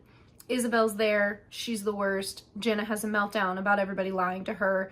She won't talk to Elena about any of it. Catherine doesn't want the boys to tell John and Isabel that she stayed in town, and she basically pitches it as like, look, the less people that know I'm here, the better, because if you want me to keep switching places with Elena, like, nobody can know that I'm here, okay? We have to keep that a secret. I'm on y'all's team. I don't want them thinking like I can work for both of you or anything. Jenna leaves and says that she's gonna go stay on campus. Rick is devastated, and then John is basically just like, this is a good thing though, because it's really dangerous for her to be here. So we should all be thinking of this as like a good thing that she's leaving. And then Rick just like decks him in the face and makes John's nose bleed, which is so good. The team can't find Matt. He ran away from Caroline before she could compel him, and he is missing. John invites Isabel inside the family house because she says she has info on Klaus. So her info ends up being like, I haven't found him yet, but I found people in his inner circle. And basically he's coming no matter what. And because people know that Elena is alive and a doppelganger now, more groups of people are coming to get her. So she wants to take Elena to a safe house and like somewhere that only Isabel knows, where they can keep her safe. And then John is like, I think that would be okay. And Elena's like, no, absolutely not. I am not going with her. Like, are you kidding me? She's crazy. Bonnie goes with Damon to help clean up Luca's body, and she insists that like they take care of him, and then also she wants to keep the grimoires that they've been accumulating, because there's like dozens upon dozens of grimoires from like all these different families that Dr. Martin's been collecting. And she's like, we should preserve this knowledge. And also, somewhere in one of these journals is the spell I need to find Klaus. And she does like a little location spell in the room to get the specific one that she needs to come to her. So now she knows which one. And then she also tells Damon that she should be able to be powerful enough, especially if they can find the witch burning site. And he's like, actually, I know where that is because I know where Emily died because I tried to save her, and Emily died at the location of the witch site. So I know where it is. We know more than Klaus. Catherine goes to attack Isabel at the house she's staying in, and then very quickly the fight devolves into hugging because they're friends. That's right, people. So Isabel basically tells us that she made a deal with one of Klaus's witches, and the deal was if she gives the Moonstone and Elena over to Klaus, Catherine will be able to go scot-free and live her life and never be hunted again. When Damon, Jeremy, and Bonnie go to the witch burning site, which is basically like an old manor house in the woods. Again, remember when I said there's a lot of stuff going on in the woods? I need to look and see if there's a map. I need to do that. Editing me, we need to do that, okay? But yeah, witch burning site is somewhere in the woods at a house. They go inside, and then Damon's ring stops working. So he's still wearing his daylight ring, but the sun coming in through the window starts burning him, and he just feels really bad and gross and like something's wrong. And Bonnie's like, yeah, it's because they don't want you here. Like, you're a vampire. This is like a very sacred witch site. You need to leave. So he's like, cool, okay, I'm the one who found it, but whatever, I'll just go outside. Catherine goes through the Salvatore house and finds the Moonstone in Damon's soap dishes. Once again, he's so funny for hiding it there because it really does look like a weird, clear bar of soap. Isabel has the absolute nerve to go to Rick and be like, Rick, I'm so sorry that I was a jerk. I was a jealous ex. Like, I shouldn't have done that. But I had to apologize to you before what I'm about to do because, like, I did love you, Rick. I loved you so much. And he's like, okay, what are you about to... And then the witches, Klaus's witches, jump out and steal Rick. So Bonnie starts to work her spell to channel the witches, and we can kind of hear them like whispering around her, and there's like some music and like vocalization sounds that start happening. And Jeremy's like, what's going on? What are they saying? And Bonnie's like, hold on. And they like wander through the house a little bit to a certain location. And then Bonnie's like, okay, hold on. And Jeremy's like, what are they saying? What is it? And she's like, oh, nothing. They're ready. That's what it is. They're just telling me they're ready. Elena goes to accept a check in her mom's name for the Historical Society. We cut to Isabel showing up to John, who's also at this event up on the top floor, and he's like, what are you doing here? What's going on? And she's like, oh, me? I'm just here to make a distraction. She freaking attacks John and throws him down the stairs. Don't worry, he's wearing his ring, but he goes tumbling down the staircase and lands at the bottom of the landing in the Lockwood house, and everybody watching Elena get the check is like, oh my god, John Gilbert just fell down the stairs, what's going on? And when the sheriff and Damon run over to him, he's like very clearly got a vampire bite on his neck, so the sheriff's like, whoa, everybody just back up, just give him some air, he's fine, he'll be okay. And everybody does what she says, but like, oh my god, John's clearly not good. And then Catherine shows up to Elena and swaps places with her. So Stefan's leading Elena out of the house, and he's like, it's okay, we'll get out of here, John's gonna be fine, he had the ring on. And then he realizes that he is talking to Catherine and not Elena, and right as he realizes that and goes to like do something about it, she stabs him and then takes his car and leaves. Bonnie works the spell to channel the power of the witches, and she's clearly in like intense pain. She's like screaming really loudly, and there's a lot of like wind and lights flashing and stuff like that. And Jeremy tries to get to her, but she like blocks him out, or the witches block him out. Either way, he can't get close enough to her to like stop the spell. And then all of a sudden, she just stops screaming, and he's able to get to her, and he's like, are you okay? What happened? And she's like, no, I'm fine. I did it. Like, I've got the power now. We're all good. So John is dead, but like I said, he's wearing the ring, so he's okay. So then Damon sees the ring and is like, oh yeah, so this little ugly ring he's got on his finger, it's gonna bring him back. Don't worry about it. And the mayor's wife and the sheriff are like, how do you know about that? And he's like, oh, it's like a family thing, you know, it'll be fine though. I'll handle it. You guys just say like he had an epileptic fit or like a seizure or something, but like he'll be fine in a couple hours. Don't worry about it. When the sheriff leaves, calling off the false alarm about the vampires, Matt is there. So we've been missing Matt. Now he shows up and he's like, I want to see my sister's file, Sheriff, because I know about vampires and I want to see her file because I know you're covering it up. And the sheriff is like, Matt, you don't understand what's going on. You need to cool it. And he's like, show me the files, Sheriff. And she like body slams him down onto the car. Damon takes John home and dumps his body. Like he literally like walks in with him and he's carrying him over his shoulder and he just dumps him on the floor. And then he realizes that like he got John's blood on his hands and he's like, ugh, disgusting. So when he goes to wash his hands in his bathroom, he realizes the Moonstone soap is missing. Isabel calls Catherine, and while she's talking to Catherine, we see Elena in the backseat of her car waking up. And Catherine's like, okay, so where are you? Like, we're meeting back up. Are we ready for this?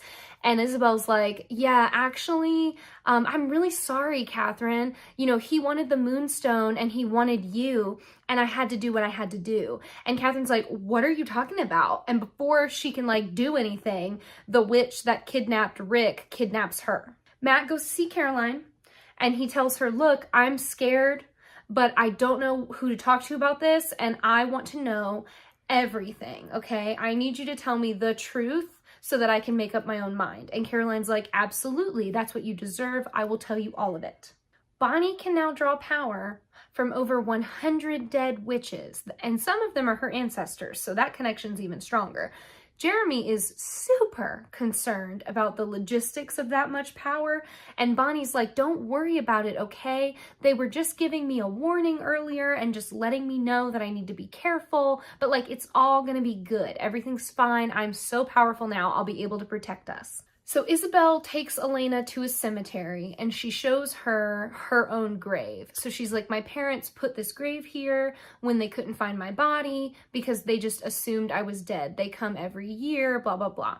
And she's like, you know, I wish you could have met that version of me. I wish you could have met the human me that wanted to meet her daughter one day, because I think you would have liked her.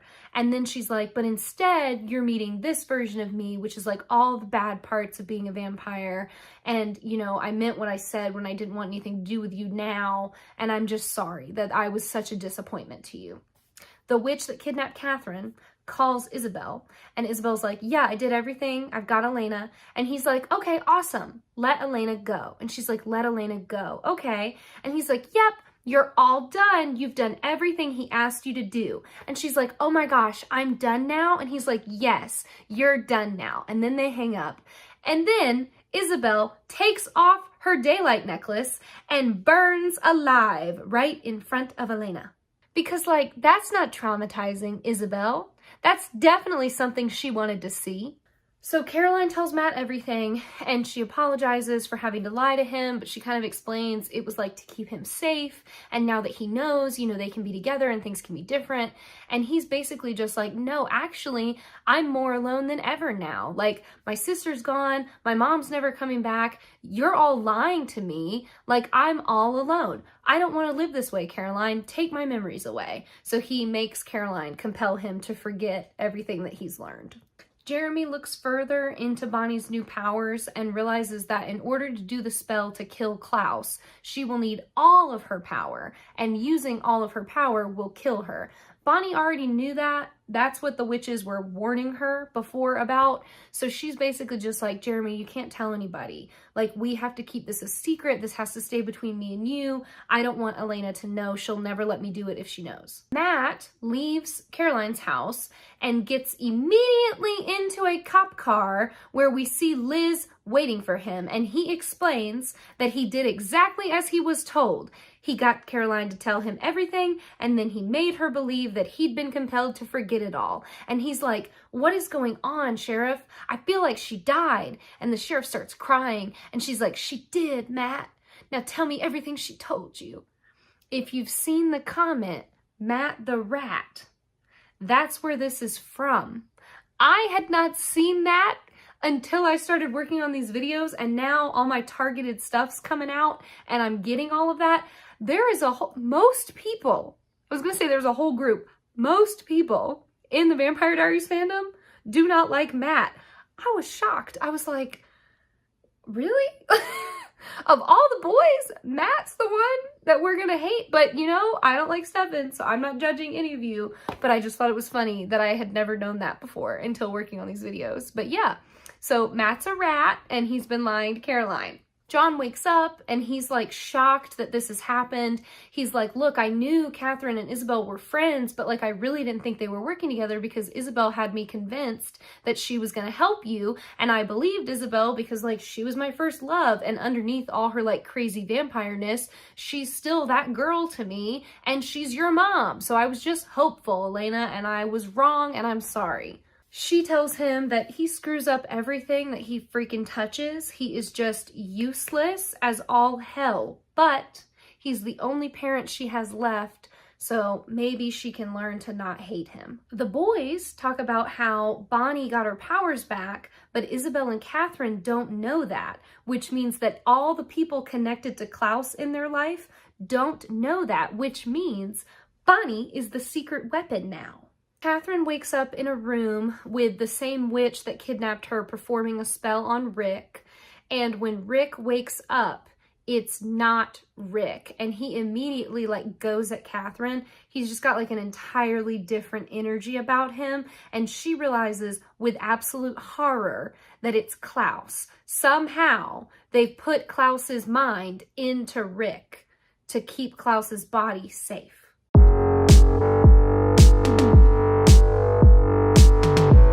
So from now on, it's going to get a little confusing. Just know that when I'm talking about Klaus, he looks like Rick, okay? So anytime if I say Rick's name on accident, I'm talking about Klaus in Rick's body, okay? That's what's happening right now. So basically, Klaus's plan is to keep his body safe by inhabiting Rick's body, because Rick is also like in with everybody else, so he can kind of get information in Rick's body and like find things out that would be harder for him to find out if he was just being himself. Then when he goes to leave Catherine in the apartment, he gives her a knife and he's like, don't think I'm gonna kill you easily. I'm gonna make you suffer day by day, because you ran from me for 500 years and you deserve to suffer for at least half that long. So then he tells her to stab herself in the leg over and over and over again until he comes back. The boys go ahead and give Elena the Salvatore house. They like literally give her the deed to the house so that they can build her like a safety zone mansion where she can like fully control who comes in and out, because that was Isabel's plan. But this is their house, so this is already kind of safer. And we get a fun scene where once she does that, she like immediately lets Stefan inside, and then she goes to like not let Damon in, and he's like, what are we, 12? What are you doing here? Let me back in my house, you annoying little human girl. She lets him back in. It's funny. It's a good time. The boys want Elena to stay in the house, and then Elena and Bonnie are like, no, Elena needs to go to school. And Bonnie's the one that can kill Klaus on sight, so as long as Elena's with Bonnie, she's safe. Matt goes to the sheriff and tells her that he cannot keep lying to Caroline. She's going to be able to tell that something's wrong. And the sheriff is like, Matt, I just need a little bit more time because I need to like get everything organized and I don't know who to trust because now it turns out that the Salvatores are lying to me. So there's vampires everywhere and we're kind of screwed. And I need you to do this for me and keep it under control so that Caroline doesn't suspect anything. It's time for the 60s dance at school. We love to see it. So that's this episode's fun little event. So Klaus shows up to teach since Rick is a teacher and it's terrible. Like, I don't know how immediately all of them don't know something's wrong because literally, I guess they kind of, like maybe they just assume Rick is like drunk or something, but like, damn, he doesn't normally show up to school drunk. So he just does not do a good job. He's like, oh, we're learning about the 60s. The 60s were so boring, like nothing good happened in the 60s. And he's just like weird and like in no way does he even sort of act like Rick. And yet no one notices. Also, when he first walks in and he sees Elena in the classroom, he's like, and just creepily stares at her from the front of the room. Think when Ezra realizes that Ari is in the classroom with him. It is literally that scene, except in that moment, he said like, oh crap, and everyone noticed. Because Rick doesn't say anything, no one happens to see him just like death glare at Elena for several seconds, including Stefan. How does no one notice? Jeremy wants Bonnie to tell everybody what's going on with the spell, but she refuses. So he storms off. And then when Elena comes over, a girl from school comes up to them and is like, Elena, you're not going to believe it. The hottest guy ever just came up to me and he wanted me to ask you to save him the last dance. Isn't that so sweet? His name is Klaus. I know the name is kind of lame, but I promise he was really hot.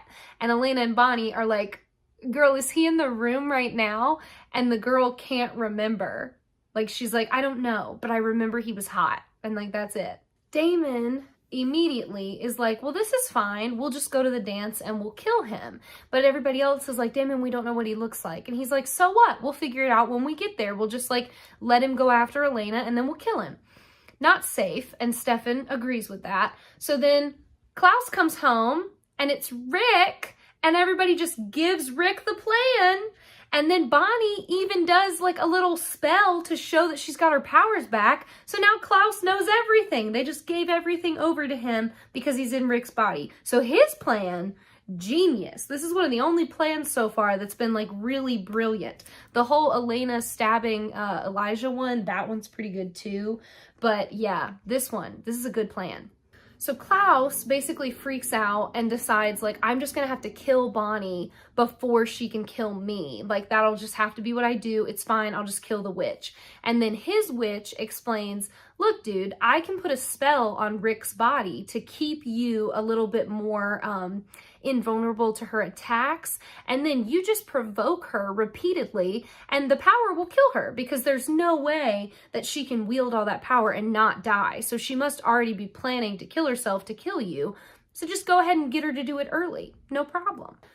So I have seen this show a shocking amount of times, and this is the first time that I realized not only are Caroline and Matt dressed as JFK and Jackie for the 60s dance that they're going to, they're dressed as JFK and Jackie on the night of his freaking assassination. She is in the pink suit, people. I was like, no, how did I never notice this before? It was shocking for me to realize that. I was like, that's a choice that y'all made. Y'all made that choice. Elena's super nervous about going into the dance, but just Stefan is like, it's gonna be okay. If we can just do this, then we can end Klaus for good and it'll all be over and everything will be fine. Jeremy is also freaking out and he tells Bonnie that he wants her to wear his ring so that she can for sure be safe that night. And she explains that the ring only works on humans against supernaturals. It won't protect her from anything to do with supernaturals because she's a witch. Klaus has a student like go up on stage and say that the next song is from Klaus to Elena. Isn't that so sweet? And Elena is like very grossed out by it. And then Damon and Rick are standing together and Damon says to him like, ugh, I'm not impressed. Like, this guy's lame. And Klaus is like so offended. He's like, you didn't think it was cool? Okay, yeah, I guess it was kind of lame. We play a song for her, like, Damn. Like, all he wants is to be, like, patted on the back and clapped for being a good villain. And it's so funny. Elena can tell that Jeremy's really upset and something is clearly wrong, but he won't tell her what it is. So then she sends Stefan after him, and Jeremy ends up breaking and telling Stefan that Bonnie will die if she does the spell. So now everyone knows. So Stefan confronts Damon, pissed that he didn't tell him, and then Elena confronts Bonnie, and Bonnie is like, look, I have to do this for you. And I know for a fact that if this was reversed, you would do it for me, okay? Jeremy gets jumped in the hallway, and then when Stefan and Damon show up to help him, the kids are like armed with crossbows and stuff, so it gets really dicey for a second. And then they realize that it's probably just a distraction and something's wrong, so they go running after Elena. Well, Elena and Bonnie are standing outside, and Rick comes running up, and he's like, girls, they've got Jeremy. Klaus took Jeremy. Klaus is in Rick's body. So then they go running into the hallway and they follow him because they think he's leading them to Jeremy. And then all of a sudden Elena's like, something's wrong. And Bonnie's like, where are you taking us? And he's like, ha, just a little farther. I had to get you away from that dance. And then it becomes obvious that it's Klaus in Rick's body and everybody's terrified. Bonnie starts attacking him and it isn't working. And then he kind of gives away the plan a little bit because he tells her, if you kill this body, I'll just pick a new one to inhabit. Kind of outing himself. You'd think he would have been like, oh no, Bonnie, don't kill me. Oh no. But he just like totally tells them what's going on. And Bonnie immediately figures that out. And she's like, Damon, what do? I can't beat him because there's some kind of spell protecting Rick. So he's just trying to get me to use all my power and kill myself. I can't do that. And Damon's like, okay, we have to figure this out because Klaus can't win. Bonnie, are you still willing to do whatever it takes to save Elena? And Bonnie's like, yes, I am. So then we cut to Bonnie going after Rick again, and she's like fully attacking him, throwing everything she can at him. Elena and Stefan, who both now know what Bonnie's trying to do, come running after her. She shuts the doors on them so they can't get into the room. I think it's like part of the cafeteria that they're in. They can't get into her. She's like destroying the room, destroying Rick. Like it's going really badly for him, but he's not dying. And then she like turns her head and like locks eyes with Elena through the glass door. And it's definitely a goodbye. And then she just like unleashes like a final blast of power and dies. Excuse me? Yeah, we're all thinking the same thing. I know, absolutely ridiculous. So Bonnie's dead, and Elena and Stefan, because she dies, the doors open and they come running in, and Stefan's like, I can't do anything for her. She's already gone, Elena. I'm so sorry. Elena's sobbing hysterically, holding Bonnie's body. And then Damon shows up and he's like, okay, I'm gonna have to deal with this, I guess. Like, I cannot believe she wasn't strong enough. This is ridiculous. And he's super annoyed. And Elena is like, don't talk about her like it's not Bonnie, okay? You have to be gentle with her. And Damon's like, Stefan, just get her out of here because I have to clean this up. So then he takes Bonnie, but he's like actually really gentle with her because we know that Damon lashes out when he's hurt. So he's upset that Bonnie's dead. So he picks her up and he takes her to his car while Stefan and Elena leave. And then Jeremy shows up next to Damon's car and he's like, what happened? What happened? I got your call. Where's Bonnie? What's going on? And Damon just like shuts the trunk and he's just like, oh, kid, we need to have a little talk. Don't make me watch that. I don't want to see him tell that to Jeremy. Don't worry. They hard cut away from it. Cut to the Salvatore house where Elena is just like absolutely wrecked over this whole situation. She's devastated. And Damon comes home and she starts yelling at him. She's like, I can't believe you. This is your fault. You don't even care that she's gone. And Damon is like, calm down and be quiet and listen to me. And then he starts like voice over telling us what's happening while we see Jeremy at the witch burning house like lighting some candles, okay? So Damon explains that the only way Klaus was gonna stop his plan of killing Bonnie was to think that Bonnie was dead. So Bonnie did a spell where when she did that big show of like using all her power, she like faked her own death. And they couldn't tell anybody because it needed to look real. So Elena needed to really be heartbroken. Anybody on Klaus's team needed to think that Bonnie Bennett was dead. So Damon took her body away and all of that. So then we see Bonnie with Jeremy in the house, and like, yeah, she's gonna be okay. He's lighting the candles and like making her comfortable and all of this, and they're just waiting for her to wake back up. Elena is like, oh my God, thank God, okay, I understand, it's fine, that's fine. Stefan is like, Damon, I can't believe you didn't tell me. Like, we could have done that together. I would have been okay with that. And Damon's like, yeah, I don't think you would have, brother, because you are never willing to do the hard stuff. You're never willing to make Elena mad at you if it will save her. And I'm willing to do that. I'm willing to do whatever it takes. And you don't understand that. We get a MiFi product placement at Bonnie's haunted house. She wakes up and Jeremy sets up the computer for her so that she can talk to Elena. They have a really sweet conversation where Elena's like, I forgive you, it's okay. And Bonnie explains that it just happened so quickly that there wasn't time to tell Stefan and Elena safely, so they just had to do it. And she's so sorry that she put Elena through that. And Elena's like, it's okay, I understand.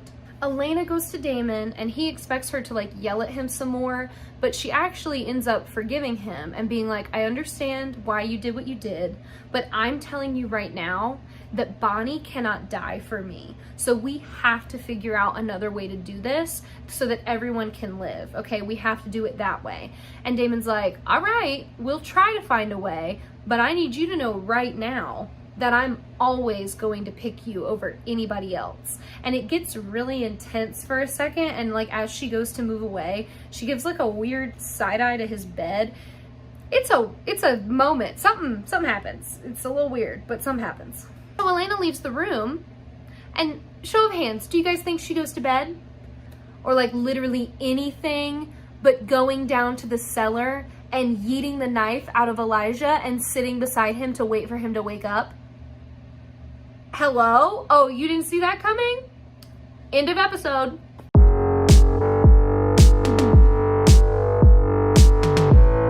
We get right into like a memory flashback for him of the first time he met Catherine, when she was a human, of course.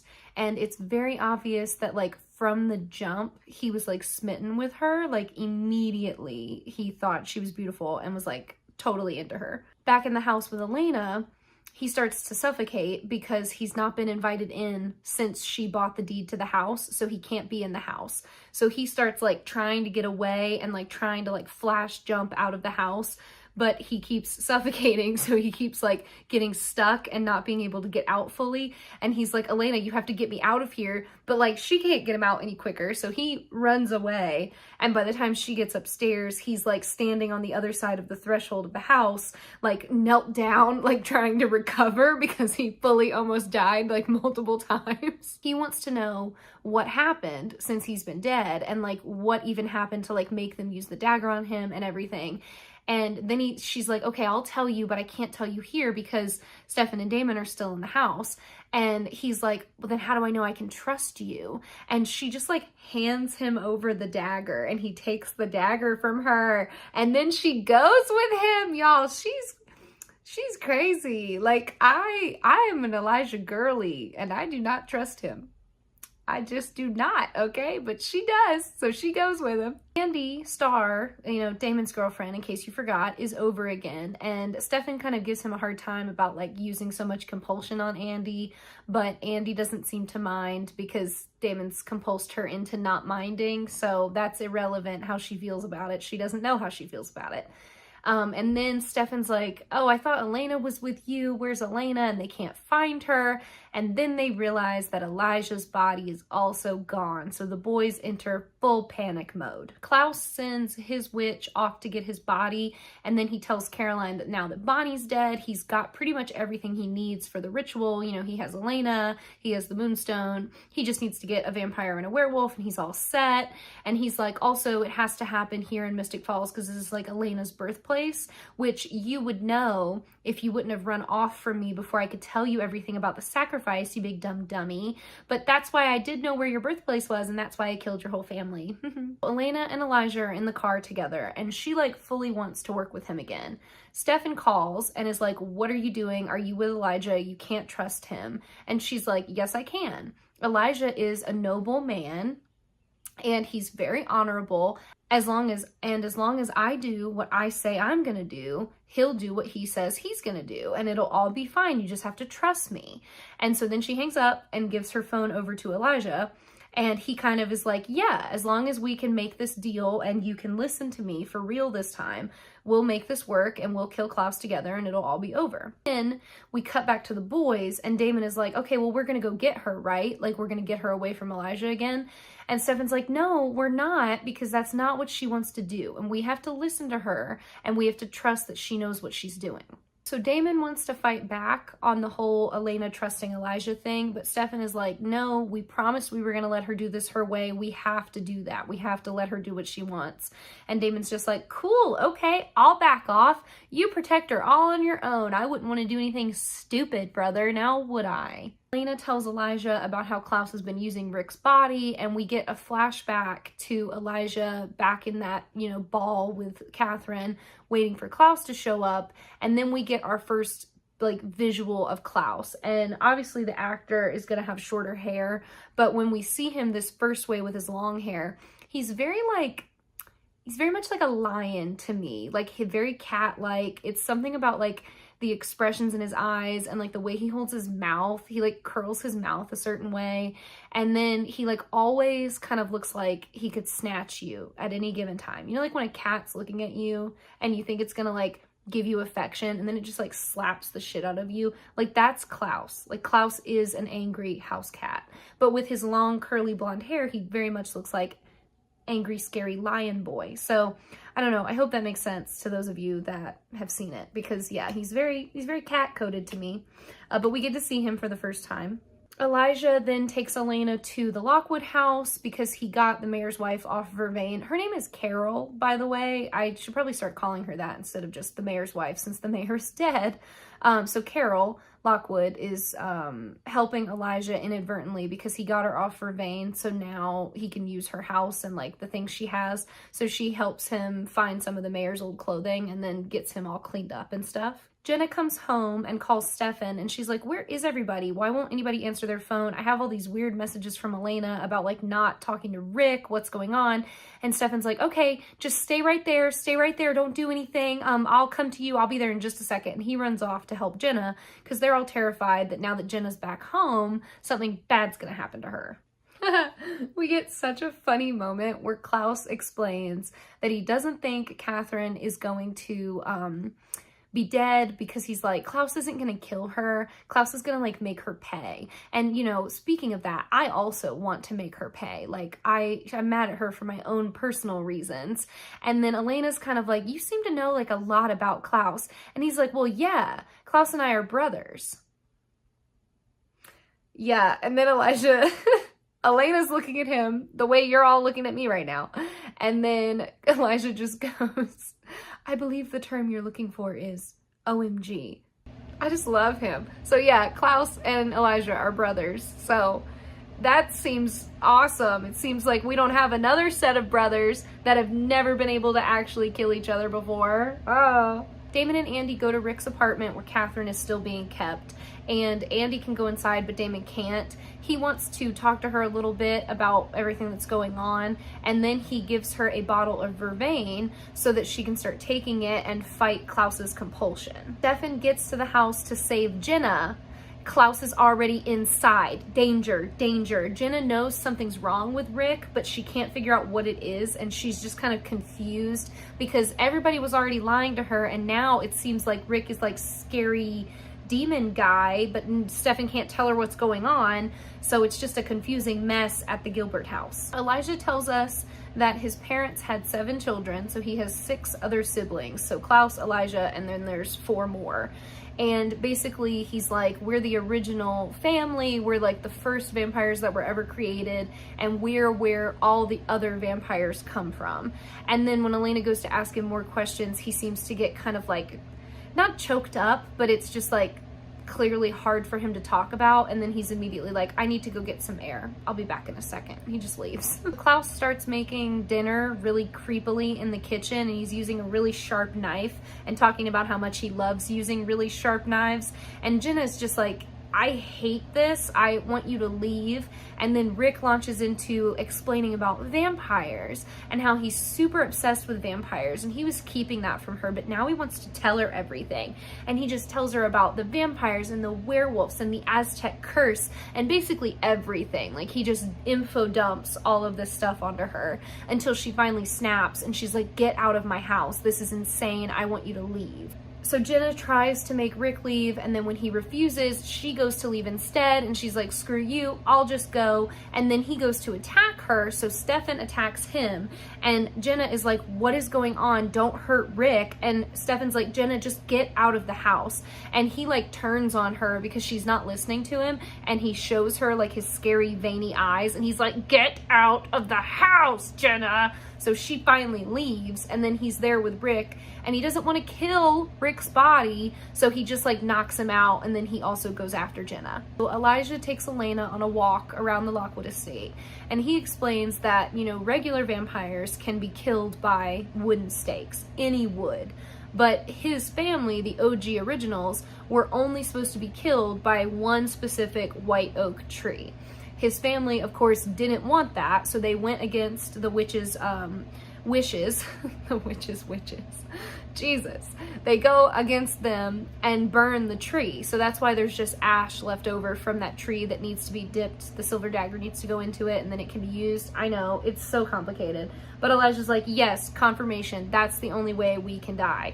And then we learn, which is so interesting, Klaus is an artist. So he has been planting, along with Elijah, all of these like fake cultural documents. So the Aztec drawings, Greek scrolls, like all these different things he's been planting across the world with Elijah to fake the sun and moon curse. And Elena's like, why would you guys do that? Like, if it's not real, what's the point? And he's like, well, we needed the moonstone for the actual curse on Klaus, so we just planted all of this across cultures so that the entire world's population of vampires and werewolves would be fighting each other and looking for these ingredients that we need, which is like kind of genius. So before Elijah can tell us what the curse on Klaus is that's like actually worse than the sun and moon curse, Elena gets a call that Jenna now knows everything, and she's like, Elijah, I have to go to her, she's my family, I have to make sure she's okay, I promise I'll come back. And because she gives her word and she's told the truth so far, Elijah's kind of like, that doesn't mean anything to me until you prove it, so I hope you come back. And she's like, I will, I swear, I'll be right back. So she runs off to go see Jenna. We flash back to Elijah and Catherine playing tag in the woods. If you'll remember, she also used to play tag with Damon, so that's like a creepy thing she does with the boys she's toying with. So it's very clear that Elijah is falling for her pretty quickly, and she honestly seems to be kind of interested in him too, especially because she's supposed to be there with Klaus. She's like staying at the estate to be with Klaus, but he's like always gone, and he's not super interested in her because, like, romantically, he could care less. He literally just wants her for the ritual that they haven't told her about yet. Whereas Elijah is kind of actually falling for her because he's getting to know her and like taking the time to enjoy her company, which is something that Klaus is like not even bothered to do. So her and Elijah end up talking about love and relationships, and she's like, you know, it's awesome that Klaus is a wealthy lord and I'll be protected, but I just thought I would have more. And Elijah's like, oh, do you have more with Trevor? Which means she's already messing with Trevor at this point. And she's like, no, not really. You know, I feel like love should come from both sides and both people should be in love with each other for love to be real. Don't you think that's true? And Elijah's like, oh, I don't believe in love at all. Love isn't real. Like, I don't believe in that.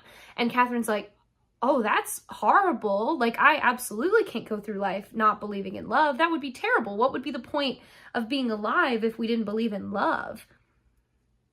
Girl. So then Klaus shows up before Elijah can say anything and just like scoops Catherine up and takes her away, and he's covered in blood, and they play it off as being like, oh, there was a bar fight last night, like, haha, the noble that messed with me won't be messing with me again. And Elijah just watches Klaus take Catherine away, and he's like pining. And Jenna ends up having like a little cry with Elena because she realizes that everyone knew and she's just mortified that it was just her that was kept in the dark. And then we kind of fade out of the living room and see Stefan listening from the doorway, and he's also crying because he's just so sensitive. After that, Elena wants to go back to Elijah because she promised him she'd come back, and Stefan is kind of like, are you sure that's what you want to do? Like, I don't know if it's safe. And Elena insists that that's what needs to happen and that's what she's going to have to do. So Stefan lets her go. Damon tries to step in and stop it from happening, but ultimately Stefan ends up being like, we have to let her do what she wants. She wants to go. We have to let her go. Big stretch. He did a big stretch. Okay, sorry. So Catherine finds the booze at Rick's and starts having a little dance party with herself. And then Klaus comes home and very quickly like gets annoyed with her and uses compulsion on her to like make her sit down and be quiet. And then the witch comes home, followed by like all his luggage. And then Greta, the missing Martin girl that's been talked about, but we haven't seen her yet. And she seems really excited to see Klaus. She like walks into the room and she's like, hello, love, I missed you. Are you ready to get back into your normal body? And he's like, oh, you know it. Very creepy. Hate that. Elena goes back to Elijah and he's super happy that she came home and kept her word. So now he kind of knows he can trust her for sure.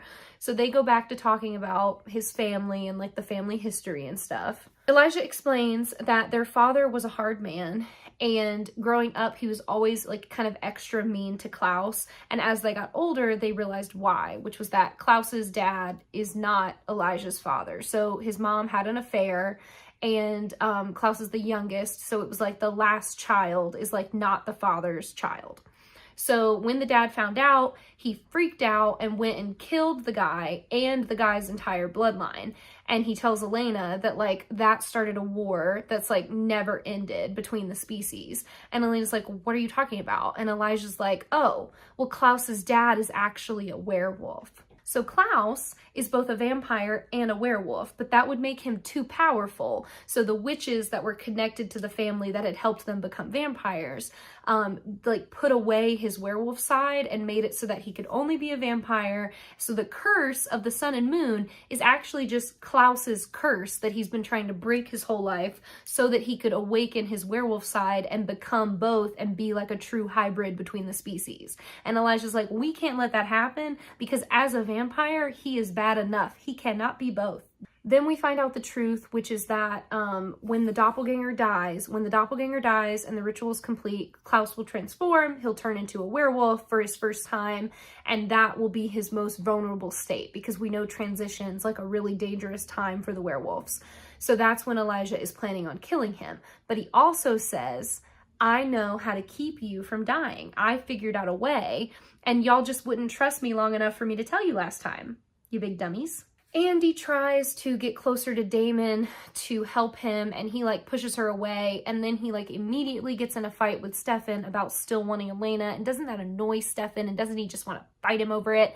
Like, Damon is so consistent about lashing out when he's hurt. Very big sibling of him, okay? Like, he does not know how to process his emotions, so he just uses his younger sibling as a punching bag. Stefan says he could care less if Damon loves her too, because Stefan has something that Damon will never have, which is her respect. And then they get into like a full-on snarling, like, match in the living room, and it is not going good for either brother. Like, it's very violent. When Elijah and Elena come in and have to stop them and be like, can y'all get it together? Elijah has a flashback about fighting with Klaus, and we get kind of confirmation that the brother relationships are very similar between the two pairs.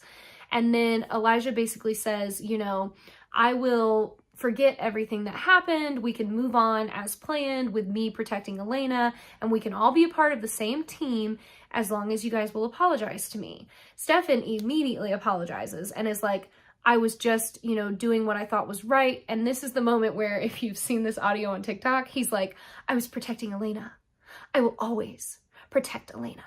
And then Elijah's like, yes, I understand. I respect that. You got it. Damon is basically just like, F you. I will not be saying thank you to anybody. I will not be apologizing. I will not collect go. I will be going straight to jail. Goodbye. And he just leaves the room. Stefan apologizes for him, and he's like, he's just mad at me. He's taking it out on me. He'll get over it. And Elijah is like, we'll see about that, which is just like so telling, because it's kind of like in that moment, Stefan and Klaus are the same, and Elijah and Damon are the same, and Elijah doesn't plan on ever forgiving Klaus for what he did to him. Andy did not leave when Damon told her to. So she's in his room waiting for him. And when he comes in, he's like, can you get out of here? Because I am like this close to snapping. And when I snap, I hurt people. And I told you to leave because I didn't want to hurt you. And she's like, Damon, you need to know people care about you. You need to know you're not alone in this. You need people around you that love you. And she doesn't really love him. So that doesn't work. And he just like lashes out again and attacks her. But then she starts crying, and so he feels bad, and he does the whole thing where he's like, oh my God, just leave before I hurt you again. I told you to leave. And it's a weird, bad, terrible red flag way to show character growth, but it is the way they chose to do it, okay? Because Andy goes to leave, and when she turns back to look at him, he's like crying on the floor because he realizes what he did to her and that it was wrong and that he doesn't want to do that anymore. But like, he shouldn't have done it to begin with. I know it, you know it, we all know it. The witches do a spell back at Rick's apartment to put Klaus back in his body. So Rick like becomes himself again and sees Catherine and is like, Elena, and then passes out, and Catherine's like, yikes. And then the coffin opens up and out steps Klaus, and it's incredible. So this is what he looks like in modern times. Remember how I said his hair was going to be shorter? So this is him. This is our baby boy Klaus. I love Klaus as a villain. He's like one of my top 3 favorite villains of the show, but he is a villain. He is a villain. So even if later on I say anything else about him, those of you that know, you probably know the scene I'm talking about. Even if I say anything else about him, just know that I know in my heart this man is evil, even though I know I'm gonna contradict myself. Anyway, next episode.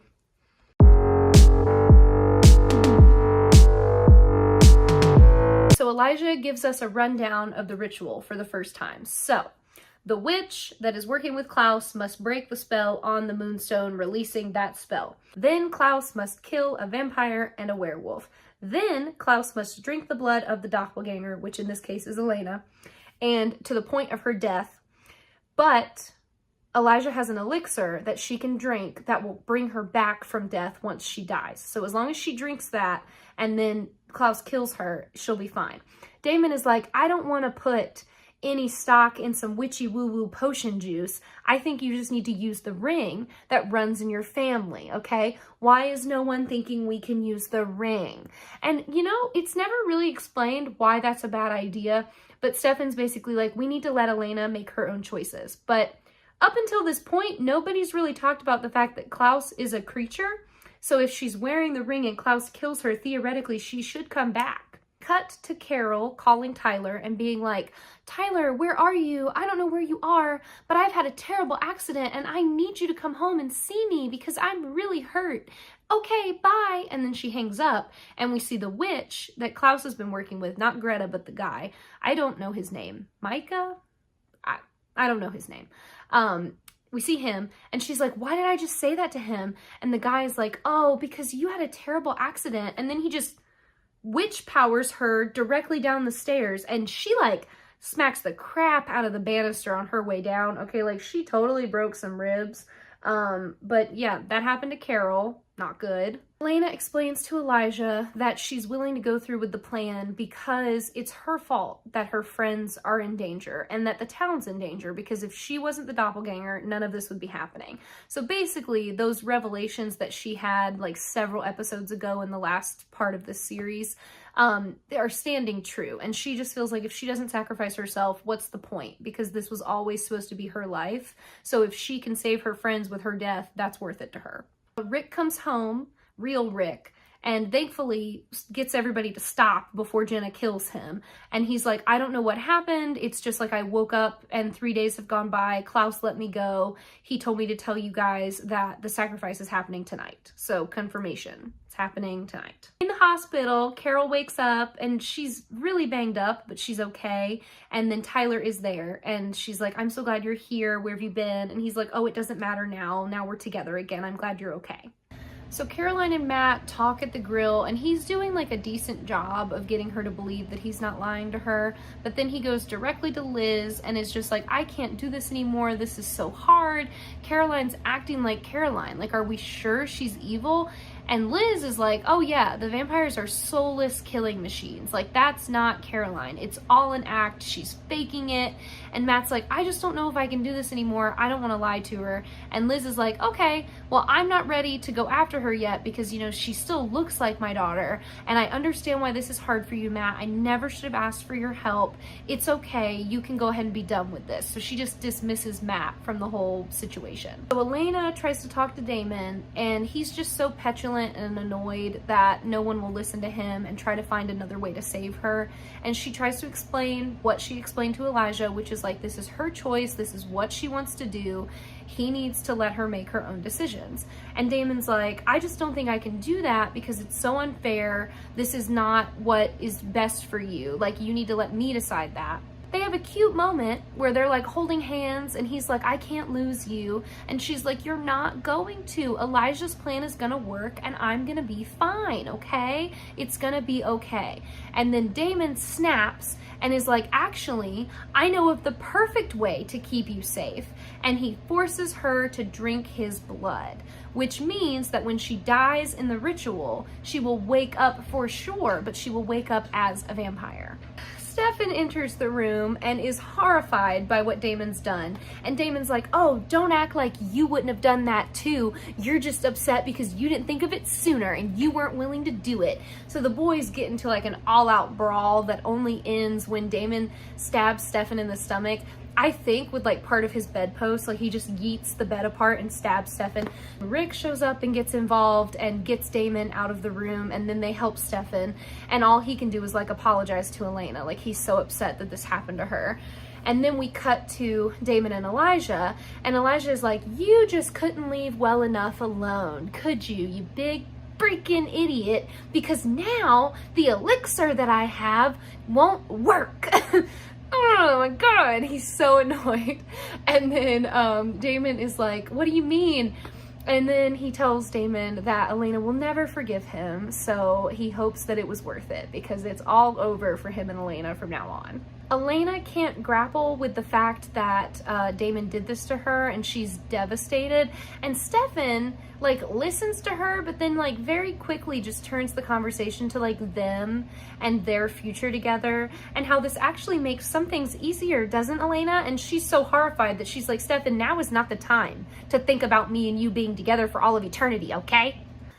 Caroline runs into Tyler as he's leaving town again, and he's like, yeah, my mom's okay, so I'm gonna go ahead and go. I need to go back to, you know, this place that I've been staying at where I'm not gonna tell you because I don't know if we can trust each other, ha ha ha. And then before she can be like, Tyler, like, get it together, of course we're okay, everything's fine, I'm good, it's good to see you, the witches attack and kidnap Caroline and Tyler. Get Rick and Damon bonding time at the bar, which is like some of my favorite stuff. And then Klaus shows up. Like, I am not joking. Klaus just like appears beside Damon. And Rick and Damon are like, so you're Klaus, right? And Klaus is like, yes, I am. I just wanted to make sure that everything goes smoothly for the thing tonight, because if any of you guys screw it up, I will personally kill you. Don't make me do it. When he leaves, Rick is like, oh, Damon, you're gonna screw it up, aren't you? And Damon's like, yep, and you're gonna help me, Rick, because we're best friends. Stefan takes Elena on a fun waterfall hike because he is trying to get her to open up about the fact that this has happened to her and how she's feeling and process her emotions. And it's just too much for her, so she's like, let's just walk the hill, okay? We'll just do the hike and I don't need to talk to you about anything else. Damon and Rick go to Rick's apartment to talk to Catherine, and Damon's basically like, tell me where the werewolf's being kept because we need to help you get out of this. We're gonna kidnap the werewolf and then Klaus won't be able to do his ritual. And Catherine's kind of like, I don't need to help you because I'm not the vampire that's going to be killed. It's actually Tyler and Caroline, and Klaus already took them, so I don't have to be involved anymore. I'm not going to help you. And Damon's like, oh, okay. Well, just so you know, I gave Elena my blood So when she comes back, she's gonna be a vampire. So good luck fighting with her over Stefan for like the rest of eternity. That'll be super fun for you. Unless you want to help me stop the ritual and save Elena from turning. Your choice, honey. And Catherine immediately is like, oh my God, they're in the tomb. Go get Tyler and Caroline, please. I don't want this to happen. Caroline and Tyler wake up in the tomb and she realizes what's going on and then has to explain in horrific detail everything that's going to happen to her and Tyler. And Tyler's like, why did I come home? I knew it was a mistake. Elena and Stefan have like a pause on the hike and she's like, what's the best part of being a vampire? And it's the same old, like your feelings are more intense. So joy is like epic and then you love more intensely and blah, blah, blah. And then she's like, what are the bad parts besides the blood thing, you know? And Stefan's like, well, it's the flip side. So like sadness becomes despair, anger becomes rage, you can't control yourself. It's bad all around. And Elena's like, okay, awesome. Let's keep walking. I don't want to talk about this anymore. Klaus comes to Catherine and uses compulsion on her to find out what she's been doing. He still has a sense that maybe she's lying to him somehow. So he takes her vervain bracelet and then makes her go stand in the sun. And Catherine may be crazy, but she is a badass. So she stands there in the sun while she's burning and doesn't move away from it until Klaus tells her she can. So she fakes good enough with the compulsion that he believes her and is like, awesome, I need your help with something. Damon goes after Tyler and Caroline, and then the witch that's been guarding them attacks. He gets into a fight with Damon, and then Matt shows up and shoots the witch. I bet you didn't see that coming because I certainly didn't, and neither did Damon. So then Damon's like, okay, what are you doing here, buddy boy? And Matt tries to shoot him, and he's like, oh, absolutely not. And he just knocks Matt out and leaves him there. And then he realizes that Matt has wooden bullets in his gun. So he's like, this is weird. Elena and Stefan make it to the top of the mountain, and he's like, look, you need to go ahead and just say the thing that you're thinking because we both need to hear it and it will be okay. I will be okay once you say it. And she's like, no, I can't. And then she goes on this big ramble about how, like she feels like she's been betrayed and she'll never get to make her own choices about growing up and growing older and having kids and staying with Stefan or not staying with Stefan. Like it's all been decided for her now. Stefan's like, I know. And I never brought it up as an option because I knew if it was one, you would have told me. So I know already. It's okay. And Elena admits that she never wanted to be a vampire and she would never have chosen to be one, which is kind of a lot because it means, to me at least, it means that she knew she was never going to stay with Stefan forever. Or she was thinking like, maybe I will, but it'll be okay. But then she has that whole moment where she's like, what if I wanted to have kids in the future? So it's like, girl, have you been doing all of this to not think you were going to stay with him forever? Like, I don't know how to feel about that. And I don't know how Stefan's handling it so well, honestly. Damon breaks Tyler and Caroline out of the tomb, but Tyler starts to turn. He's got a little bit more control over it now, so he's kind of like, it's okay, we can get out, but we need to hurry. We need to get me to my house so that I can lock myself up, and then I'll be safe there, and I won't be able to get to any of you. When Stefan and Elena get home, Klaus is waiting for them, and Stefan tries to like fight back and tell her not to go, but Elena insists. She's like, I have to go with him willingly. Nobody needs to get hurt. It'll be okay. They say, I love you. And then she tells him to close his eyes so that he doesn't have to watch as Klaus like grabs her and takes her away. Stefan calls Damon immediately and Damon's like, it's all good. I got Tyler and Caroline. They're out of there. No ritual to be had. And Stefan's like, no, you don't understand. He got Elena. Like, Elena's gone. Klaus took her already. This is code red, brother. And Damon's like, oh God, okay, I will take care of it. But what is he gonna do? Where's he gonna go? He doesn't know where they are. Tyler starts to turn at that exact moment, like perfect timing, wolf boy. So he starts snapping at Caroline and Damon, and Matt's like, whoa, what do we do? And they're like, it's okay, it's gonna be fine. Damon gets like jumped on and Tyler's like snapping at him and all of this, and Damon's like, no, oh my God, and he throws him off, and then he's like, Caroline, take Matt and go that way. I'm going this way. We gotta split up. We'll meet back together in a little bit. Just get away from Tyler. So they all run off in multiple directions, and Tyler is just still turning into a wolf. Klaus goes to Catherine and opens up a laptop that shows who we can kind of assume is Jules. It's not like a super clear video, but it's like a blonde werewolf turning, so it's probably Jules. So he's got her somewhere locked up safe. And then Damon shows up and is like, I'd let go of your werewolf and your vampire, and now you can't do anything. Like, now your ritual's over, ha ha ha. You can go ahead and kill me. And Klaus is like, no, actually, did you think I wouldn't have a backup plan? You big dumb idiot. Look at this. I have Jules. I will be killing her. I have a backup. And Damon's like, oh, and I bet you have a backup vampire too, right? And Klaus is like, yes. And then he does something, it's such a weird shot, but he literally like shoots up out of the frame. So they're like face to face, and then all of a sudden Klaus just goes, huh, and like, I don't know if he like pounced on him, I don't know. But again, cat coded. Why would this motion be the motion to attack somebody? Why wouldn't you just go forward? Why would you go up and over? I don't know. Matt and Caroline barricade themselves in the Lockwood cellar to keep safe from Tyler. He ends up breaking in anyway, but at least they're inside the cage, so he theoretically can't get to them. But Caroline is the one holding the cage closed, so he could bite her hands, and that could prove to be really problematic. Catherine wakes Damon up and is like, I'm so sorry. She made me call her. Like, I couldn't not do it because then he would know I wasn't under compulsion and then I would be in danger. But I am so sorry. I swear I didn't mean to. I didn't want to, blah, blah, blah. And Damon's like, what are you talking about, Catherine? Who did you call? What is going on? Cut to Elena in the woods with Greta, trying to get Greta to understand that like what she's doing with Klaus is wrong, but Greta is like full crazy witch mode and like does not care. She thinks Elena just needs to hush, and she basically is just like, you don't understand what we're doing. It's not even your point to understand, just don't worry about it. Then she turns on like witch fire so that Elena can see around her, and we see Jenna on the ground, and Elena runs to her and she's like, why is Jenna dead? What happened? I did everything he said. Like, why would he kill her? Girl, he didn't kill her. Then Jenna wakes up and we realize that Jenna is the replacement backup vampire. We cut back to Damon, who doesn't understand why Klaus even needed Jenna because he offered himself up as the replacement vampire. And Catherine's like, he wouldn't take you, Damon. He said you were as good as dead. And Damon's like, why would he think that? What do you mean? And Catherine's like, what is this? And like pulls up his sleeve and there's a freaking werewolf bite.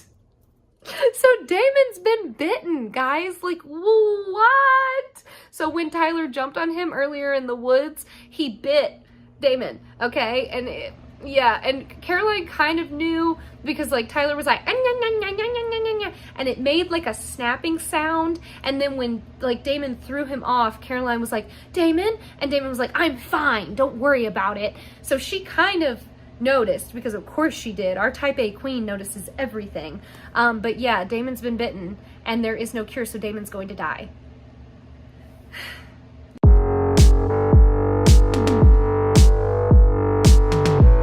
We're getting to the end, okay? Second to last episode. Can you feel my energy getting crazier and crazier? I feel like by the time I get to the end of filming, it's been like 4 to 5 hours. And my brain is mush and I can't think anymore, but then I get so jazzed because the final 2 episodes are always like absolutely unhinged levels of insanity. So guys, get prepared, okay? Here we go. Tyler is a wolf still, attacking Matt and Caroline, who are hiding in the cell. He almost gets in, and then Matt is like, absolutely not, and he shoots Tyler, and Caroline's like, oh my god, don't kill him. He doesn't, but he does wound him enough for them to get out of the cellar and into the house. Catherine wants a final goodbye from Damon and has the audacity to ask him to not be mad at her before they say goodbye since he's dying. And he's like, girl, I don't know what you expect. Once again, you set all this up so that you're the one that gets out alive. Like, Jenna's gonna die, I'm gonna die, Klaus is gonna die, and then you're gonna get off free with this and just get to go live your life. Enjoy an eternity alone, Catherine. Jenna starts going through transition, and Elena tries to talk her through it and kind of explains what's going on a little bit, but then Greta shows up and forcibly separates them. She offers Jenna her blood, and because Jenna's in transition, she can't refuse, so Jenna becomes a full vampire. Back to Jeremy and Bonnie, who have apparently been in the haunted witch house this whole time, frantically looking through the grimoires to find a spell that will keep Elena from turning into a vampire when she dies. Greta brings Jules to the circle of Jenna and Elena, and Jules is like not a wolf yet, and she can't figure out why. And Greta says that she put a spell on her to slow down her transition, so Jules's body is literally like trying to rip itself apart, and Greta seems to like enjoy that she did that with her power. So this is kind of one of the first times we see like a true like dark witch who's like really using her magic for evil and is like really twisted. And I think it's a really cool comparison between her and Bonnie. So we'll get back to that later. But yeah, Greta, big, bad, evil, scary witch lady. Matt ends up admitting to Caroline that he's known everything the whole time. He was lying to her, and then he's like, yeah, your mom made me do it. Your mom hates you, by the way. She wants you dead. So Caroline's horrified, and Matt's just like, I don't know what to tell you, dude. I don't know if I forgive you yet or not. I just want to get through this night alive, and then we can kind of go from there. And Caroline's like, yeah, fair enough. Tyler is rabid outside trying to kill us, so we can focus on that for now, I guess. John shows up at the Salvatore house because Elena's been ignoring him for days, and he's like, what is going on? What's happened? And the boys kind of fill him in, and John immediately is like, Damon, it's all your fault. You're so terrible and awful, and I hate you, Damon. I've never hated anyone as much as I hate you. And Damon's just sort of like, wow. The ritual begins. Greta breaks the curse on the moonstone, and Klaus just goes right over to Jules and rips her heart out. It's very quick. She does not suffer. We cut to Bonnie and Jeremy. Rick talks to Jeremy about what's going on with Jenna, while Elijah and Stefan talk to Bonnie about what's going on. And Bonnie's like, okay, well, Elena can't lose Jenna, so I'll just go right now and I'll do the spell that I need to do to kill Klaus, and it'll kill me, but it's fine. I don't mind. And Stefan's like, no, we don't want to change what needs to happen. We're just going to change the vampire by offering me to Klaus because he'll want me over Jenna. It'll be more heartbreaking for Elena, kind of, and then it'll be more fun for Klaus because of that.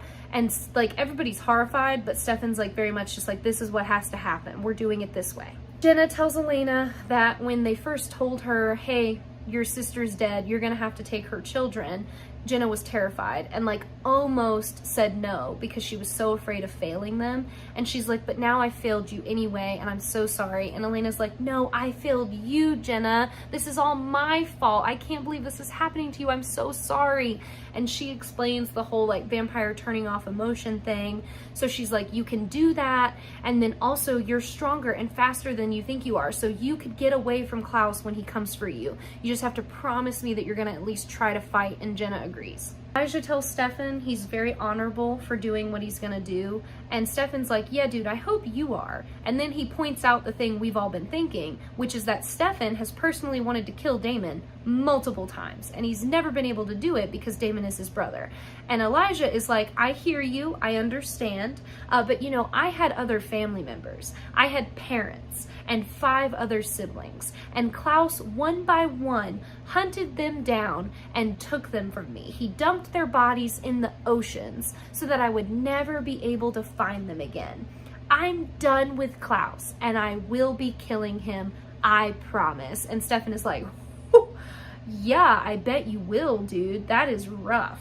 John brings the Gilbert journals over to Bonnie because he's pretty sure he knows the spell she's been looking for, so he joins the kind of Bonnie-Jeremy collective team to find the spell to save Elena.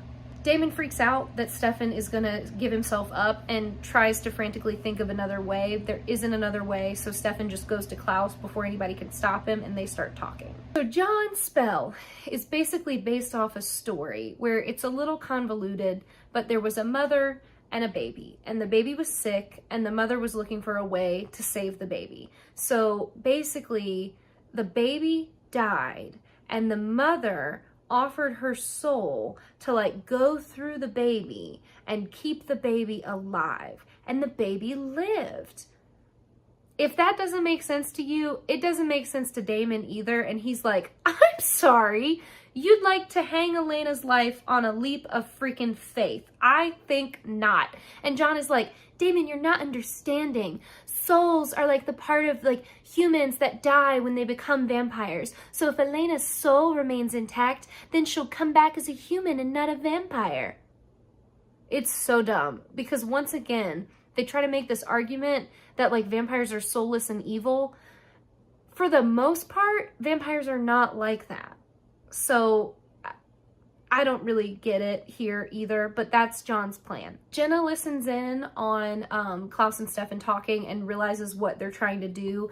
And Klaus won't agree to it because he's like, I kind of like the idea of like 3 women, 3 goddesses, which is just like typical and gross and just so him, but it's so icky the way he says it. Matt and Caroline have a talk about everything, and he's kind of torn because he's like, on one hand, I'm really happy. I've loved being with you. This is awesome. But on the other hand, I lost my sister to this, and as crappy and awful and scary as my life can be, it's nothing compared to this hellhole with all these supernatural creatures in it. So I kind of just wish I could have this life and just leave out all of this stuff, you know? I don't know if I agree, Matt, but I hear where you're coming from. You just really want to be normal. And, you know, we got to respect that about you if that's what you really want. Bonnie knocks Jeremy out so that he has to stay at the house and stay safe. John agrees to stay with him to watch over him. And then when Rick, Bonnie, and Damon try to leave with Elijah, Rick also gets stuck in the house. And Bonnie and Damon are kind of like, haha, sorry, Rick, we can't lose you either. You will have to stay inside. Back at the ritual, Klaus initially is like, go ahead and pick, Elena. Which one of them do you want to die? And Elena can't do it. So then Klaus is like, oh, you know, don't worry, there's not a choice. And he like beats Stefan until Stefan's unconscious, and he's like, I need this one for something else. So there was never an option to pick him. Then he goes after Jenna, and this is like a truly terrible, horrible, awful, terrible scene. It is the worst. Basically, Greta brings the wall of fire down, and then Jenna runs at Greta and tries to kill her, but she's not quick enough, and she only bites her and hurts her. She doesn't die. So then Klaus grabs Jenna and attacks her, and Jenna and Elena end up looking at each other, and Elena is like, turn it off, Jenna, turn it off and you won't be scared. You won't die scared, it's okay. So then Jenna like looks back up at Klaus, and we kind of see like the emotions leave her face, and then he freaking stabs her with a stake, guys, and Aunt Jenna dies. So then Stefan wakes up, and there's a piece of like steak still broken off in his chest, so he can't fully heal, but he sees that Jenna is dead, and then he sees Elena, and Elena's devastated, and he's upset because it didn't work and he wasn't strong enough to stop everything. Like, y'all remember when he was supposed to be microdosing with people blood so he could be stronger? What happened to that? Because there was none of that in this moment, okay? There was no superhuman Stefan strength to be seen. But yeah, basically Elena is just like devoid of all emotions except for rage. And then Klaus goes to get her because it's time for that part of the ritual. And then Stefan has to watch as Elena is drained until she dies. And then Klaus drops her and starts going through transition. So Klaus goes all freaky demon boy as he starts to transition for the first time, but then boom, Bonnie shows up and starts to attack him, and he's panicking because he's like, you were supposed to be dead, why are you here? And she's just like, boom, witch power, boom, witch power, boom, boom, boom, attacking him after attack. Damon sneaks up behind Greta and kills her so that she can't fight back against Bonnie. And then he grabs Elena and takes Elena to Stefan. And then Stefan is like, you two need to go ahead and get out of here. Like, I have to stay and handle this. Okay, but get Elena out. And Damon's like, okay, no problem. And he just runs with Elena. Bonnie's power is like raging all around them, making this crazy storm. And then Elijah shows up. And at first, Klaus is like, oh my God, Elijah, I'm so glad you're here. It's good to see you. And then Elijah just like plunges his hand into Klaus's chest and is like holding his heart in his hands. And he's like, this is for our family, Klaus. And before he can rip out the heart, Klaus is like, I didn't bury them at sea. I have their bodies. I'll take you to them. You have my word. you can see where this is going. So then Stefan and Bonnie are like, no, don't you dare, don't do it. And Elijah's like, did you promise me? And Klaus is like, I promise, brother, I'll take you to them, I promise. And then Elijah looks at Stefan and Bonnie and is like, I'm so sorry. And then he grabs Klaus and yeets him away. Like, I know, okay? This is so painful as somebody who loves Elijah. It is so painful to see, okay? It's giving like when Isildur wouldn't throw the ring into the fire, okay? It's that level of just like, are you kidding me? We were this close. We were this close. But it's all over now, and they're gone, and Klaus is alive. Jeremy goes through the journals and asks John if he read the full story about the mother and the baby situation. And John's like, yes, I did. Here is the ring back. Please give it to Elena. Here is a letter also for Elena. And Jeremy's like, you got it, dude. I will give it to her. Damon brings Elena home, but she hasn't woken up yet, so they don't know if she's going to be human or vampire when she wakes up. And then he passes on the news that Jenna is dead. Rick is pretty devastated. Jeremy kind of just goes immediately into shock, but Rick is like really upset. So dead girlfriend counter for Rick. This is number 2 for him, all right? John appears behind them, and then he walks outside to like look at the sky. And then as Elena wakes up and she's a human, John collapses and dies. So that's the truth of that story, is that in order for Elena to live, John, as her parent, had to like give up his life for her. Very sweet, but John is dead now. So Tyler wakes up with Caroline and is like, man, I never should have come home. This is terrible. This is just absolutely crazy. Y'all live like this every freaking day? And she's like, oh, I know, it's been kind of wild. And he's like, Caroline, I tried to kill you for the 2nd time. Like, this is not cool. And she's like, well, Tyler, no friendship is perfect. And they just laugh it off, and then they like cuddle on the couch because she starts crying. And at this point, we know that like she doesn't hate him and he forgives her, and they're working through their issues together. So it's really cute. And like, if only Tyler had never been a creep, then we could ship them happily. But it lurks over me that he's a creepy like SA boy that doesn't really mind being rough with women. I don't like that about him. And I don't want to ship him with Caroline now. And yet here we are, and they're so freaking cute. It's a problem. The end of this episode is a really lovely scene of like a funeral for John and Jenna, which is just so tragic on so many different levels, because now they're the last 2 from that family. So Elena's dad's brother is dead, and her mom's sister is dead. They're all dead. She's got no family left. We even get a moment where Jeremy and Elena talk about how they're the only 2 left, and they kind of have a sweet moment recognizing that and hugging each other. The letter from John is basically him just saying, you know, he's sorry that he wasn't a better parent while he had the time, and that he wishes like things could have been different and he could have tried to let go of his prejudices and see things the way she saw them and like enjoy her and her friends. But that's not going to happen now. So all he can hope is that by giving up his life for her and doing this last thing as a father, it can give her the chance to like have the life she wants and make the choices she wants. And, you know, she can give the ring to her children one day and keep them safe and all of that. He also says he will always love her, whether she's a human or a vampire. It won't matter to him. She'll always be his daughter and he'll love her. We see everybody laying down roses on the graves, including an absolutely rickety wrecked Rick who is not handling things well. Damon doesn't want to go back to the house because he can't get over the fact that they need to kill Klaus and Elijah. And Stefan is like, we need to just be calm about it because I don't want Elena to lose anybody else to like a crazy plan. So we need to be careful. And Damon's like, yeah, I wouldn't make any promises about her not losing anybody else because surprise, I'm dying. And he shows off his bite. And Stefan's like, oh my God, okay, woo, we can fix this. I can fix this. I'll find a cure. It's okay. I'll do this for you. It'll be fine. It'll be fine. We'll get this handled. And Damon's like, yeah, except we won't because there isn't a cure. So just don't tell Elena, okay? Because I don't want her knowing about this. I don't want her being upset about this. Just don't let her find out. That's all I need from you, okay? Peace. And he like struts off through the graves, and the final shot is like him strutting through the graves as the sun sets. It's iconic.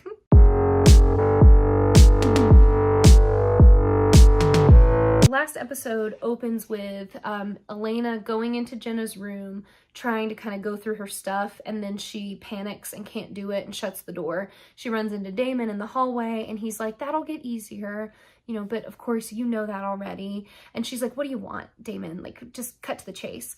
So he apologizes, and he's like, I know that I don't deserve your forgiveness, but I really need it, Elena.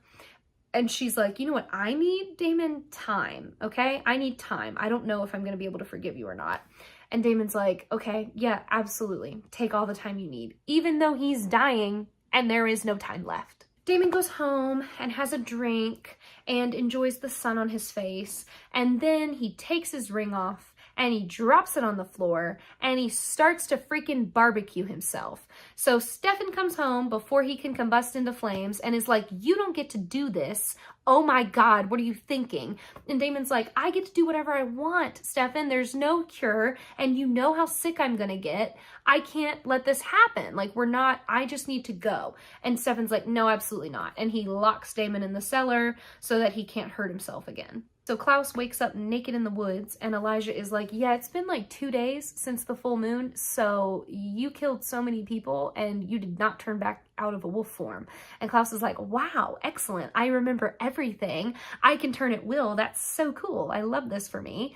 And then Elijah's like, okay, you promised, take me to the family. And Klaus is like, I did promise you that, even though you tried to kill me. Don't worry, brother. I'll take you to them so soon. We just have to do a couple things first. Come with me. And they saunter off together. Stefan calls Rick, who is drowning his sorrows at the grill, just absolutely getting hammered. And he's like, hello, I'm not good for anything except watching my girlfriend die on a fire altar. How are you? And Stefan's like, look, I hear you. I understand you're grieving. Damon has been bitten by a werewolf, and code red. We need to help Damon. And Rick is like, yeah, absolutely, I'll be right there. And he just hangs up and goes to help. Elena takes Jeremy to the park to watch Gone with the Wind. That is, in fact, this episode's event. The town is doing a showing of Gone with the Wind. Caroline makes a joke about how it's fitting because they're just like Scarlett and they made it through the fire and now they're on the other side. Atlanta burned, but they're all alive. I mean, girl, a lot of people died in the last episode, but go ahead, make a joke. It's fine. Bonnie tries to contact the witches to get help for Damon. Her and Stefan go, and even though they don't want Stefan in the house, they respond better to him than Damon, which I think is an absolute joke because Damon is the one that tried to protect Emily Bennett and keep her family line alive, and Stefan is the ex-Ripper who has killed like a countless number of people for fun. Anyway, Emily comes through Bonnie during this and is like, yeah, we know how to save him, but we're not going to tell you how. And then she hurts Bonnie to get Bonnie to like not try to use the channeling mechanism again. And Bonnie's like, yeah, I don't know what to tell you, dude. They're not going to tell us anything, but I did hear them say Klaus. I don't know what that means, but maybe Klaus has the cure. And Stefan's like, on it, I will figure it out. Carol goes to Liz and is basically like, get it into gear and kill these vampires before I replace you as sheriff because you're doing a terrible job protecting this town. So Liz is like, okay, no time like the present. I'm going to have to make a move. Stefan goes to get Elena from the movie night and is basically like, hey, Damon got bitten. I know you're mad at him, but you should really go talk to him just in case we can't find a cure. If there's anything you need to say to him, you need to go and do it. And Elena's like, are you kidding me? I don't even get to stay mad at him for very long because now the idiot is dying. Like, okay, great. So she goes off to Damon and Stefan goes to Klaus to get the cure. Damon goes into like full fever mode and starts hallucinating memories between Catherine and Elena. And at one point he's having like a memory flash of Catherine like clearly toying with him to get him to stay home when he was going to go off and fight in the war. And she even admits that like she's still seeing Stefan, but he shouldn't be jealous because she likes him too. She likes both of them. And that's not a crime. And then Elena comes into the memory and is like, Damon, can't you see that she's toying with you? Like, All you have to do is walk away from her. It was your choice all along to stay, even though she was lying to you. Just walk away, Damon, just walk away. And then he like wakes up and he's, you know, full fever, having a really hard time in the cell. Stefan goes to Catherine. She has been stuck in the cell for 2 days, waiting for the spell to break and not understanding why Klaus isn't dead. Before she can tell Stefan where Klaus is or isn't, Klaus just shows up at the house with Elijah. And Stefan's like, I need you to help me save Damon because they told me that you have a cure. And Klaus is like, oh my gosh, I'm happy to help your brother, but before I do that, I need to help my brother. And he like leaves the room. And then Elijah is like, I'm so sorry, Stefan. I hope you can understand. Like, I did this for my family because I miss them. Like, everything I've done has just been for them. And he promised he would take me to them. And before Stefan can say anything, freaking Klaus comes back into the room and just stabs Elijah in the heart. He's like, yeah, brother, I did tell you I would reunite you with them. And then just stabs him. So freaking Elijah's dead again. And this time it's really upsetting because he's like angry. So he dies angry. And Klaus is just like, shh. Oh, shh. It's okay. Shh. Bitch. I've never been angrier in my life. So then Klaus and Stefan are alone with Catherine, and Klaus basically starts playing with Stefan, and he starts like stabbing him and stuff. And he's like, you know, I don't think that in this current like weakened state, you're going to be much use to me at all. But maybe we could make a deal if you were the vampire that you used to be, the one I've heard stories about. That's the vampire that I think I could make a deal with. Rick goes to Damon and brings him some booze, and Damon kind of immediately starts trying to fight with him through the bars because he wants Rick to kill him. So he like teases him about his wife and all the bad things that Damon's done. And then finally he like grabs Rick through the bars and he's like, Rick, just kill me. And Rick is like, no, you prick, and stabs him in the hand with a vervain needle. So Damon's like, oh no, oh, and he like passes back out. And as he's falling asleep again, he's like, Elena, which is so cute. Because Rick is like, Elena's not here, Damon, but Elena's pulling up outside. So it's like he sensed her coming. So she's pulling up, and then she gets out of the car, and she feels like somebody's watching her. Surprise, surprise, it's freaking Liz, because as I said, there's no time like the present, and she has made her move. So she grabs Elena and kidnaps her, and then she goes into the house and tries to attack Damon, and Rick is like, please don't go in there. You don't understand. You do not want to go in there. She goes in anyway, and Damon escapes. The movie night kind of devolves because now Damon's on the loose, so the team gets called in to look for Damon. The girls try to get Jeremy to stay behind, and he's just like, I don't know what you think this is, but I'm involved now, so I will be looking for Damon too. You cannot stop me. So they all scatter to look for Damon and try to find Elena and Damon and keep them from each other and keep everybody safe. So Klaus basically wants Stefan to become a Ripper again. He's like, if you can do that and prove to me that that's still you and you still have that inside of you, I could make a deal with that person. And Stefan's like, but I don't live my life like that anymore. And like Klaus is like, yeah, okay, cool. Catherine, come here.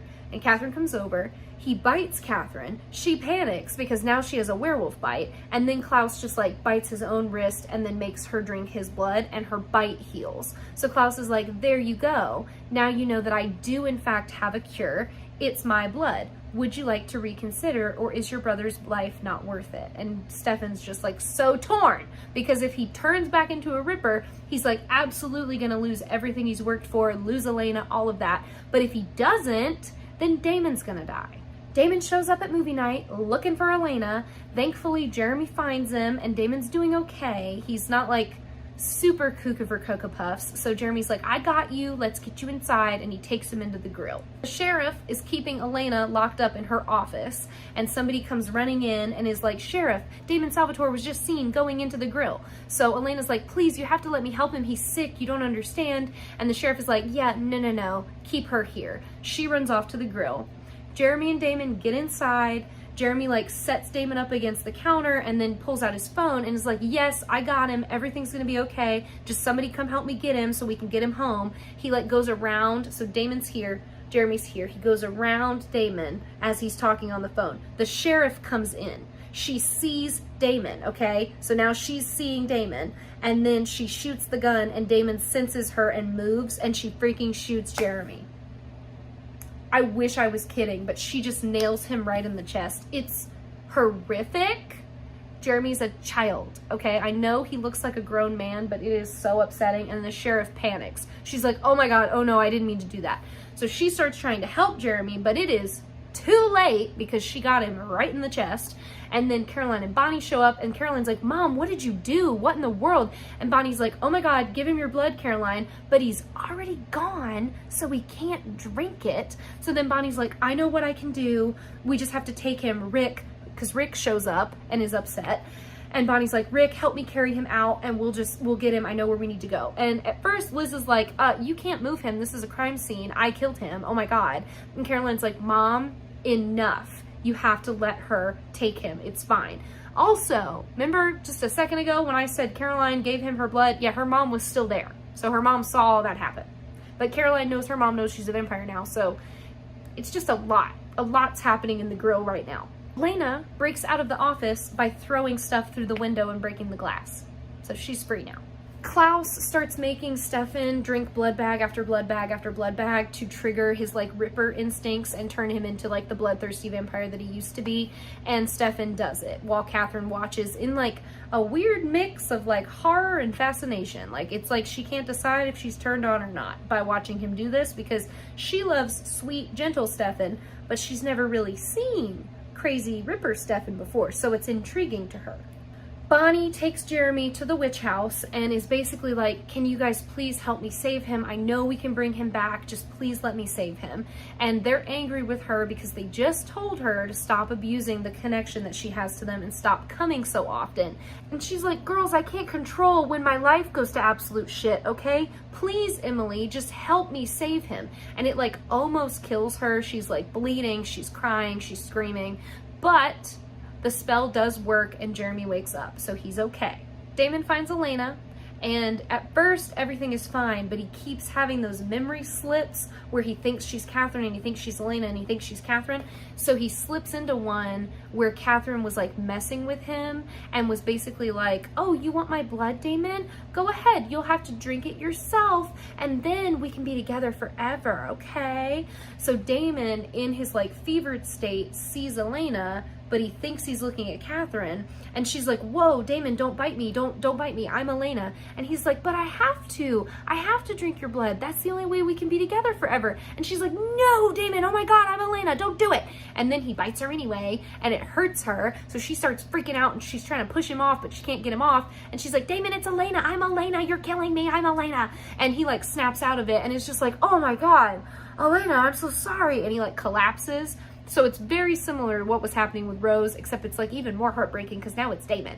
The sheriff and Caroline find out that Jeremy is alive, and the sheriff is like, oh, thank God, I thought I killed him. And Caroline's like, no, Mom, you did. You did kill him. And the sheriff is like, I don't understand what's going on. And Caroline launches into this adorable little mini monologue where she's like, you did once. I told you everything and you understood and you accepted me, but then I took your memories away because I was too afraid and I didn't want like to take that risk and have something go wrong, but I don't want to be afraid anymore, Mom, and I don't want you to be afraid of me. And then they hug, and then Liz hugs her back, and it's so emotional and sweet, and they're both crying, and it's so sweet. So now we have Mama Liz on our side. She is one of the good guys now. Jeremy calls Bonnie and is like, I feel a little different. I feel a little weird. And she's like, well, sweetie, you were dead, so that's probably normal. I think it's probably all going to be okay. And then they hang up, and then Rick comes in and is like, hey, bud, I'm gonna head out now. You good? And Jeremy's like, oh, yeah, no problem. Go ahead and leave. I'm fine. Don't worry about me. And he looks all forlorn and sad, so Rick is like, how about I stay? I could stay. You want me to stay? And Jeremy's like, oh yeah, that would be great. Oh my God, absolutely. You go ahead and stay, Rick. That would be awesome. So it's real cute, but Rick's gonna be like pseudo dad for a little while. Elena cares for Damon. How did she get him home and into bed by herself? No one knows. It doesn't matter. But he keeps telling her to leave because he's like, I'm going to hurt you again. And she's like, no, I'm actually going to just stay until you die because I refuse to leave your side.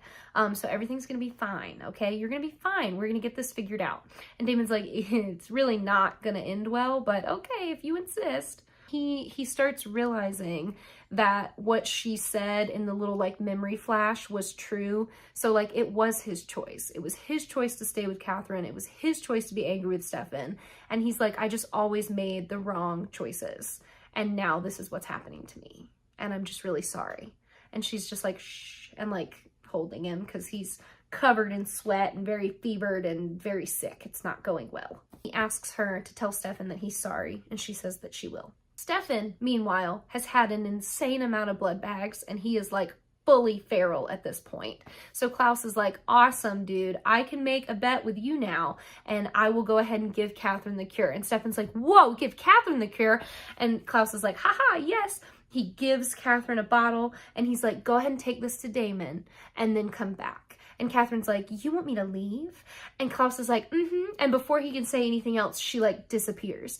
So then Stefan is like, no, oh my God, she won't come back. She's on Vervain. And Klaus is literally just like, oops. Very cute scene with Damon and Elena talking as he's dying. He's basically like, you know, I know that you love Stefan, and I know it's always going to be Stefan, but I love you too, and I just need to know that you know that. And Elena's like, I do, I know, it's okay. And she curls up beside him, and then he's like, you should have met me in 1864. You would have really liked me. Which she would have, y'all. I want you to think about little sweet human Damon and tell me Elena wouldn't have been all about that. She'd have been like, that's who I want to have children with. That man right there. Anyway, Elena sits up and is like, I like you right now. I like you just the way you are, which is true, but it's because she sees the good in him. Okay. So then she gives him like a little kiss, just like a little sweet kiss. And he says, thank you. And she says, you're welcome. And then someone says, it's me you should be thanking since I'm the one with the cure. That's right. Catherine did come. It's Catherine. She's here. And she shows up and gives him the cure and is like, Elena, don't feel bad about loving both of them. You know, I did. And Damon's like, I can't believe you actually brought it to me. And she's like, well, I owed you and now I don't anymore. So no more favors. I will not be helping you again. Do not think that this is going to change anything between us. I am out. I will be saving my own skin from here on out. Goodbye. Klaus locks Elijah up in a coffin with the rest of what we can assume is the family, because there's like a little, it's like a big, almost like a wooden storage crate. Like think of those metal shipping containers, but it's like all made of wood. And then there's coffins in there. And that's what he's keeping the bodies in as they travel. And he tells Stefan, you know, you're going to help me find Catherine. Don't worry. We'll handle her. I'm not worried about it. And Stefan's like, what do you really want me to help you with? And Klaus is like, oh, all of that will be told in due time. Don't worry about it. You don't need to know yet. First, I need you to prove to me that you're really serious about our deal, because the blood bags were not enough. So Klaus brings out a girl who's like clearly terrified, and he's like, I could have compelled her to behave, but a real ripper likes the hunt. And then he like sends the girl running down the storage container, and Stefan just immediately attacks and kills her. So Ripper Stefan is here. Prepare yourselves. It's not fun, okay? Most of my hatred for Stefan comes from Ripper Stefan. Pretty much all of it, okay? So here we go. It's about to get real rough for the Stefan fans. Jeremy wakes up in bed in the middle of the night, and he feels like somebody's in the house with him. He can like hear stuff, and he's like, Rick, is that you? Rick doesn't come. So he goes outside, he walks down the hallway, and as he passes the door to the bathroom, we see Vicky appear behind him in the doorway. You heard that right. Freaking Vicky Donovan, Matt's sister that died. So Jeremy goes down the stairs, he goes through the living room, he's so confused, he can't tell what's happening. Vicky is following him down the stairs and through the living room. He gets to the kitchen, and then behind him, Vicky is like, Jer. And he turns around, and Vicky's gone. And he's like, what? And then as his back is turned, we see Anna appear. So then Anna's there. So then he turns around, and he sees Anna, and he's like, Anna. And then he turns around again, and he sees Vicky, and he's like, Vicky. And they're just standing, and he's in the middle, and they're dead. And then that's it. That is the end of the episode. No. No, I hope you guys enjoyed this unhinged recap of the Vampire Diaries. If you did, don't forget to like and comment down below. I love talking to you guys. As always, thank you so much for watching. Don't forget to subscribe if you haven't already, and I will see you so soon. Have a good one. Bye!